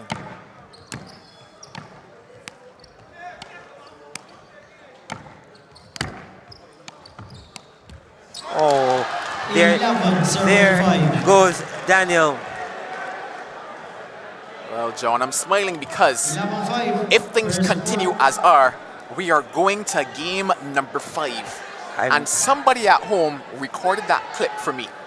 And I have no problem with that whatsoever.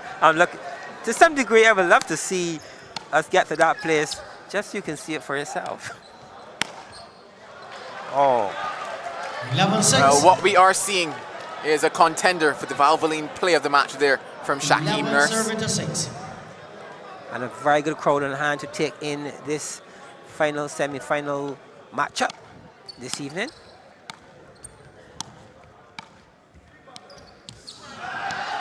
12-6. Looking to draw Daniel forward again. You understand why that is the approach, not working for him on that occasion. But more often than not, that has been the path to success for Shaquem Nurse. I think it's about time he started looking for a different path. I see Daniel seem to be anticipating those drop shots. 13-6. Enjoying a comfortable lead here at the moment in game number 4. Antonio Daniel. Can Nurse pull things back, draw them level, and march into the final? Service change. Well, moments like that will not help. 14. Service change now at 6 serving 14. You would have to say the words to describe this are large and in charge for Daniel, but still some ways to go in this game number 4. And anything can happen, as we've seen across several of these matches in the Barbados Road Tennis Open 2023. 6 serving 14.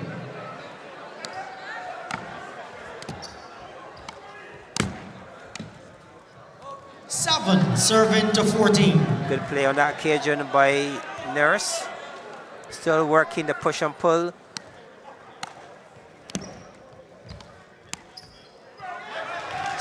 Up to the task there was Daniel, not to be outfoxed, not to be outdone.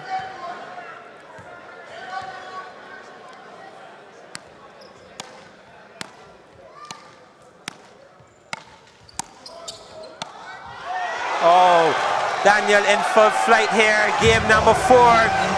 You asked the question if the tank has more within the tank. And he's saying, I do. And it's game number 4.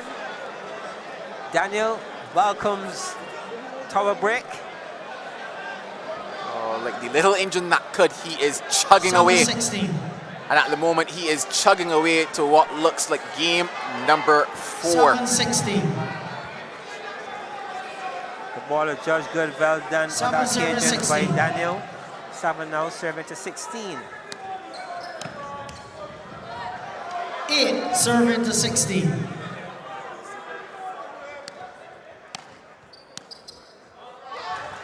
Service change. 17 was served to 8.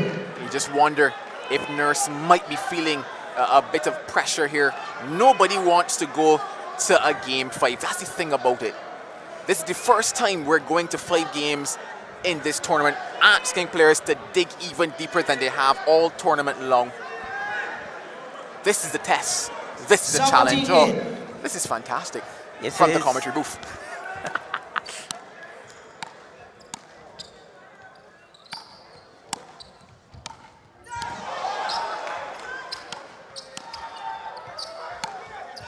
Oh, that is 18. Anton Lil Man Daniel here this evening in full flight, showing why he is and has always been one of the most feared players in the road tennis 18 world. serving 8.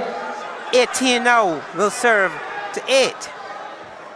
Well, all skill, all experience on show here tonight. Dead ball. Anton, you're warned for footfall. Anything after that, the point will be awarded to Shakem. Warned for a foot fault on that 18, occasion, 8. Antonio Daniel. Serve must serve within the governor's line. 18-9.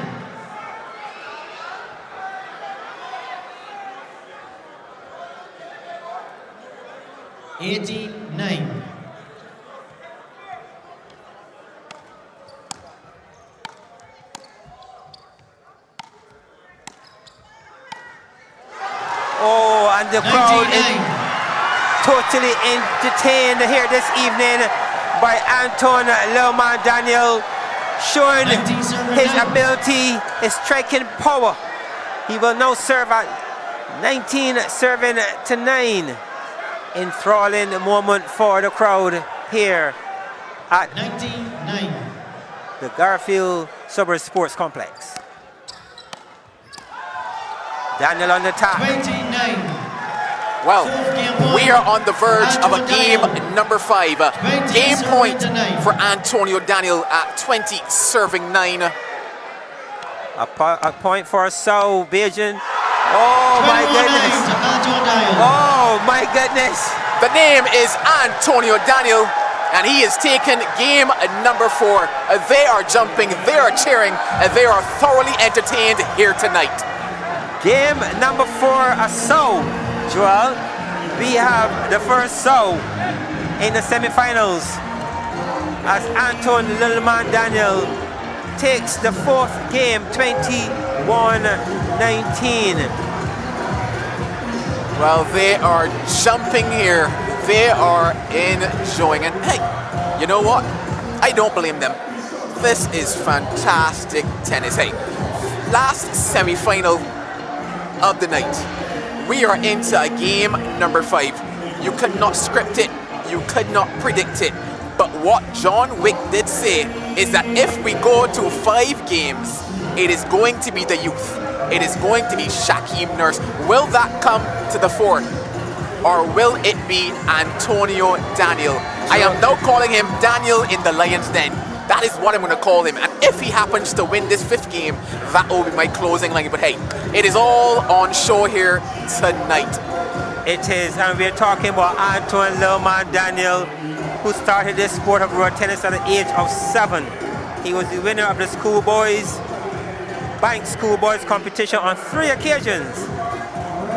He was so good as a junior, he was not allowed to take part in the school events after he was not allowed to take part in the school events because he was seen to be well above his age group. Antoine won the 4th game, 21-9. This is the 5th and final game. He was the winner of the Bank Senior Tournament on 2 occasions already. And we are seeing a legend, a living legend of the sport here. At the age of 54, we're moving into game number 5. The 5th and final game of this semi-final. And first blood, first strike goes to Antonio Daniel. Will he also take the last? Oh, only time will tell.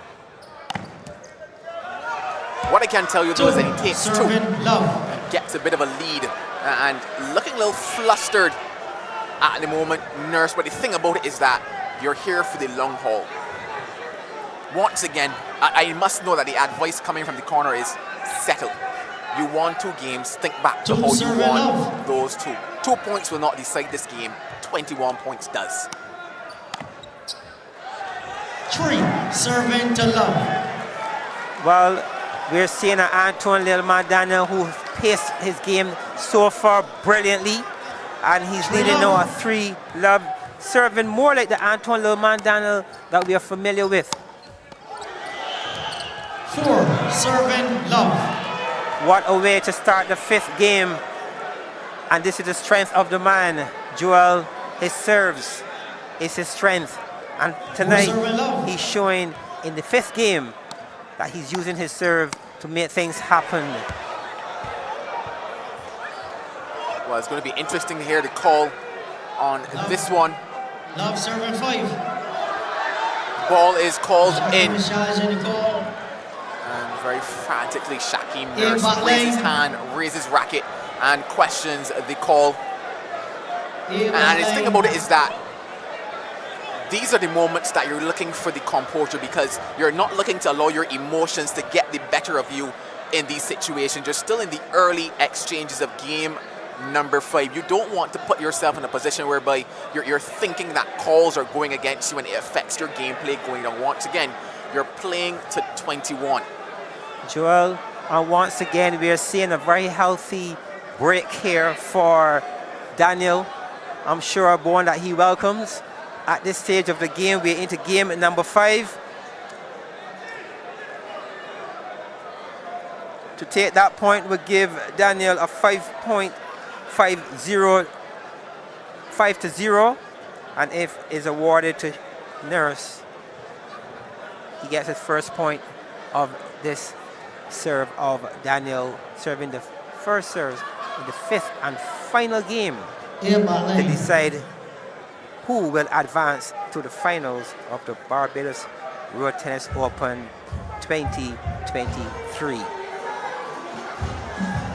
Well, it's Nation News review time here at the Wilde Gymnasium. I want to say good night to everybody who has joined us from all around the world. And we also want to say thank you to all of the partners and all of the sponsors who have come on board to make this very night possible. It certainly would not be Barbados Road Tennis Open Finals 2023 without them. So the BTMI, Barbados Tourism Marketing Inc., the Nation newspaper, Digicel Plus, U plus Digicel Plus equals more value. Valvoline, the original, always moving forward. Ministry of Youth, Sport and Community Empowerment, the National Sports Council, Barbados Road Tennis Association, and Barbados Bottling Company, the hydration partner of this year's Barbados Road Tennis Open 2023. That Nation News review is what we have on screen now. Down the line,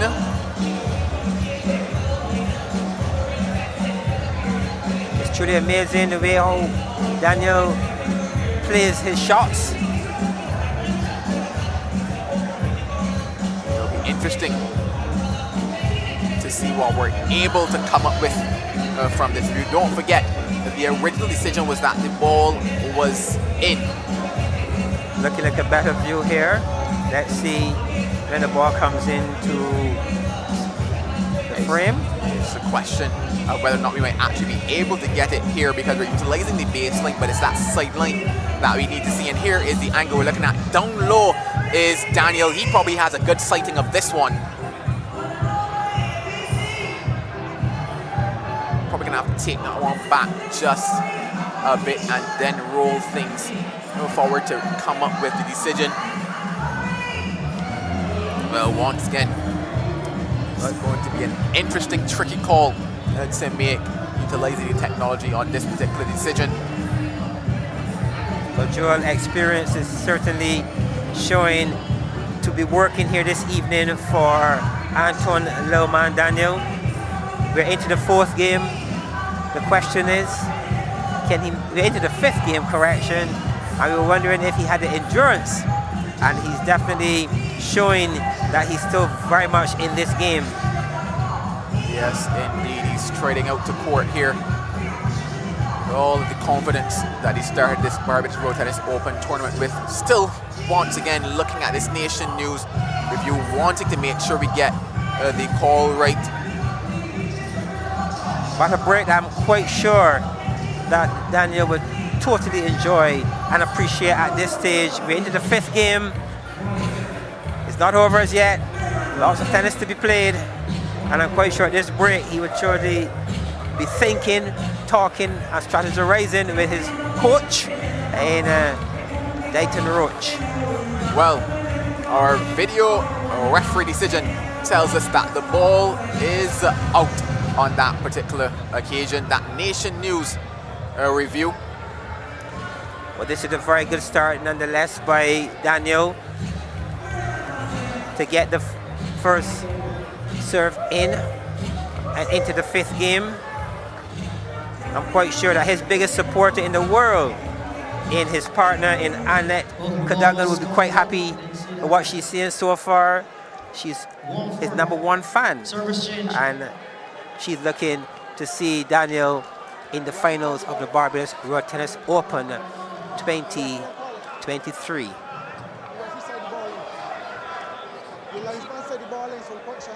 Well, a discussion ensuing here at the moment.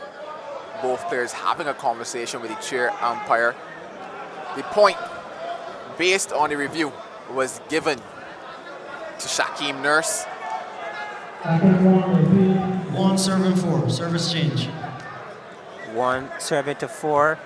Very good start here by Daniel.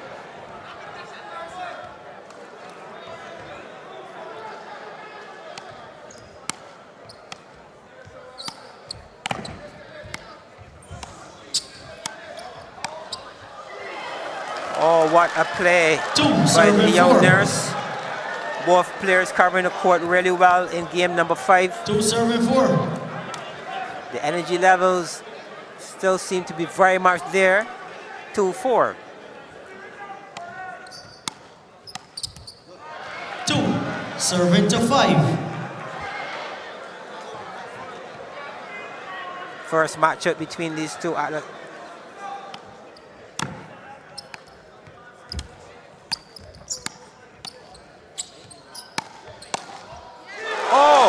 What a you were talking about shots. Joel, you just got one. Top shelf shot.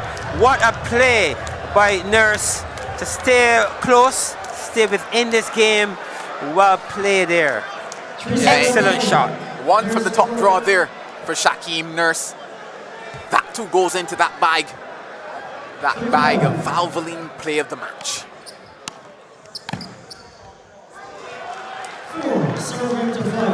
Pulling himself back, talking to himself all the way. He knows the importance of this particular serve. 4 serving to 5. 5 all would be great. Picture of concentration is Daniel. And a picture tells 1,000 words. Those 1,000 words right now are all happiness for Shaquem Nurse, pulling things back to 5 all.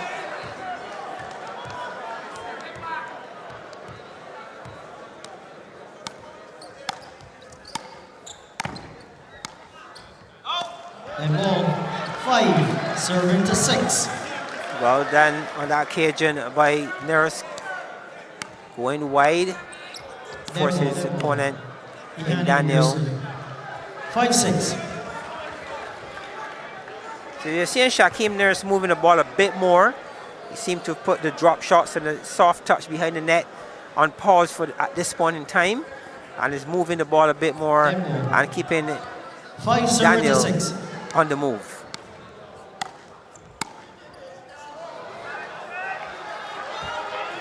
Daniel looking to paint an already painted line. Ball on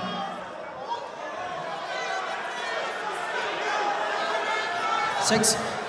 Original call was the ball in Shaquem favor is challenging the call. of Antonio Daniel. Would have taken the score to 6-all. However, a challenge Back line. on the back line by Shaquem Nurse. All that means it's time to line up another Nation News review.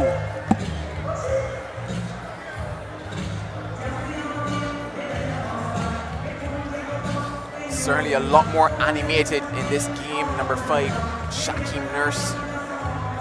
And well, there's simply no coming back after this. Winner takes it all and has a shot at that $20,000 on October 15th at this very venue, the Garfield Sobers Sports Complex. Lovely to see everybody here who has joined us in person to take in the festivities and add to the atmosphere here in the gymnasium.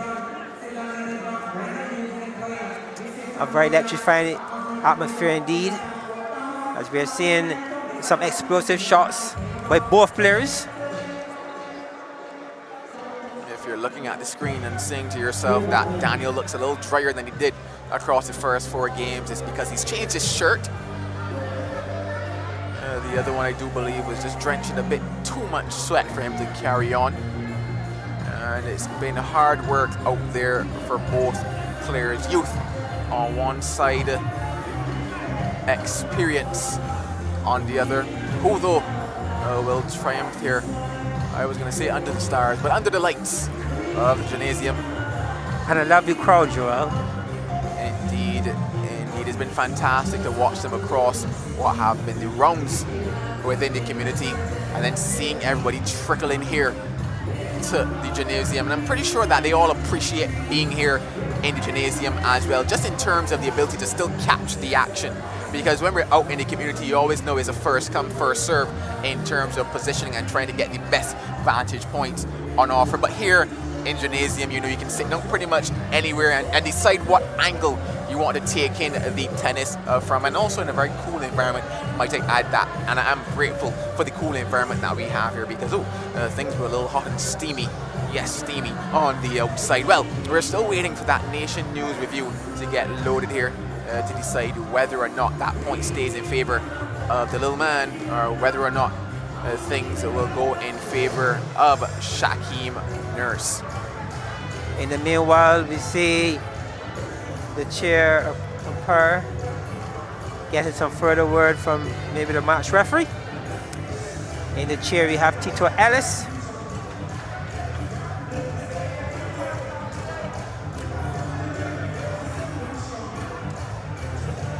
But Joe, we're in the game number 5 and we're still seeing some good energy by both players. Certainly we would expect the 18-year-old to be still bouncing around, but we have the 54-year-old who's also still moving around really nicely. I spoke to Daniel about 2 nights ago, and I was asking about his condition, how he's feeling. And he told me, John, I'm feeling good. And I'm feeling good, you know. He emphasized that he's ready. And I must say that what we've seen for the past 4 games, it looks as if he is feeling well, he is moving well, and who knows at this point. But he's determined. He told me as well that he's here to go all the way, and I'm quite sure that at this point and at this score line, he believes that that is very much possible at this stage. We still have his 18-year-old opponent. Well, we're looking at the review here on this Nation News review. Ball out is the call that is on the screen. which means it will be a successful challenge for Shaquem Nurse.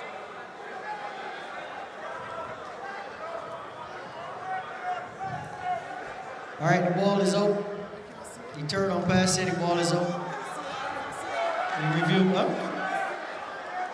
The player, Daniel, if you're looking at him demonstrating on cameras, because the big screen at the moment that everybody has the pleasure of looking at the reviews, well, it's not showing here in the gymnasium, but on screen and at home, you're able to see what is happening. Mr. Daniel, it was indeed this screen is getting trouble, so you can go and see it on the screen by the match referee. And Antonio Daniel is now making his way over to the screen by the match referee. And as the chair umpire rightfully says, it is the player's right to see the call. So I would just shift a couple things here to ensure that we're able to see, or rather the players are able to see what is happening here. So we're going to have that review being shown again. Both players joining over by the third umpire.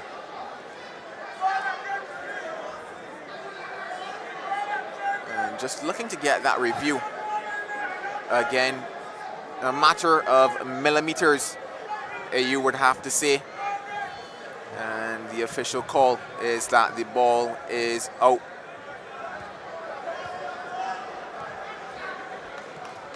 Both players training back out now, accepting the decision of the umpire. So the players at the final, 7-5. 7 serving to 5. So we get things started once again. After that was just a little slight break at 7 serving 5. Daniel serving, 5 serving 7. In fact, 5 serving 7. Ball in the hand of Antonio Daniel for service. 5-7. Change the scoreboard, 5-7. Well, there you have it, the decision. Ball adjudged out.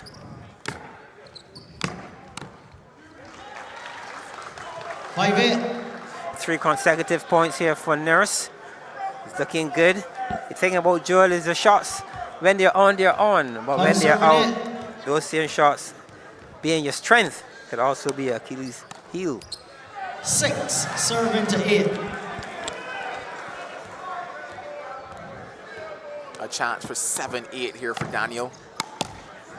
He's not able to capitalize. Service change now at 9 serving 6. 3 points to the good for Shaquem Nurse. Can he improve on that position here with his service?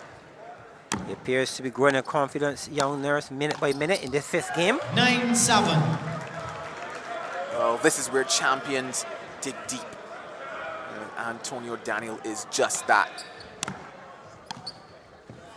Oh, but the skill, craft and guile of Shaquem Nurse gets past him on that occasion. And I mentioned the fact that the animations are even more on show here in game number 5. You see the players switch sides once again in the final game. This being game number 5, players will switch once the first person gets to 10. That is Shaquem Nurse. And you saw his reaction as he was changing over, pumping the air. He understood the importance of that particular point. And let's see if he can capitalize and press on with his 3-point lead. 11-7.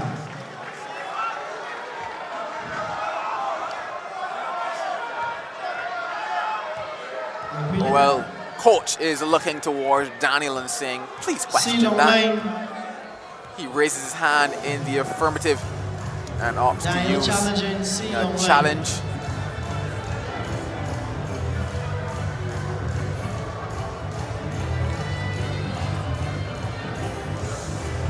So another break in play here at 11:29 in beautiful Barbados, the Eastern Caribbean. We've got to say a good evening and truly hope that our viewers are really enjoying this final semi-final event to determine who will join Mark Griffith in the finals of the Men Barbados Road Tennis Open 2023. We have the ladies in Madeline Blunt. She will be coming up against Sheldine Warren in the ladies final as we're just awaiting one other opponent as to who will join Griffith in the men's side of the draw. So, another review moment. Joel, these reviews, must say they're serving a purpose. In some cases, you can say it's really working. On others, well, the thing about it is I'm quite sure that I'm just supposed to say that I'm quite sure that First Mate Daniel enjoying these breaks at this point. I believe so. You know, at his age, 54, every break helps. Well, we're getting that Nation News review. I'm not sure if that is the particular ball that was being questioned, because the one in question, if I dig back through the memory files of my mind, was a lot closer to that right sideline on screen. Just going through the process of ensuring that we get to the right ball. Yeah, once again, it doesn't appear as that is the one that is under review.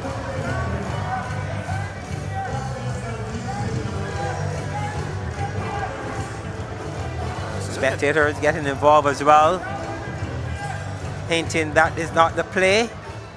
C-long line. You want to see the camera from C-long line? Shaquem Nurse plays his road tennis in the sauna, and I'm quite sure that Anthony Baku Simmons, taking in all this action, be quite pleased to know that he's performing the way he is at this stage. We also know that Mark Griffith is a member of the sauna camp as well.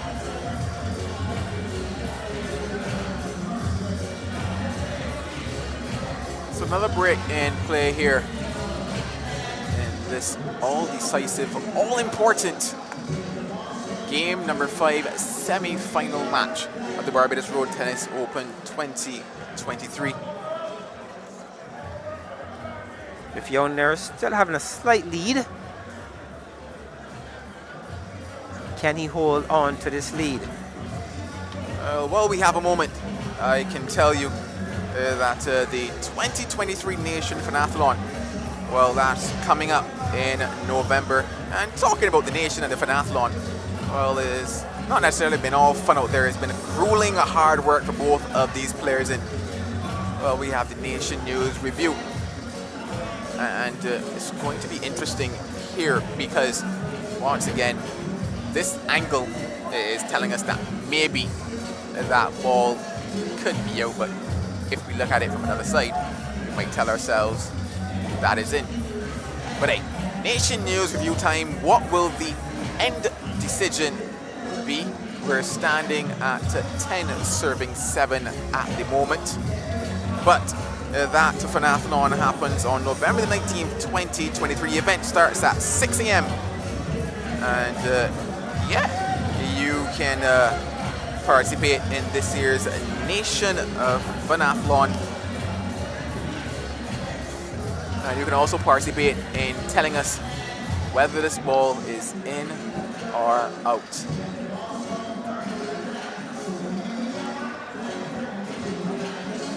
Good evening to Wayne in the US, in New York, and the entire posse there in New York taking in this action. I gotta say a special good evening to Greg. Am I the name Django? You watched the movie Django? Yes, indeed I have. Oh, there's a guy who plays road tennis and he actually goes by the name of Django as well. Very good player in the day, back in the day. Plays a lot of tennis in Charleston. And I'm quite sure that all I know, he's taking in all this action. A big follower of the streaming. Good evening to Django and the entire Charleston crew, who I'm quite sure taking in some of this action as well. Still waiting for that final decision as we enter the 5th and final game to decide which player, Antoine Lilman Daniel or Shaquem Nurse, will advance to the finals of the Barbados Road Tennis Open 2023. Ball is out. Ball judge out. So it's 10-8. 10-8. Ball has been judged out. And that now puts us as a position of 10 serving 8 points 10 in serving favor 8. of Antonio Daniel. Very good. 11 Weight off serving to 8. by Nurse. Haven't seen the weight off in a while. 11-8. This young man continues to be thinking his tennis. Service change. 8 serving 12. Service change at 8, serving 12. Hands to the heavens. We're seeing Shaquem Nurse. We're seeing a developing Nurse. His thought process of this game is really improving. Can it get him to the finals in 2023? 9 Well, serving he's to 12. up against a formidable opponent in Antonio Daniel, and he will not be letting up any time 9 serving soon. to 12.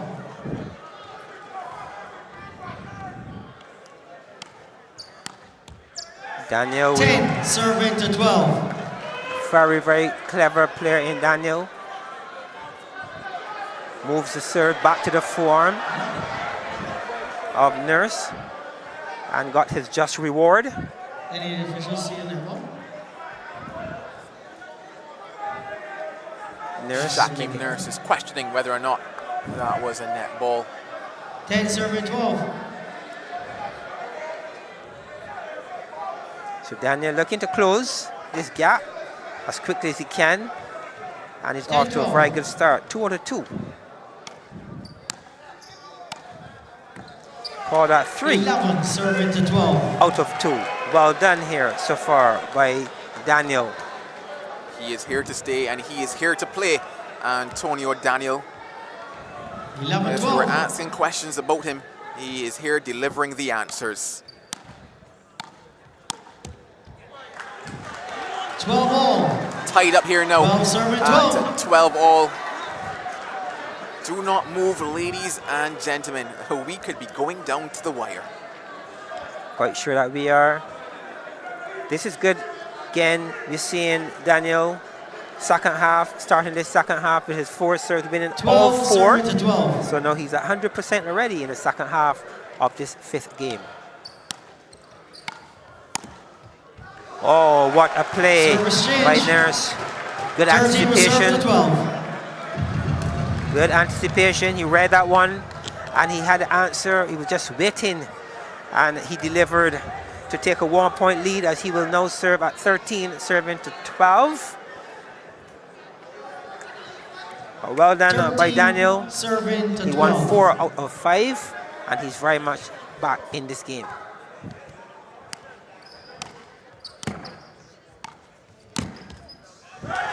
Thirteen all.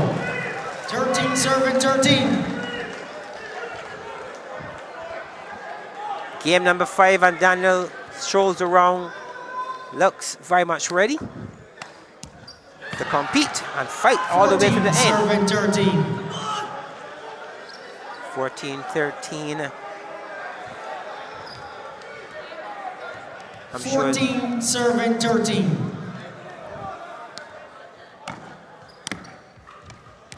Oh, that's a 15 very serving good 13. backhand by young Nurse, inside out, down the line, but the ball spun away from his opponent, and well done by Nurse.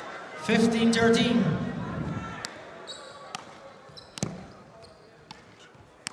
Dead ball. 16 serving 13. One absolutely important service coming up here for Shaquem Nurse. If he takes this, he gives himself a 4-point advantage going into the serve of Antonio Daniel.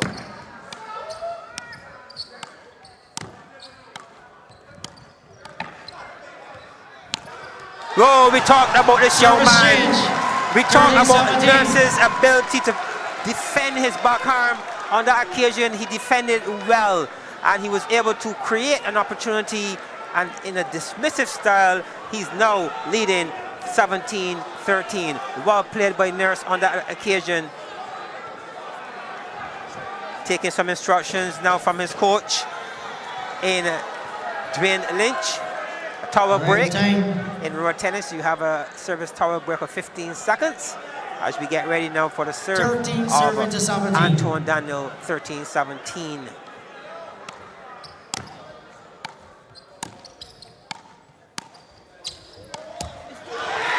And we are here now at 13-18. He cannot contain his emotions, Shaquem Nurse. He says, come on.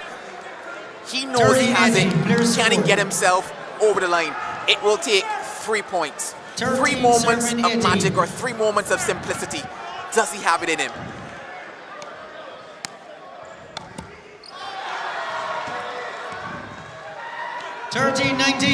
We are down to 2 moments. Coach says, relax. The expressions on this young man's face. Look, see, I'm here about business. I'm ready. Well, Daniel still has something to say about this one. Shaquem is challenging the ball. F long line. Well, the original call F long line was in. Shaquem Nurse, on the advice of coach, says, okay, I am going to appeal this one. Just 2 points away from Shaquem Nurse, booking his pass to the finals of the Barbados Road Tennis Open 2023. Can he do it? Well, that Nation News Review is on screen at the moment, and it looks as if that ball is in. It looks as if the ball is good, which means that the call should and will stay. But hey, I must wait on the official decision to pop up on that screen. And yeah, I guess Sure, you're doing well. I'm doing okay. You're doing well. An unsuccessful appeal for Shaquem. 14 serving Nurse. 19.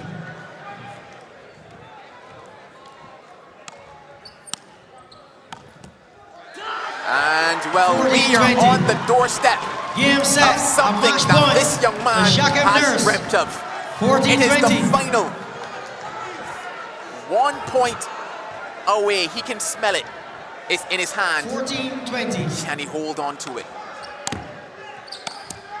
And 21-14. Shaquem Nurse. Shaquem Nurse. His destination, the Barbados Road Tennis Open Finals 2023. Push all, and you see the camaraderie, man. Young man in form. Well, our 2 finalists have been confirmed, and one of them is shedding tears of joy right now. A young man who stepped onto this court believing that he could be in a final. And a reminder that this tonight, he has made it possible. We went to 5 games, and here is one of those moments from it with the Valvoline play of the match. Shaquem Nurse delivering an emphatic blow, beating his chest, and knowing that tonight he was the man for the job. The Valvoline play of the match. What a match it was here. What an entire event this has been. The semi-finals of the Barbados Road Tennis Open 2023. Talk me through Shaquem Nurse in game number 5. Talk me through Shaquem Nurse overall in this semi-final, John. I believe that we saw Shaquem Nurse, who continues to be developing his mind, his composure. He's been around a lot of great road tennis players for a very long time, and we're seeing a young man who's soaking in a lot of information. We're seeing a young man who's at a place where he too is now maturing. At 18 years old, he is showing maturity in this sport of road tennis. He was a couple years ago, he was very attacking. He was always out there looking to do something extra special just to get person's attention. I know he's learning the trade. It's not only about attacking shots, it's about reading styles, playing styles, and defeating different styles. Well, at the moment, he's unable to control his emotions. You can understand why, because this is just an amazing occasion to be on stage. But let's hear from him now with Marsha Boyce.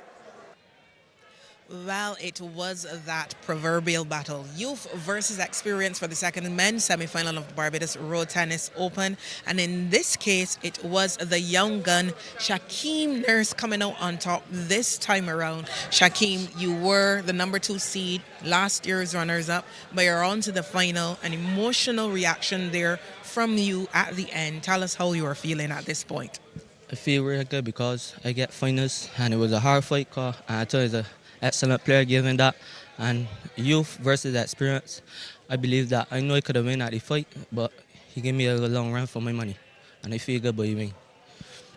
So unlike the quarterfinal match, you started a lot better this time around. You got out to a quick start. You went up 5-love, then 11-2 before closing it out 21-11. You seemed very confident at the start of this game.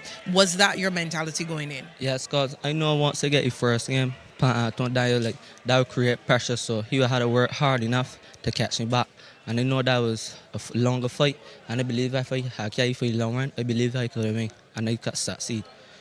Now, Daniel rebounded to take the second game, and he really pushed you at the end of the third game, but you held on to take that one. But there was a lot of discussion between you and your coach, particularly during the challenge reviews. What was some of the advice he was giving you at that point in time? My coach, he told me to settle down because I was rushing the points, and he told me to settle down because at first, when I win the first game, I feel like that I could have blasted out on a turn. And for hard players like the old man that in the tennis and the experienced player, you can't expect to come and bully them out. You have to play and sit down upon the ball. So in the first game that I win, I went rushing, I went away from my game plan because I come with a game plan tonight. And I played the game plan the first game, like running about the court because you know that you old. So you had to settle down. Now, this was one of the longest games for this year's tournament. Were there any concerns for you about your fitness level the longer this contest went on? No, please, because during the tournament, before the tournament started, actually, I was working, I was running, playing extra tennis in the evening. I was getting ready for the tournament. So, no, please. So now you have that final match against Mark Venom Griffith, a rematch of the 2022 final. What can we expect from you this time around? Last year, Mark beat me in the finals. Bad luck to me because I rushed the night, but Venom is an experienced player and a very good player, number 1 actually in the sport. So I believe that at this point of time, I believe that I'm going for the big prize, the first prize. Well, Shaquem, congratulations on your semi-final victory, and we wish you all the best for the final. Thank you very much. Guys, back to you. Well, there you have it. The words of the second man to make his way into the finals of the Barbados Road Tennis Open 2023. Shaquem Nurse, full of pride in knowing that he could have done it here tonight. Of course, unfortunately, this is not possible without our sponsors. We want to say thank you once again to all of them. The Barbados Tourism Marketing Inc., the Nation newspaper, Digicel Plus. You plus Digicel Plus equals more value. Valvoline, the original, always moving forward. Ministry of Youth, Sport and Community Empowerment, the National Sports Council, Barbados Road Tennis Association, the Barbados Bottling Company, our hydration partner. What a semi-final night it has been. All in all, congratulations to all who have made it into the finals. And those finals going down here at the Garfield Sobers Sports Complex on October the 15th. That's Sunday night, where we journey back here to decide who will be the champion, who will be winner of it all. It's been a pleasure being here. On behalf of all of us here, part of the production team, I want to say thank you and good night to all of you.